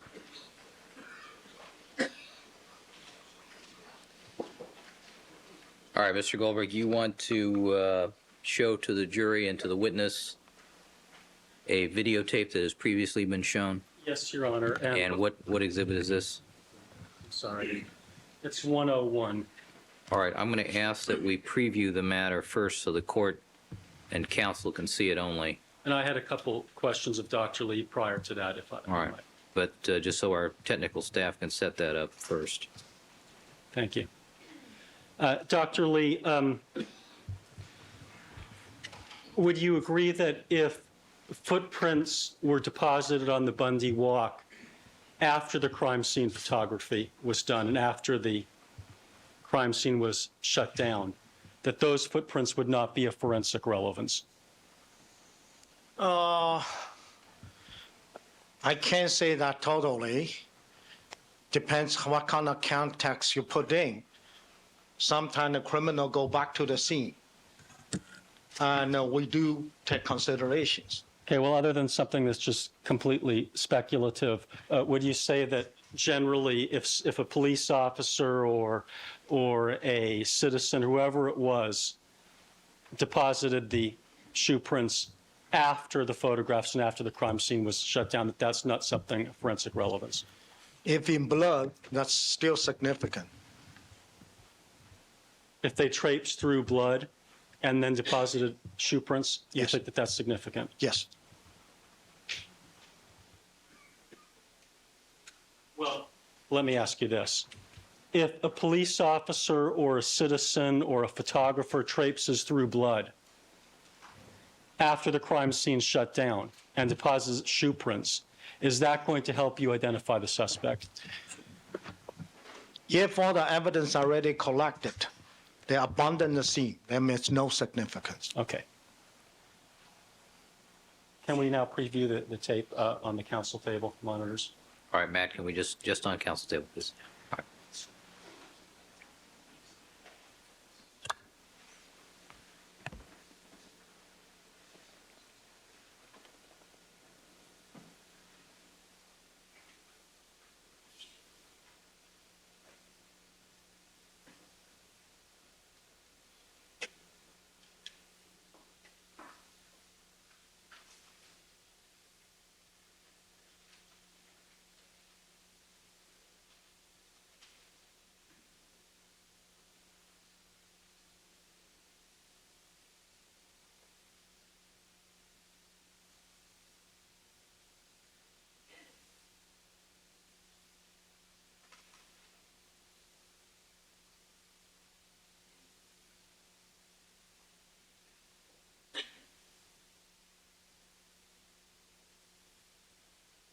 All right, Mr. Scheck, do you recollect the videotape?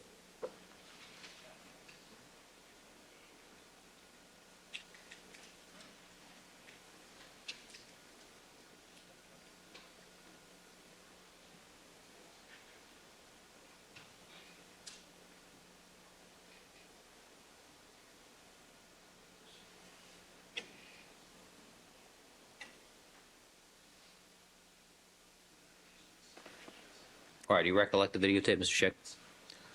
All right, Mr. Goldberg, do you wish to play this for the jury? Yes, Your Honor. All right, Mr. Farrell, would you rewind and play, please?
Mr. Goldberg.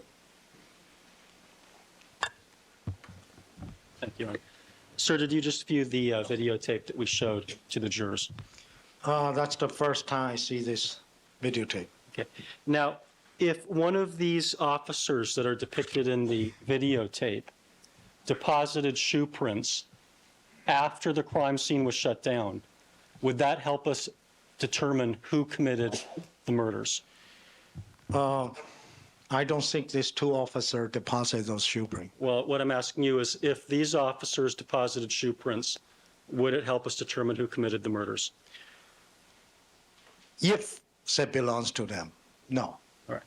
And if these officers or some other member of the public or someone else that came in later deposited the shoe prints that were seen on your photographs taken on June the 25th, Yes. would Sustained. the two photographs on the walkway, would that help us determine who the killer was? Again, what the photograph I took in June 25th, it's parallel line design. These two officers, I don't think their shoe saw pattern is similar to that parallel design. It's on the second platform. This footprint has to lot in blood, not great amount of blood. If a great amount of blood, we should see much darker color. What I see is grayish color. Need a lot of experience to recognize that. If those footprints, say, in fact, left by these two officers, have no significance. Now, sir, did you examine the shoes of any of the officers depicted in the photo?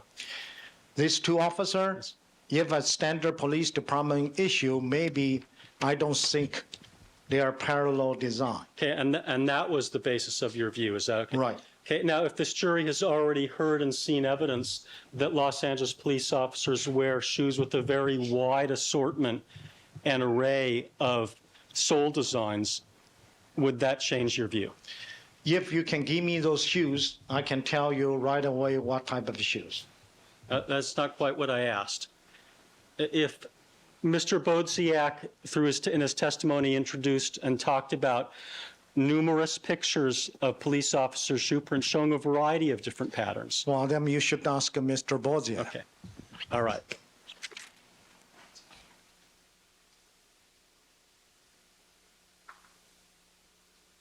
A moment, Your Honor. Certainly.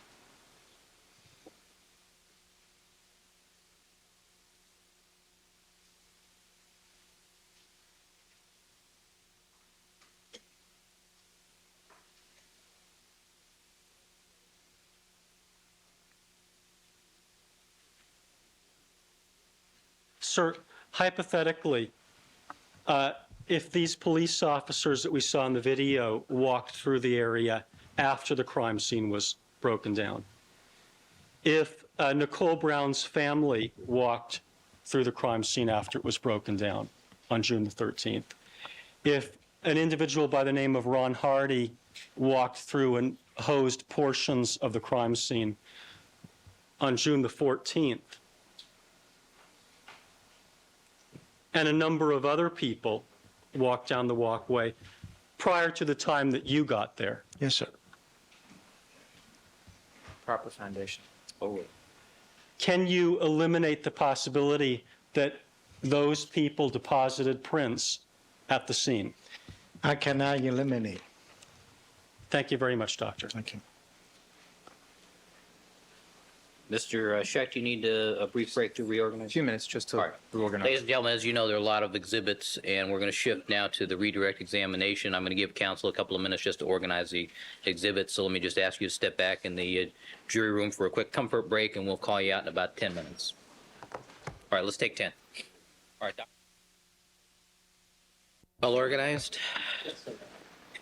All right, back on the record. All parties are again present. Jury is not present. Deputy McNair, let's have the jurors, please. And we'll break at 5.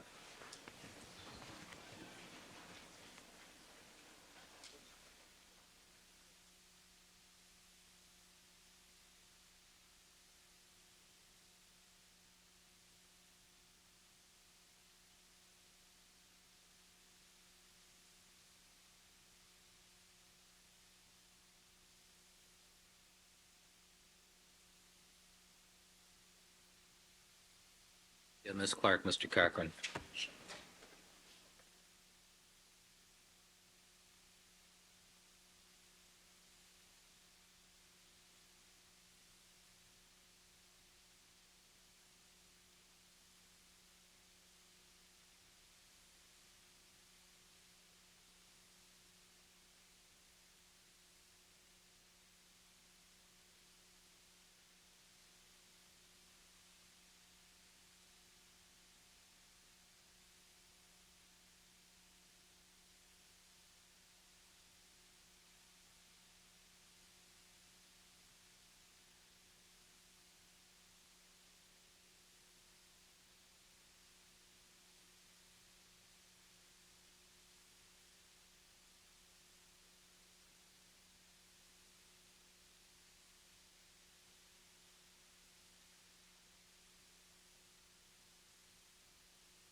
All right, let the record reflect that we've been rejoined by all the members of our jury panel, that Dr. Henry Lee is again on the witness stand, that the prosecution has completed their cross-examination, and Mr. Scheck, you may redirect. Before Mr. Scheck starts, I wanted to mark two printouts, a printout of 598C.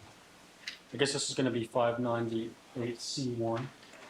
And it's a printout of what appear to be the prints that were on the second and third lines, tiles rather. And I'd like to mark as 595A what appears to be the printout of the evidence envelope with the yellow circle around the dot. All right, thank you, so marked. Mr. Scheck. Thank you, Your Honor. Good afternoon, ladies and gentlemen.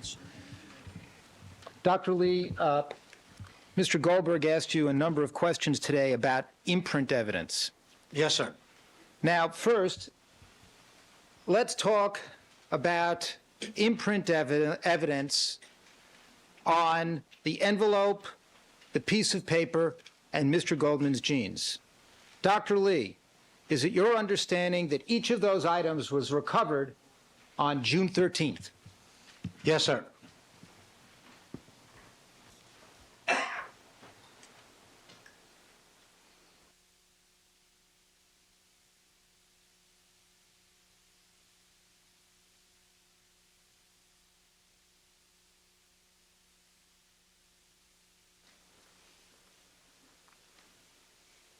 This is 1339, Your Honor. The board entitled imprint evidence Bundy.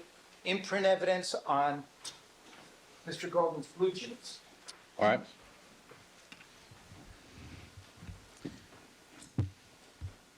Dr. Lee, in the sections marked imprint 1, imprint 2, imprint 3, are these imprints?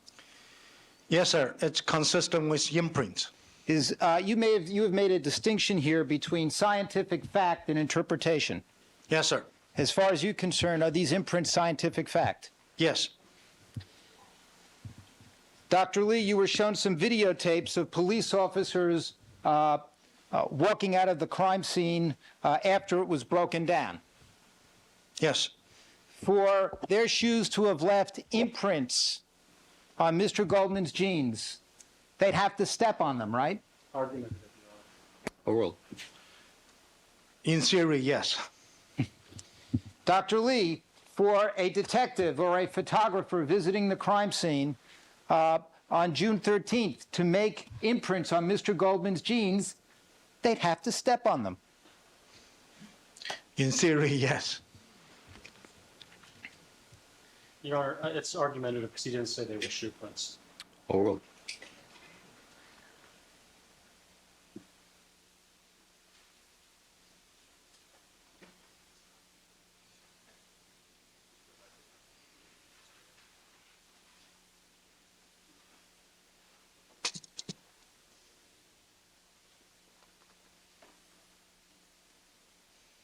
Your Honor, this is entitled Imprint Evidence at Bundy,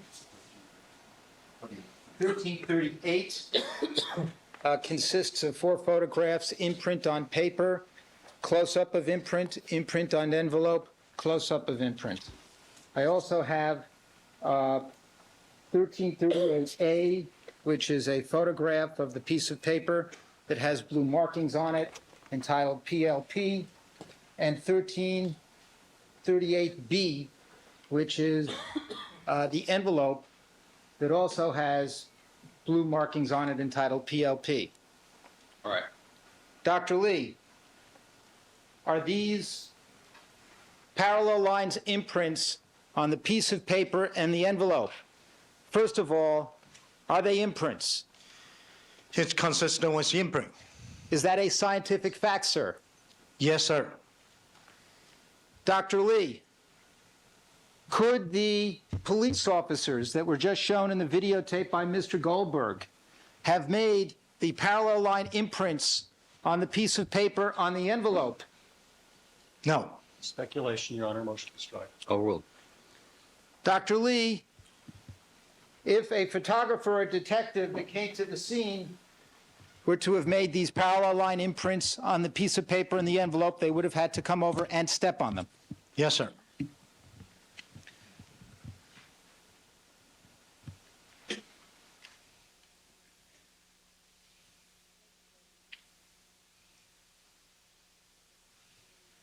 Dr. Lee, show you what is, I guess, People's 598A, Your Honor, and this is one of those photographs that have been blown up and magnetized. Yes. And this is the one that's entitled A and has now the number 10 on a tile. Yes. Step down. Dr. Lee, you may step down. Your Honor, do you have a removable stick and arrow so that I can put a mark on it and then remove it?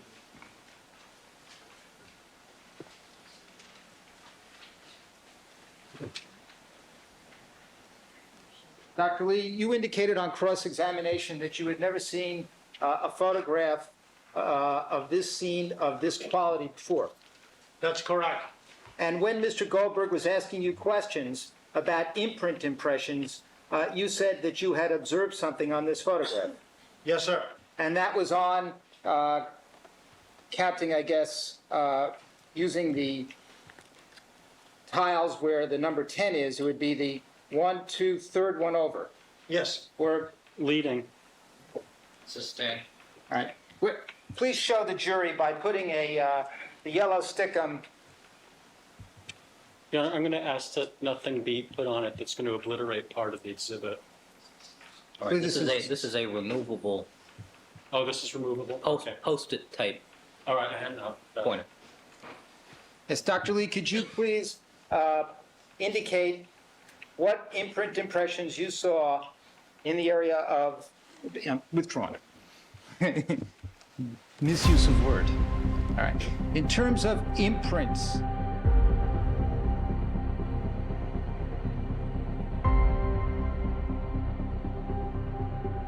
column number 1.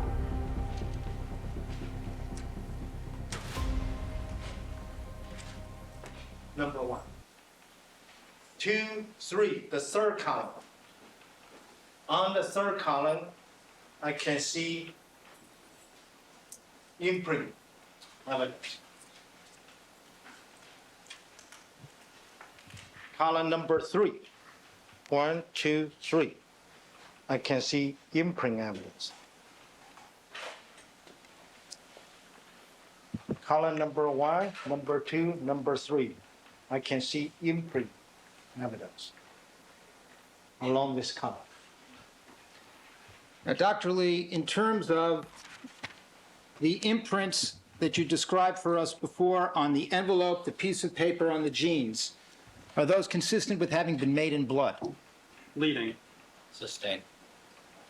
With respect to blood, right, are the imprints consistent with having been made in blood? Yes, Now, are there methods that are available to a forensic scientist when examining imprint evidence at a crime scene that have been made in blood to visualize them? yes, so-called enhancement technique. Now, calling your attention again to 583A, and the scene is depicted here. What techniques could have been used on June 13th with respect to enhancing imprint evidence here? Beyond the scope, irrelevant. Sustain. All right, what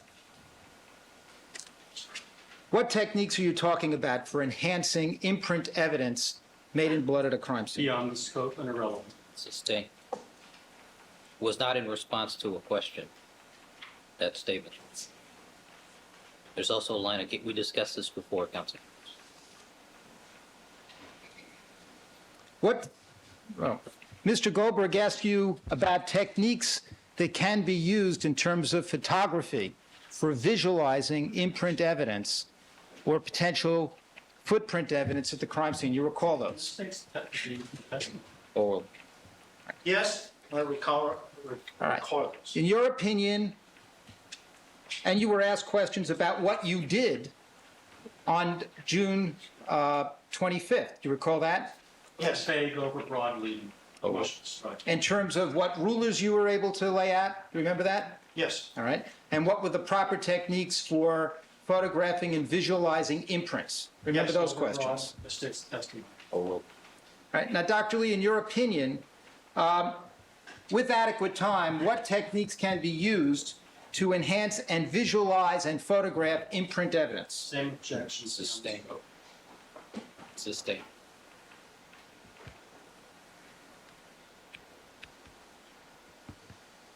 You can go into the photographic aspects of it. Well, if you mentioned something called autolidine, yes, is that an enhancement Beyond the scope. technique? Sustain. All right. If an enhancement method such as autolidine is used, Sustain. No. Sustain.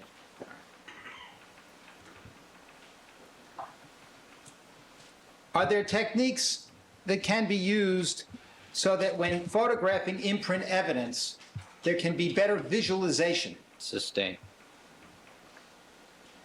May we approach, Your Honor? No. We're not going into other techniques. It's not a question of other techniques. Your Honor. Proceed.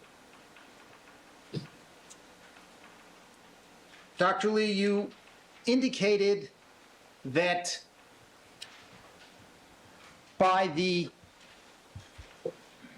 you were asked questions about the color of imprint evidence you saw on the walkway on pictures you took on June 25th compared to photographs that you saw on June 13th. Do you recall those? Mistakes, testimony. Oral. yes, I Right. do recall.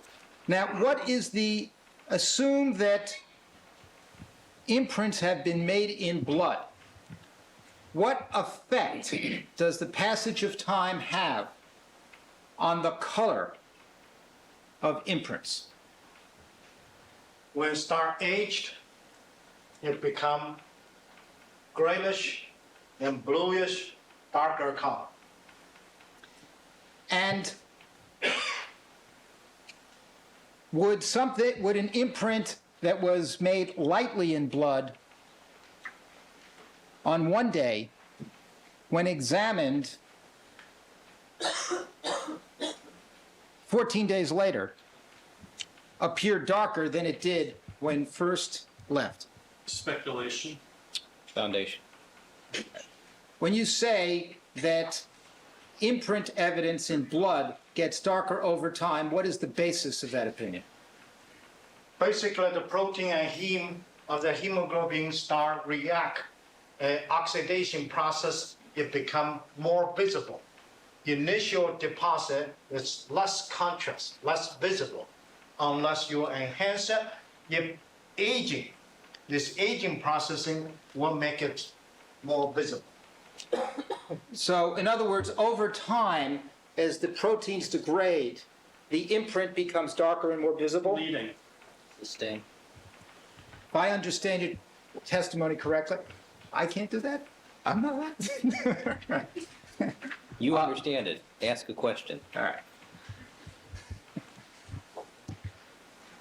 So, what is the relationship between the breakdown in protein and the color of imprints made in blood over time?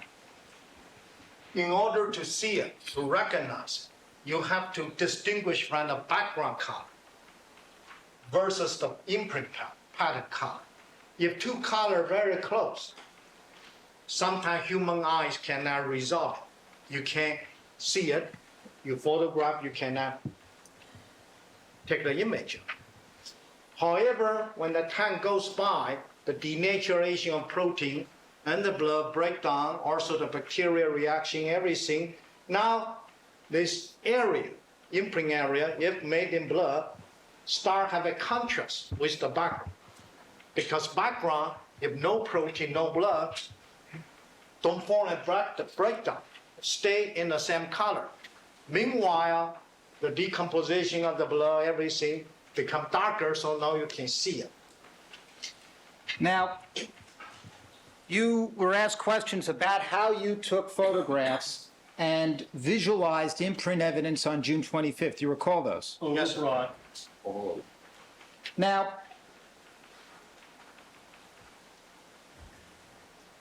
if you had more time, what techniques could you have used to, with respect to photographing imprint evidence?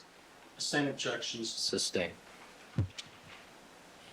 Were you limited in any way in what you could have done on June 25th in terms of visualizing and photographing imprint evidence? Yes. In what way? Your Honor, same objections.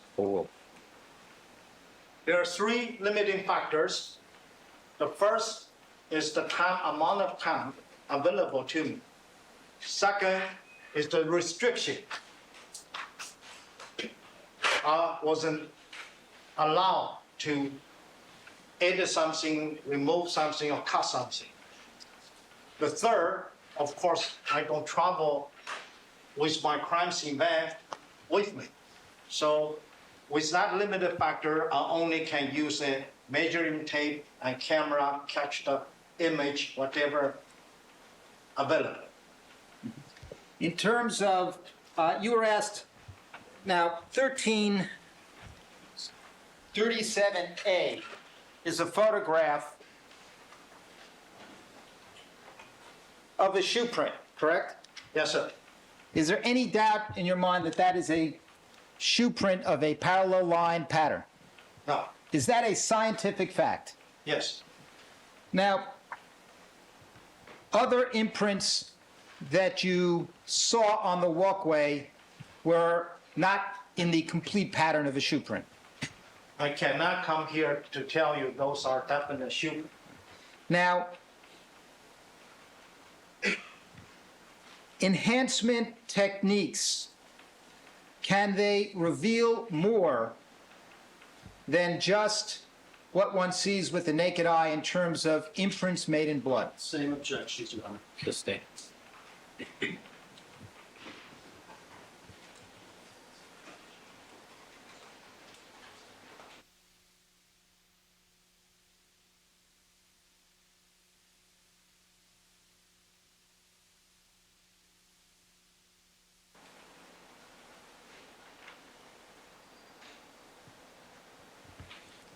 Now, Dr. Lee, you were asked on cross-examination questions about, withdrawn. And finally, on 598A, where you've put the yellow marker,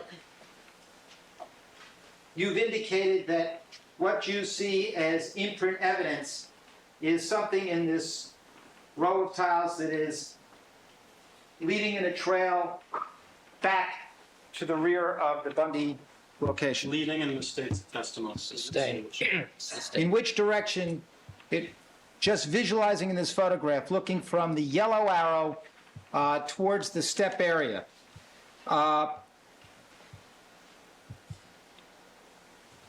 between those two markings, the yellow arrow and the step area, do you see a series of images that could be imprint evidence? Yes.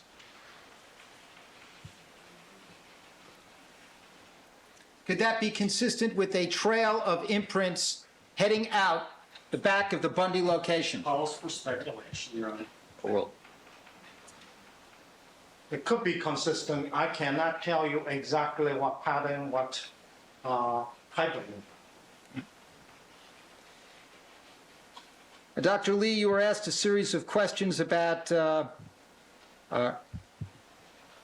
absence of evidence in crime scene techniques. You recall that? Yes, And States testimony. Overruled. you mentioned in your chart before something known as recognition. If counsel is not going to ask questions, then ask him about the charge, he should be allowed to take the stand. Overruled. You recall your discussion before on cross-examination about recognition yes, and collection, preservation, and documentation. that's correct. All right? Now, in terms of the absence of evidence, if imprints are not recognized, documented, preserved, and collected by criminalists, does that mean they are not there? Beyond the scope of argument. Overruled. No, they're not. Definitely not means not there. Maybe presence. However, lack of a documentation, enhancement, or collection, nothing I can do about. Motion to strike the last part of his answer. Overruled. Now, with respect to the imprints on the envelope and the piece of paper, you were asked some questions in cross-examination about cuffs and fabric. You recall that? Yes, sir. Now, you examined Mr. Goldman's boot. Yes, Could Mr. Goldman's boot be the source of the parallel line imprints? Asked and answered beyond the scope. Overruled. Mr. Goldman's shirt, could that be the source of the parallel line imprints? Asked and answered beyond the scope. Was asked and answered once before, counsel. I'm sorry? We have that question and answer in the record. I understand that, but this is right, redirect if you examination based on fabrics. It's already there. It's redundant. Well, we could say that about, this is. Proceed. Say that about everything. Proceed. All right.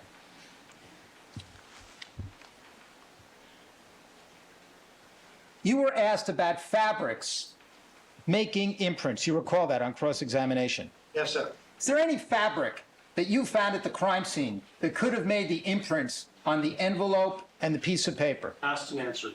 Overruled. No, I did not observe any similar pattern. And in cross-examination, you were asked about fabrics making such an imprint, and you said something about the necessity in these imprints on the envelope and the piece of paper for direct contact and a certain amount of force and no movement. You recall that? Overruled. Yes, I do recall. Could you please explain that answer to the jury? In order to get this transfer, first thing on the surface have to have liquid blood, a pattern. And the amount has to be just right. Something has to have similar pattern, which have to apply to the surface with certain pressure. I did not see any movement. In other words, it's not a smear. It has to be direct application with certain pressure, just like when you stamp something. I think we're finished with these fields.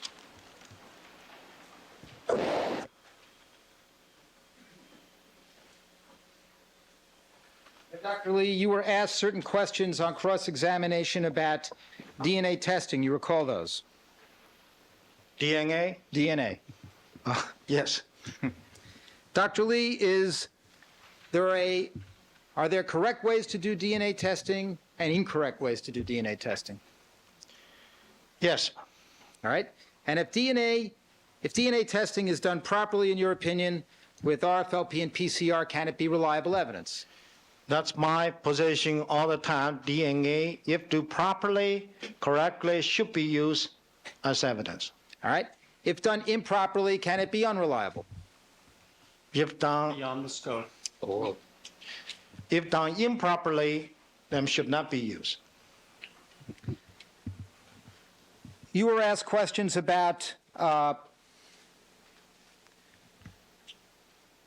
forensic scientists, molecular biologists, and having a say as to proper DNA methods. You recall those questions?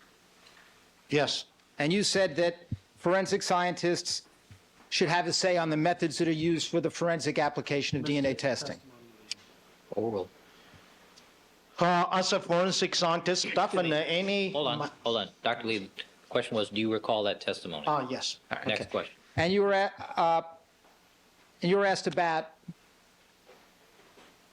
well, let me ask you, in terms of, you said, and is it your opinion, what is your opinion about about forensic scientists and whether they should have a say in terms of what are the proper methods for doing forensic DNA testing? What I'm saying, as a forensic scientist, we're the one conduct the testing, we're the one look at the sample, we're the one evaluate the sample. So therefore, as a forensic scientist, we should have some saying in a committee, in a national meeting, international meeting, determine the procedure, the method, and the type of analysis we perform. As a forensic scientist, we should have some saying. And that shouldn't be just by other field of expert to dictate what we have to do. And in terms of the role of molecular geneticists and population geneticists who are from clinical testing and academia, do they have a role as well? They all have certain role, even attorneys also have the certain roles in the DNA applications. And the NRC panel in which you served had representatives from all these groups. Yes, sir. Now, you were shown a picture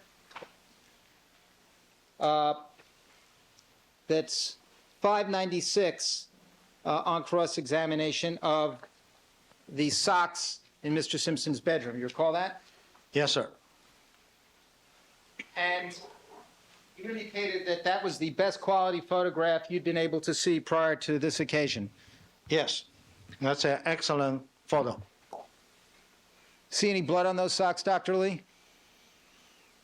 Objection. Oral. Calls for speculation. Oral.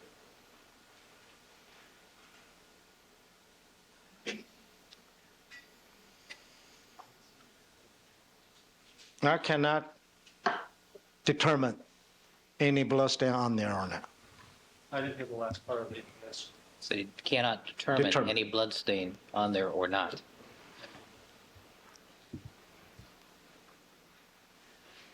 Dr. Lee, you know Professor Herbert McDonald. Yes. And what is your opinion of his expertise? Beyond the scope. Sustain. But you were asked questions on cross-examination about Professor McDonald and interpretations of the stains found on the sock. Yes. And what is your opinion of Professor McDonald and his expertise in the area of bloodstain interpretation? Beyond the scope.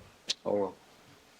He have a great amount of experience and did a lot of experiment in the past, published a book involving interpretation of the blood stain analysis. And did you examine the socks with Professor McDonald? Yes, we did. All right. Did you see the red balls depicted in photomicrographs that he testified about? Yes, You take those pictures? I took those pictures. Do you agree with the testimony of Professor McDonald that in terms of the mode of transfer, which I believe was the form of the question on cross-examination, that the mode of transfer here with respect to the ankle stain on the sock was side 2 having come into contact with side 3. Misstates the evidence, also calls for speculation, no foundation. Yes. Now, you were asked some questions on cross-examination about hair and trace evidence in the soil exemplar and other samples. You recall those? That's correct. And you recall some testimony, some questions on cross-examination about hair and trace evidence in the jury box. Yes. Now, Dr. Lee, if one were to drop a garment of some sort into the jury box area, would it be likely that hair and trace from some members of the jury panel might adhere to that garment if collected later? Calls for speculation beyond the scope. In theory, if I have a transfer, have a contact, if the receiving surface and deposit surface both have hair or fiber, now you have a cross transfer. Now, you were asked some questions with respect to linkage. You recall those, four-way linkage? Yes, sir. Now, in terms of trace evidence and linkage, does the integrity of the evidence collection have some importance in terms of forming links in that four-way linkage diagram? Vague as to integrity of evidence. Yes. What do you mean by that? If those trace evidence was not preserved properly, collect properly, things can missing, things can get cross-contaminated, then a false linkage may be resolved. And in terms of problems in recognition, preservation, collection, and documentation, if there is contamination of evidence or failure to recognize evidence, can that affect that four-way linkage? Vague, Your Honor. Yes. And if some links in that four-way linkage, if withdrawn, if some evidence is not even genuine, can that affect the four-way linkage? Your Honor, I object. That's argument. Sustained. We have the boot.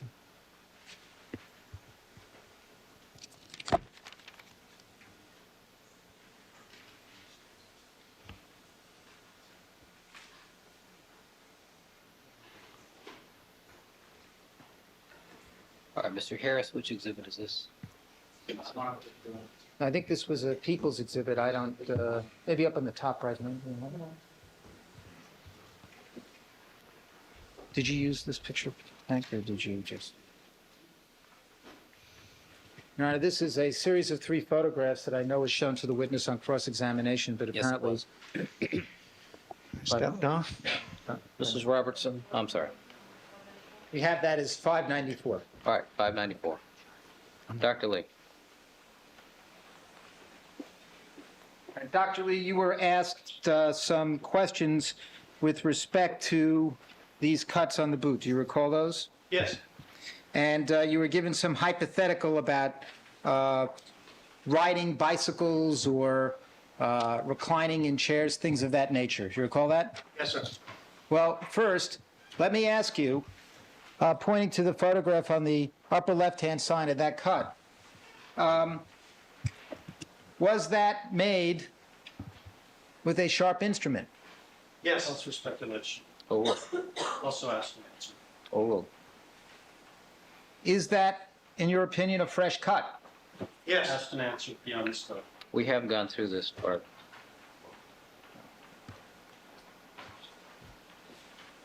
What is the relationship between, if any, that you can see, between the damage caused by the one that we'll call the left-hand photograph, the penetrating cut, and the damage on the other boot? Speculation, no foundation. Oh, These two damage are different. This one and this one are different type of damage. What are the differences? This is a definitive and sharp. A piece of a rubber-like material disappeared from the surface. This one is much superficial in a slightly wavy pattern. Debris appears to form into this wavy pattern. Here, no debris can be observed.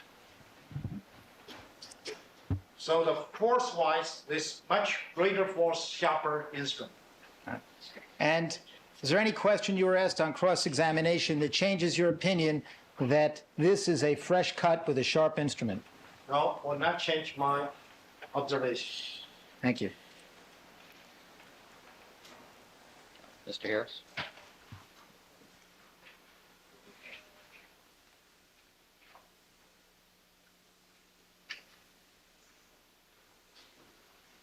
Natalie, you were asked some questions about the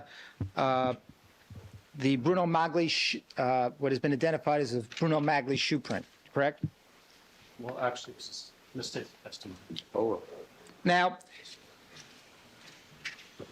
and in the course of your answers, you were discussing the need for side-by-side comparisons. You remember those answers in cross-examination?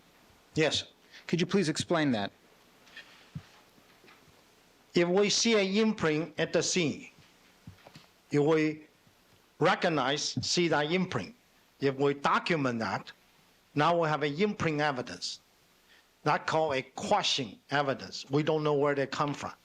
We can identify, say this is a Bruno Magna or Reebok or Converse, that's called identification. Or after our shoes, that's called identification. Now you need a known shoes to compare side by side. That's called comparison. When we compare side by side, not only look at the size, dimension, pattern, those called general characteristics. Just give you a general thing. Just like you at the scene, you see a fingerprint, that's a general characteristic, a fingerprint. To establish individualization, you need a known fingerprint from somebody to make a comparison, either the same or they're different. So for a imprint evidence or made of a shoe, we need a shoe to compare side by side. If we can link that shoe to that imprint, then that's called achieve individualization. Now, Dr. Lee, you were asked some questions on cross-examination with respect to the transfer stains on the bindle from item 47. You recall those? Yes. And you were also asked some questions about some charts that appear in a publication entitled Experiments in Practical Exercise and Bloodstain Pattern Analysis by Labor and Epstein. You recall that? Yes. All right. Your Honor, I don't know if Mr. Goldberg marked these. I know he showed them to the witness. If not, I'll mark them.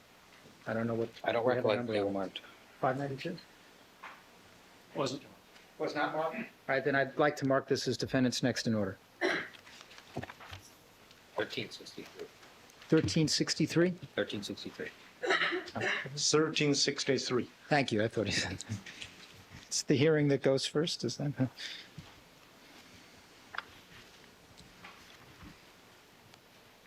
May I approach the witness, Your Honor? You may. Dr. Lee, are you familiar with this study of drying times? Yes. Now, Mr. Goldberg asked you about drying times with different kinds of materials under different conditions. Do you recall that? Yes. All right. Now, on this study are a series of experiments performed for different amounts of blood. Yes. One being a single drop, one being 1 milliliter of blood, one being 5 milliliters of blood, one being 100 milliliters of blood. Yes, sir. And then there are a series of materials listed on the chart. Is that correct? That's correct. And out of the materials listed, which one would be the most comparable to the swatches at issue in this case? Objection calls for speculation. Cotton cloth.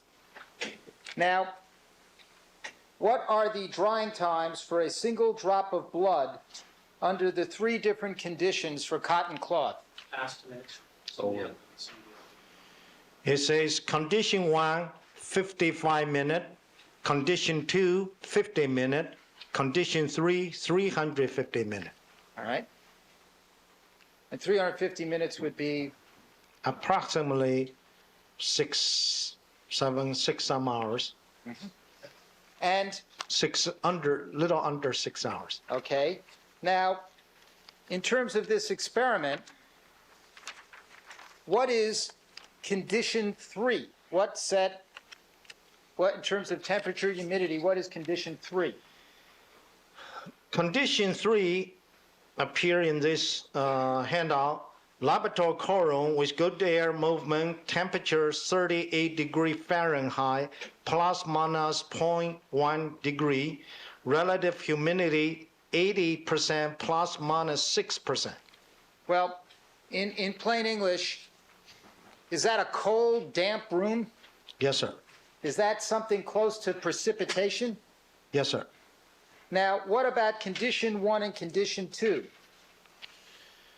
Condition 1 says laboratory work table with no normal room, air circulation, temperature 75 degree Fahrenheit plus minus 2 degree. Relative humidity 44% plus minus 2%. Would that be what would be ordinarily referred to as room temperature in a laboratory? Yes, sir. And what is condition 2? Condition 2, it says drying hood with good air movement, temperature 76 degree Fahrenheit plus minus 2 degree, relative humidity 44% plus minus 2%. So, for a single drop of blood then, under condition 1, which described as room temperature, the findings of Labar and Epstein is the drying time is 55 minutes? Yeah, under 1 hour. Total. And under condition 2, it's 50 minutes? Yeah, only 50 minutes. 50, not 15. 50. 50. 50.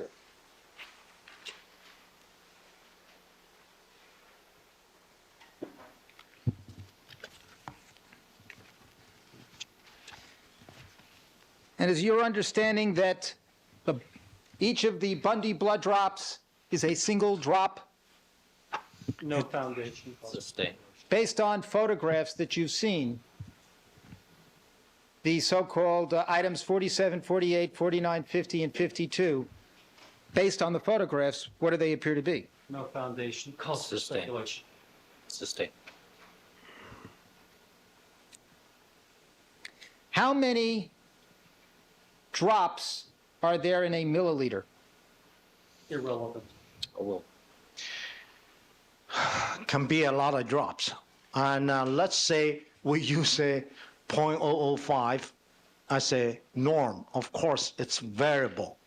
It's a wide range, have little drop, big drop, as I demonstrated to you before. Let's say we assume a norm 0.05 cc, that's almost 20 drops.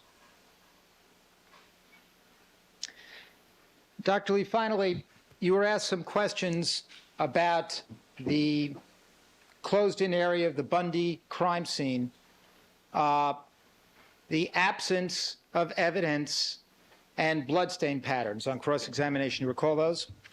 Yes, You recall that chart with the red tape you were asked to connect lines to? yes, sir.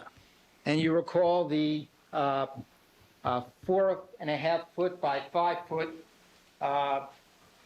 partial rectangle? Yes, sir. Okay. Now, first of all, that description is sort of like part of a baseball diamond, insofar it's just 2 parts of the rectangle, correct? I don't play that much baseball. I Okay, don't know right. a baseball diamond. Well, let me ask you this, Dr. Lee.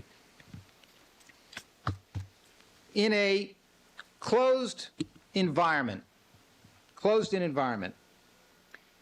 with hand-to-hand combat, with multiple stab wounds, with blood stains in different places indicating multiple contact smears, with vertical droplets in the areas of the different multiple contact smears, with other blood spatter cast off in different directions, with the key in one area, beeper in another area. In that kind of struggle, do you have an opinion as to whether or not an assailant or assailants would be covered with blood from the struggle? Misstates the testimony, calls for speculation. Over. Incomplete hypothetical. Over. Yes, What is that opinion? in theory, should have some blood.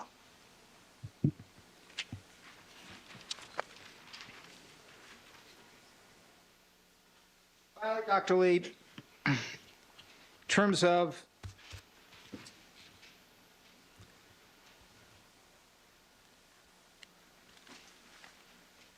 the fact that you found imprint evidence on the envelope, piece of paper, Mr. Goldman's jeans, places on the Bundy walkway. The fact that you found it, does that mean it wasn't there on June 13th? Argumentative. It's compound. Compound? It's compound. Well, let's talk about the wet transfer stains on Bindle 47. Did you see anything in LAPD records indicating that there was a wet transfer on the item 47 Bindle? No, Does the fact that it was not recorded on the LAPD notations mean that it wasn't there? Assumes facts, not in evidence. Sustain.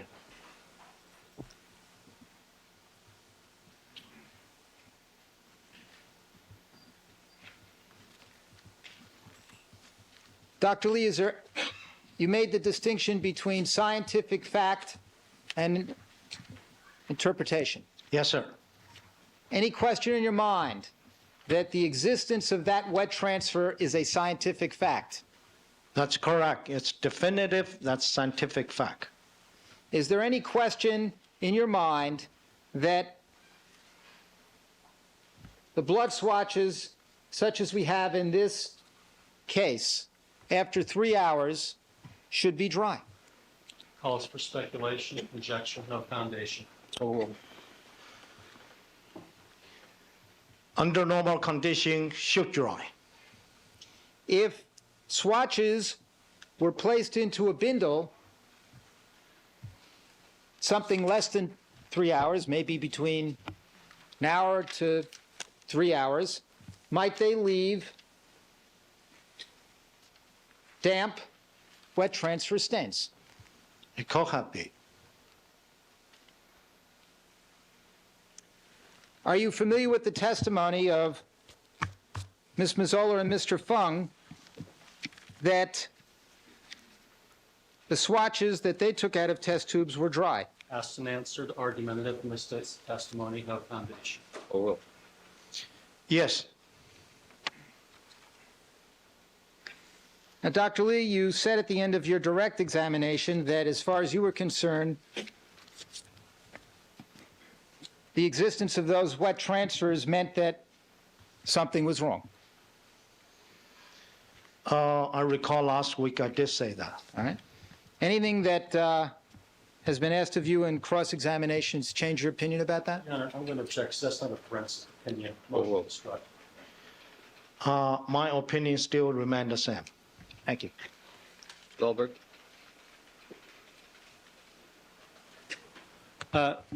Dr. Lee, you said that your own experience, personal experience with wet swatches in casework was letting them dry overnight. Is that correct? Yes, sir. And then after approximately 12 hours coming back to the laboratory and seeing that they were dry. Yes, sir.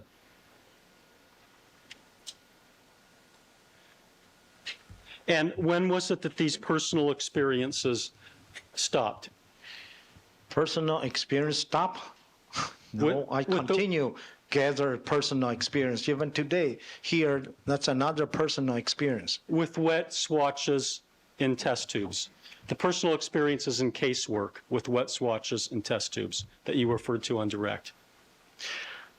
The last experiment I conduct, No, I'm not asking you about that. I'm saying casework experience. Your Honor, I think witness should be allowed to answer. No, he's talking case, it's clearly casework experience. That was the question. Personal experience, Your Honor. Casework experience. Okay, Doctor, casework experience every day are, although I don't transfer blood stain every day, but my serologist, my DNA scientist, they all does that every day. non-responsive. Okay, motion to strike, Your Honor. Overruled. Dr. Lee, let me ask it this way. You said that at some point you have switched from swatches to threads. Is that correct? No, that's not what I'm saying. I say if at the scene have a blood stain, we're going to, if something can move, I usually advise take the whole thing back to the laboratory, move that. For example, this box have some blood drops. Just collect this box. If something cannot move, for example, deposit in this bench, then we scrape the blood stain. If cannot scrape, we use tape lifting. Your Honor, this is all non-responsive. Motion to strike. Overruled. Ask your next question. Hey, Doctor, let's just make it very simple.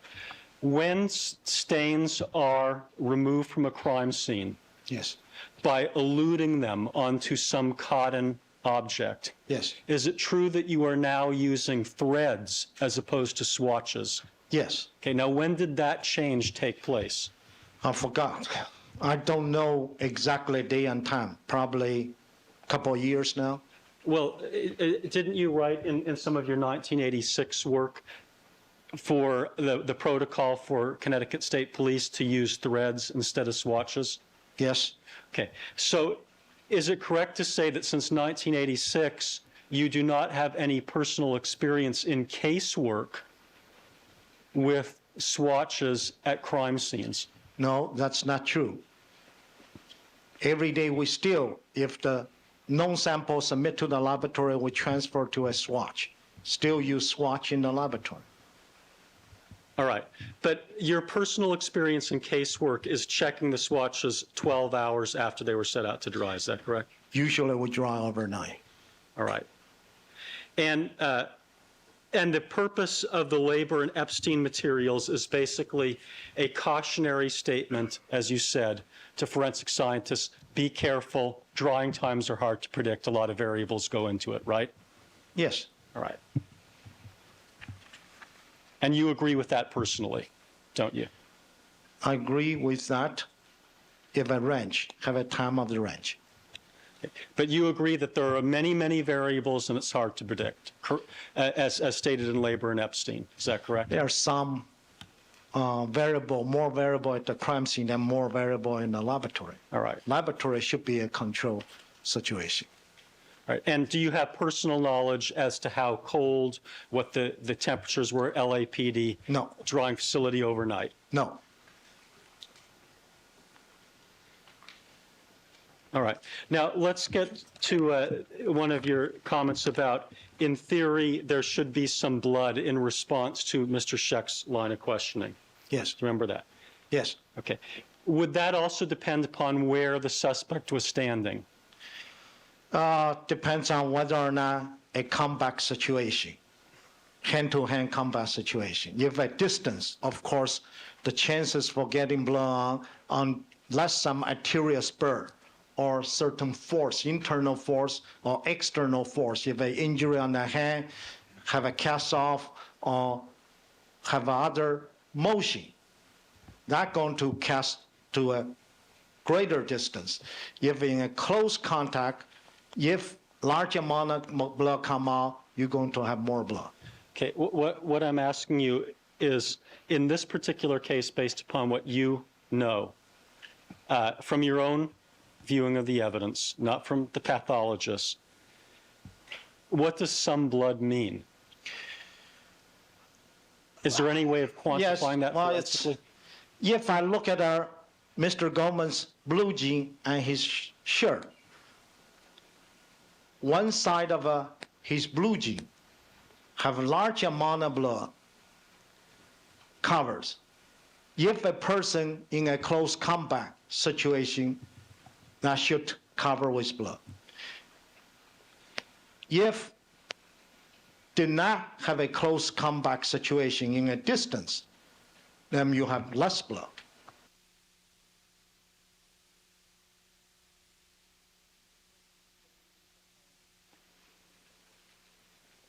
If someone is standing behind the victim in this case when his throat is cut, would that influence how much blood he had on him, the assailant? Yes, that's going to be a factor. And again, Ron Goldman's blue jean in the back covered with blood, which if assume those blood from original scene, a person have a direct contact trying to hold him, then you're going to have a transfer. And you can't make that assumption, can you? No, I wasn't at the scene, I don't know. I mean, you can't make the assumption regarding the blood pattern on Ron Goldman's jeans, is that correct? Only can see on the blue jean there are patterns, but I know the mechanism, but I really don't know what the mean of mode transfer. Let me ask you this, doctor. Do you recall one of your fairly well-known cases back in 1984 by the name of People versus Hoplinger, where a husband beat his wife to death by hitting her numerous times in the head with a brick, drug her body out to a fish pond, drug her back into the house, and then claimed that someone else broke into the home and committed the murder? You did 80% correct. Not the drag to the fish pond, never got to the fish pond.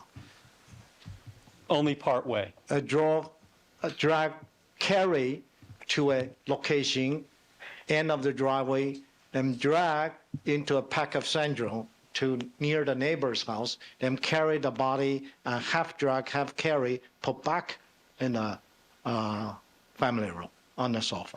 And isn't it true that that kind of a assault with a brick on the head by beating numerous times produces enormous amount of blood, and it did so in the Hoplinger case? Yes. And isn't it true that on the suspect's jeans there were only 2 drops of blood? Well, we assume that's the original gene. I don't have any record, but I do know he washed his T-shirt. I found a T-shirt washed in the pond. Right. But the blue gene, whether or not that's the original blue gene, I have no information and record of it. Well, you testified in court, and those blue jeans were presented to a jury as being worn by the suspect, the husband, at the time of the murder. Is that correct? That's a long time ago. If you say correct, probably correct. I don't recall. There are thousands of cases I've been working on. Does that seem to be consistent with your memory? Sure. And Fine. only 2 blood drops? I don't remember. If you say 2 drops, it's 2 drops. And the scene was covered in blood, correct? Yes.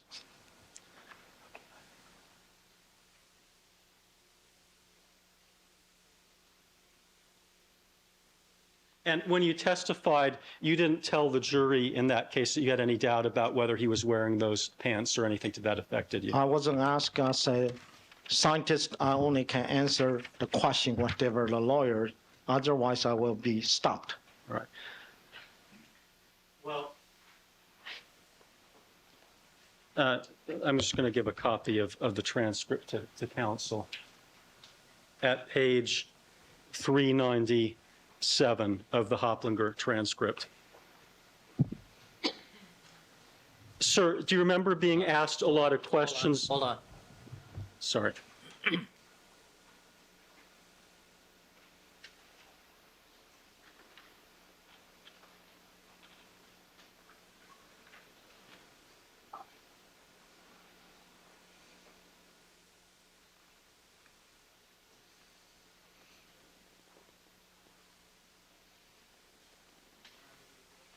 With clipboard, please.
Sir, if a person were to wrap their hands around someone's throat and slit that person's throat, Yes, sir. and the blood spurted forward, would you expect the assailant to be covered in blood? Probably not. All right. And, sir, if a person were for some reason to get blood on the front part of their body, however it might happen, during a bloodletting event, but not on their back during the assault, Yes. and their hindquarters during the assault, Yes. and they sat down in a vehicle, would you expect any kinds of transfers in that vehicle necessarily? If the blood don't touch the surface, then you don't have transfer. All right. Now, sir, you were asked about the imprint evidence a little bit on redirect examination. Did you read Bill Bodziak's report about his examination of the blue jeans, specifically the lower portion of the right leg? I recall I did, but I don't remember all the detail. But you do know Bill Bodziak from before this case, is Yes, that he is correct? an excellent scientist. We're friends. And he's a top-notch expert in the area of footprint analysis. Yes. And you have no specific recollection of what he said at this time in his report?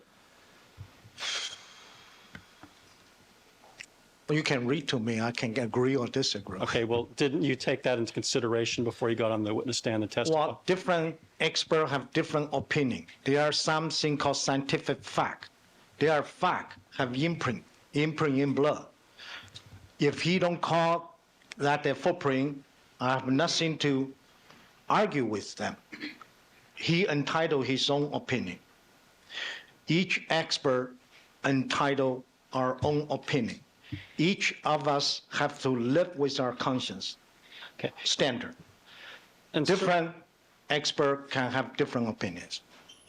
Now, you said that in order for something to the effect that in order for an imprint to have transferred to the eyeglass envelope, someone would have had to have stepped on it. But is that true if it's not a footwear impression? Something, as I say, something has to have some pressure direct applied onto the surface without movement. If this envelope on the ground, the more logical thing is somebody step on it. But are you saying, sir, that that is a footwear impression now, or are you saying it could be any kind of impression? No, I'm still saying that's a imprint. A imprint, say, is this consistent with a footprint? It could be a footprint. It could be other imprint. And sir, regarding the item that you say that you see in the photograph that's on the 10th tile down and the 3rd tile across, you know what I'm talking about? Yes, sir. Are you forming the opinion that that is in fact an imprint, or are you forming the opinion that it is a possible imprint? It's consistent with an imprint. Okay. And consistent with means that it might not be an imprint, right? In our standard, consistent means have this pattern similar to imprint. It Well- doesn't, if not imprint, I don't call it imprint. If definitely it's not the imprint, I will come here tell you that's not the imprint. It's a imprint. A imprint, which means something have a pattern deposit on the surface and cause a transfer. That's called imprint. And that imprint, if it is an imprint, and if it's there, could be the Bruno Magli shoe, is that correct?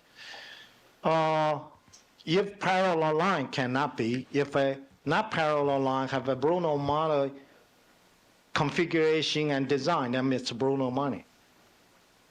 Okay, but in the photograph that you were shown of the Bundy walk, you don't know from that photograph. Oh, you mean the column 3, all those imprint? I thought you were talking about specific parallel line imprint I show you tile 10.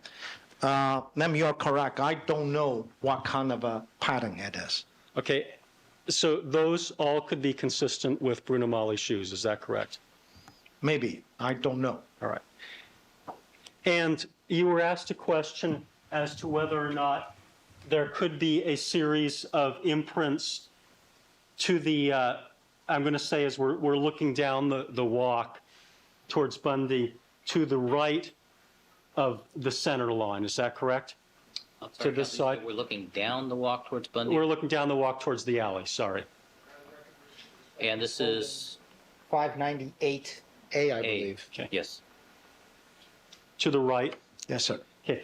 Do you know if there is in fact a series of prints in that location? Do you know whether it's coming down towards Bundy or heading away towards the alley? I'm not that good yet. What? I say I'm not that good yet. Can tell you Yeah, okay, from okay, a distance. Okay, all right.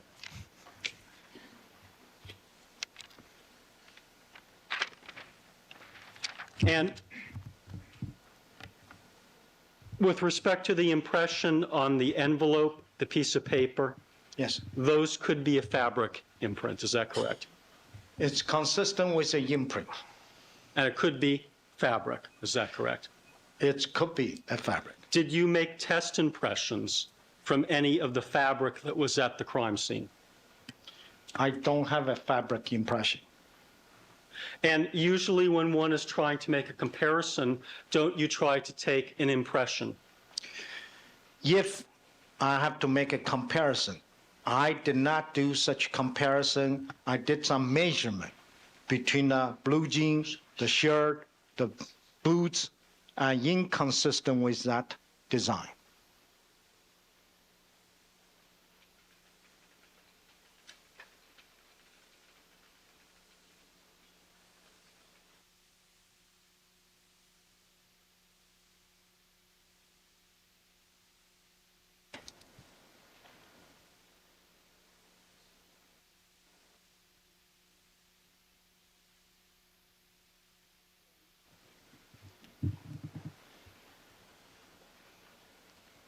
And sir, is it true that there is no way to reconstruct whether or not the murderer's clothing is consistent with those imprints?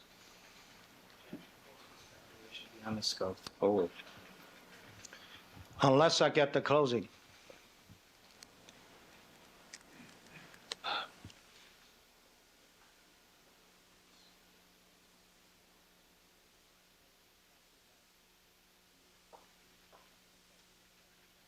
And when I was talking about these impressions I'm talking about, you understood me to be talking about the envelope and the piece of paper, correct? Again, those are imprint, not impression.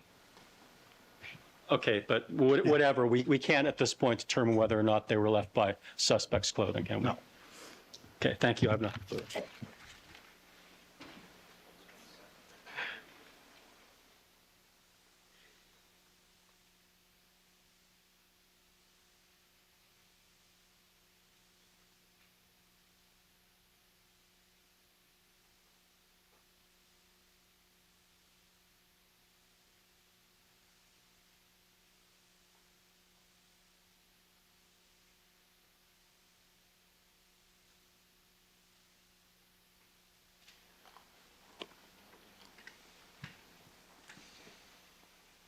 Just one or two questions that I think will get us home. Giving me that look. I didn't say a word, Mr. Shea. No, no, you don't have to. I've been here a while. If I were you, I know. you want to let me ask my one question? All right. You were asked some questions just now by Mr. Goldberg about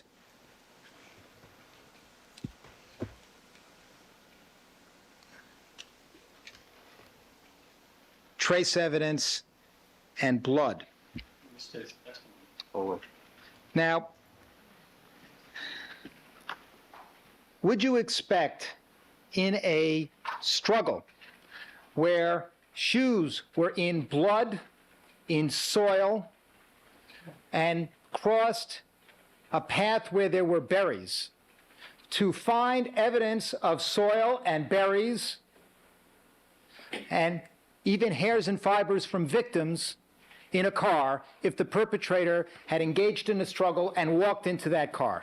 Your Honor, beyond the scope calls for speculation, assumes facts not in evidence. If the shoes have contact the berry, contact the soil, or fiber debris, in theory, we should see the transfer. And you might not, is that correct? Yes. All right. Thanks. All right. All right, Dr. Lee, thank you very much. You're excused, sir. Thank you very much, Your Honor. All right, ladies and gentlemen, we're going to take our recess for the afternoon. Please remember all my admonitions to you. Don't discuss the case amongst yourselves. Most importantly, don't form any opinions about the case. Don't conduct any deliberations till the matter has been submitted to you. Don't allow anybody to communicate with you with regard to the case.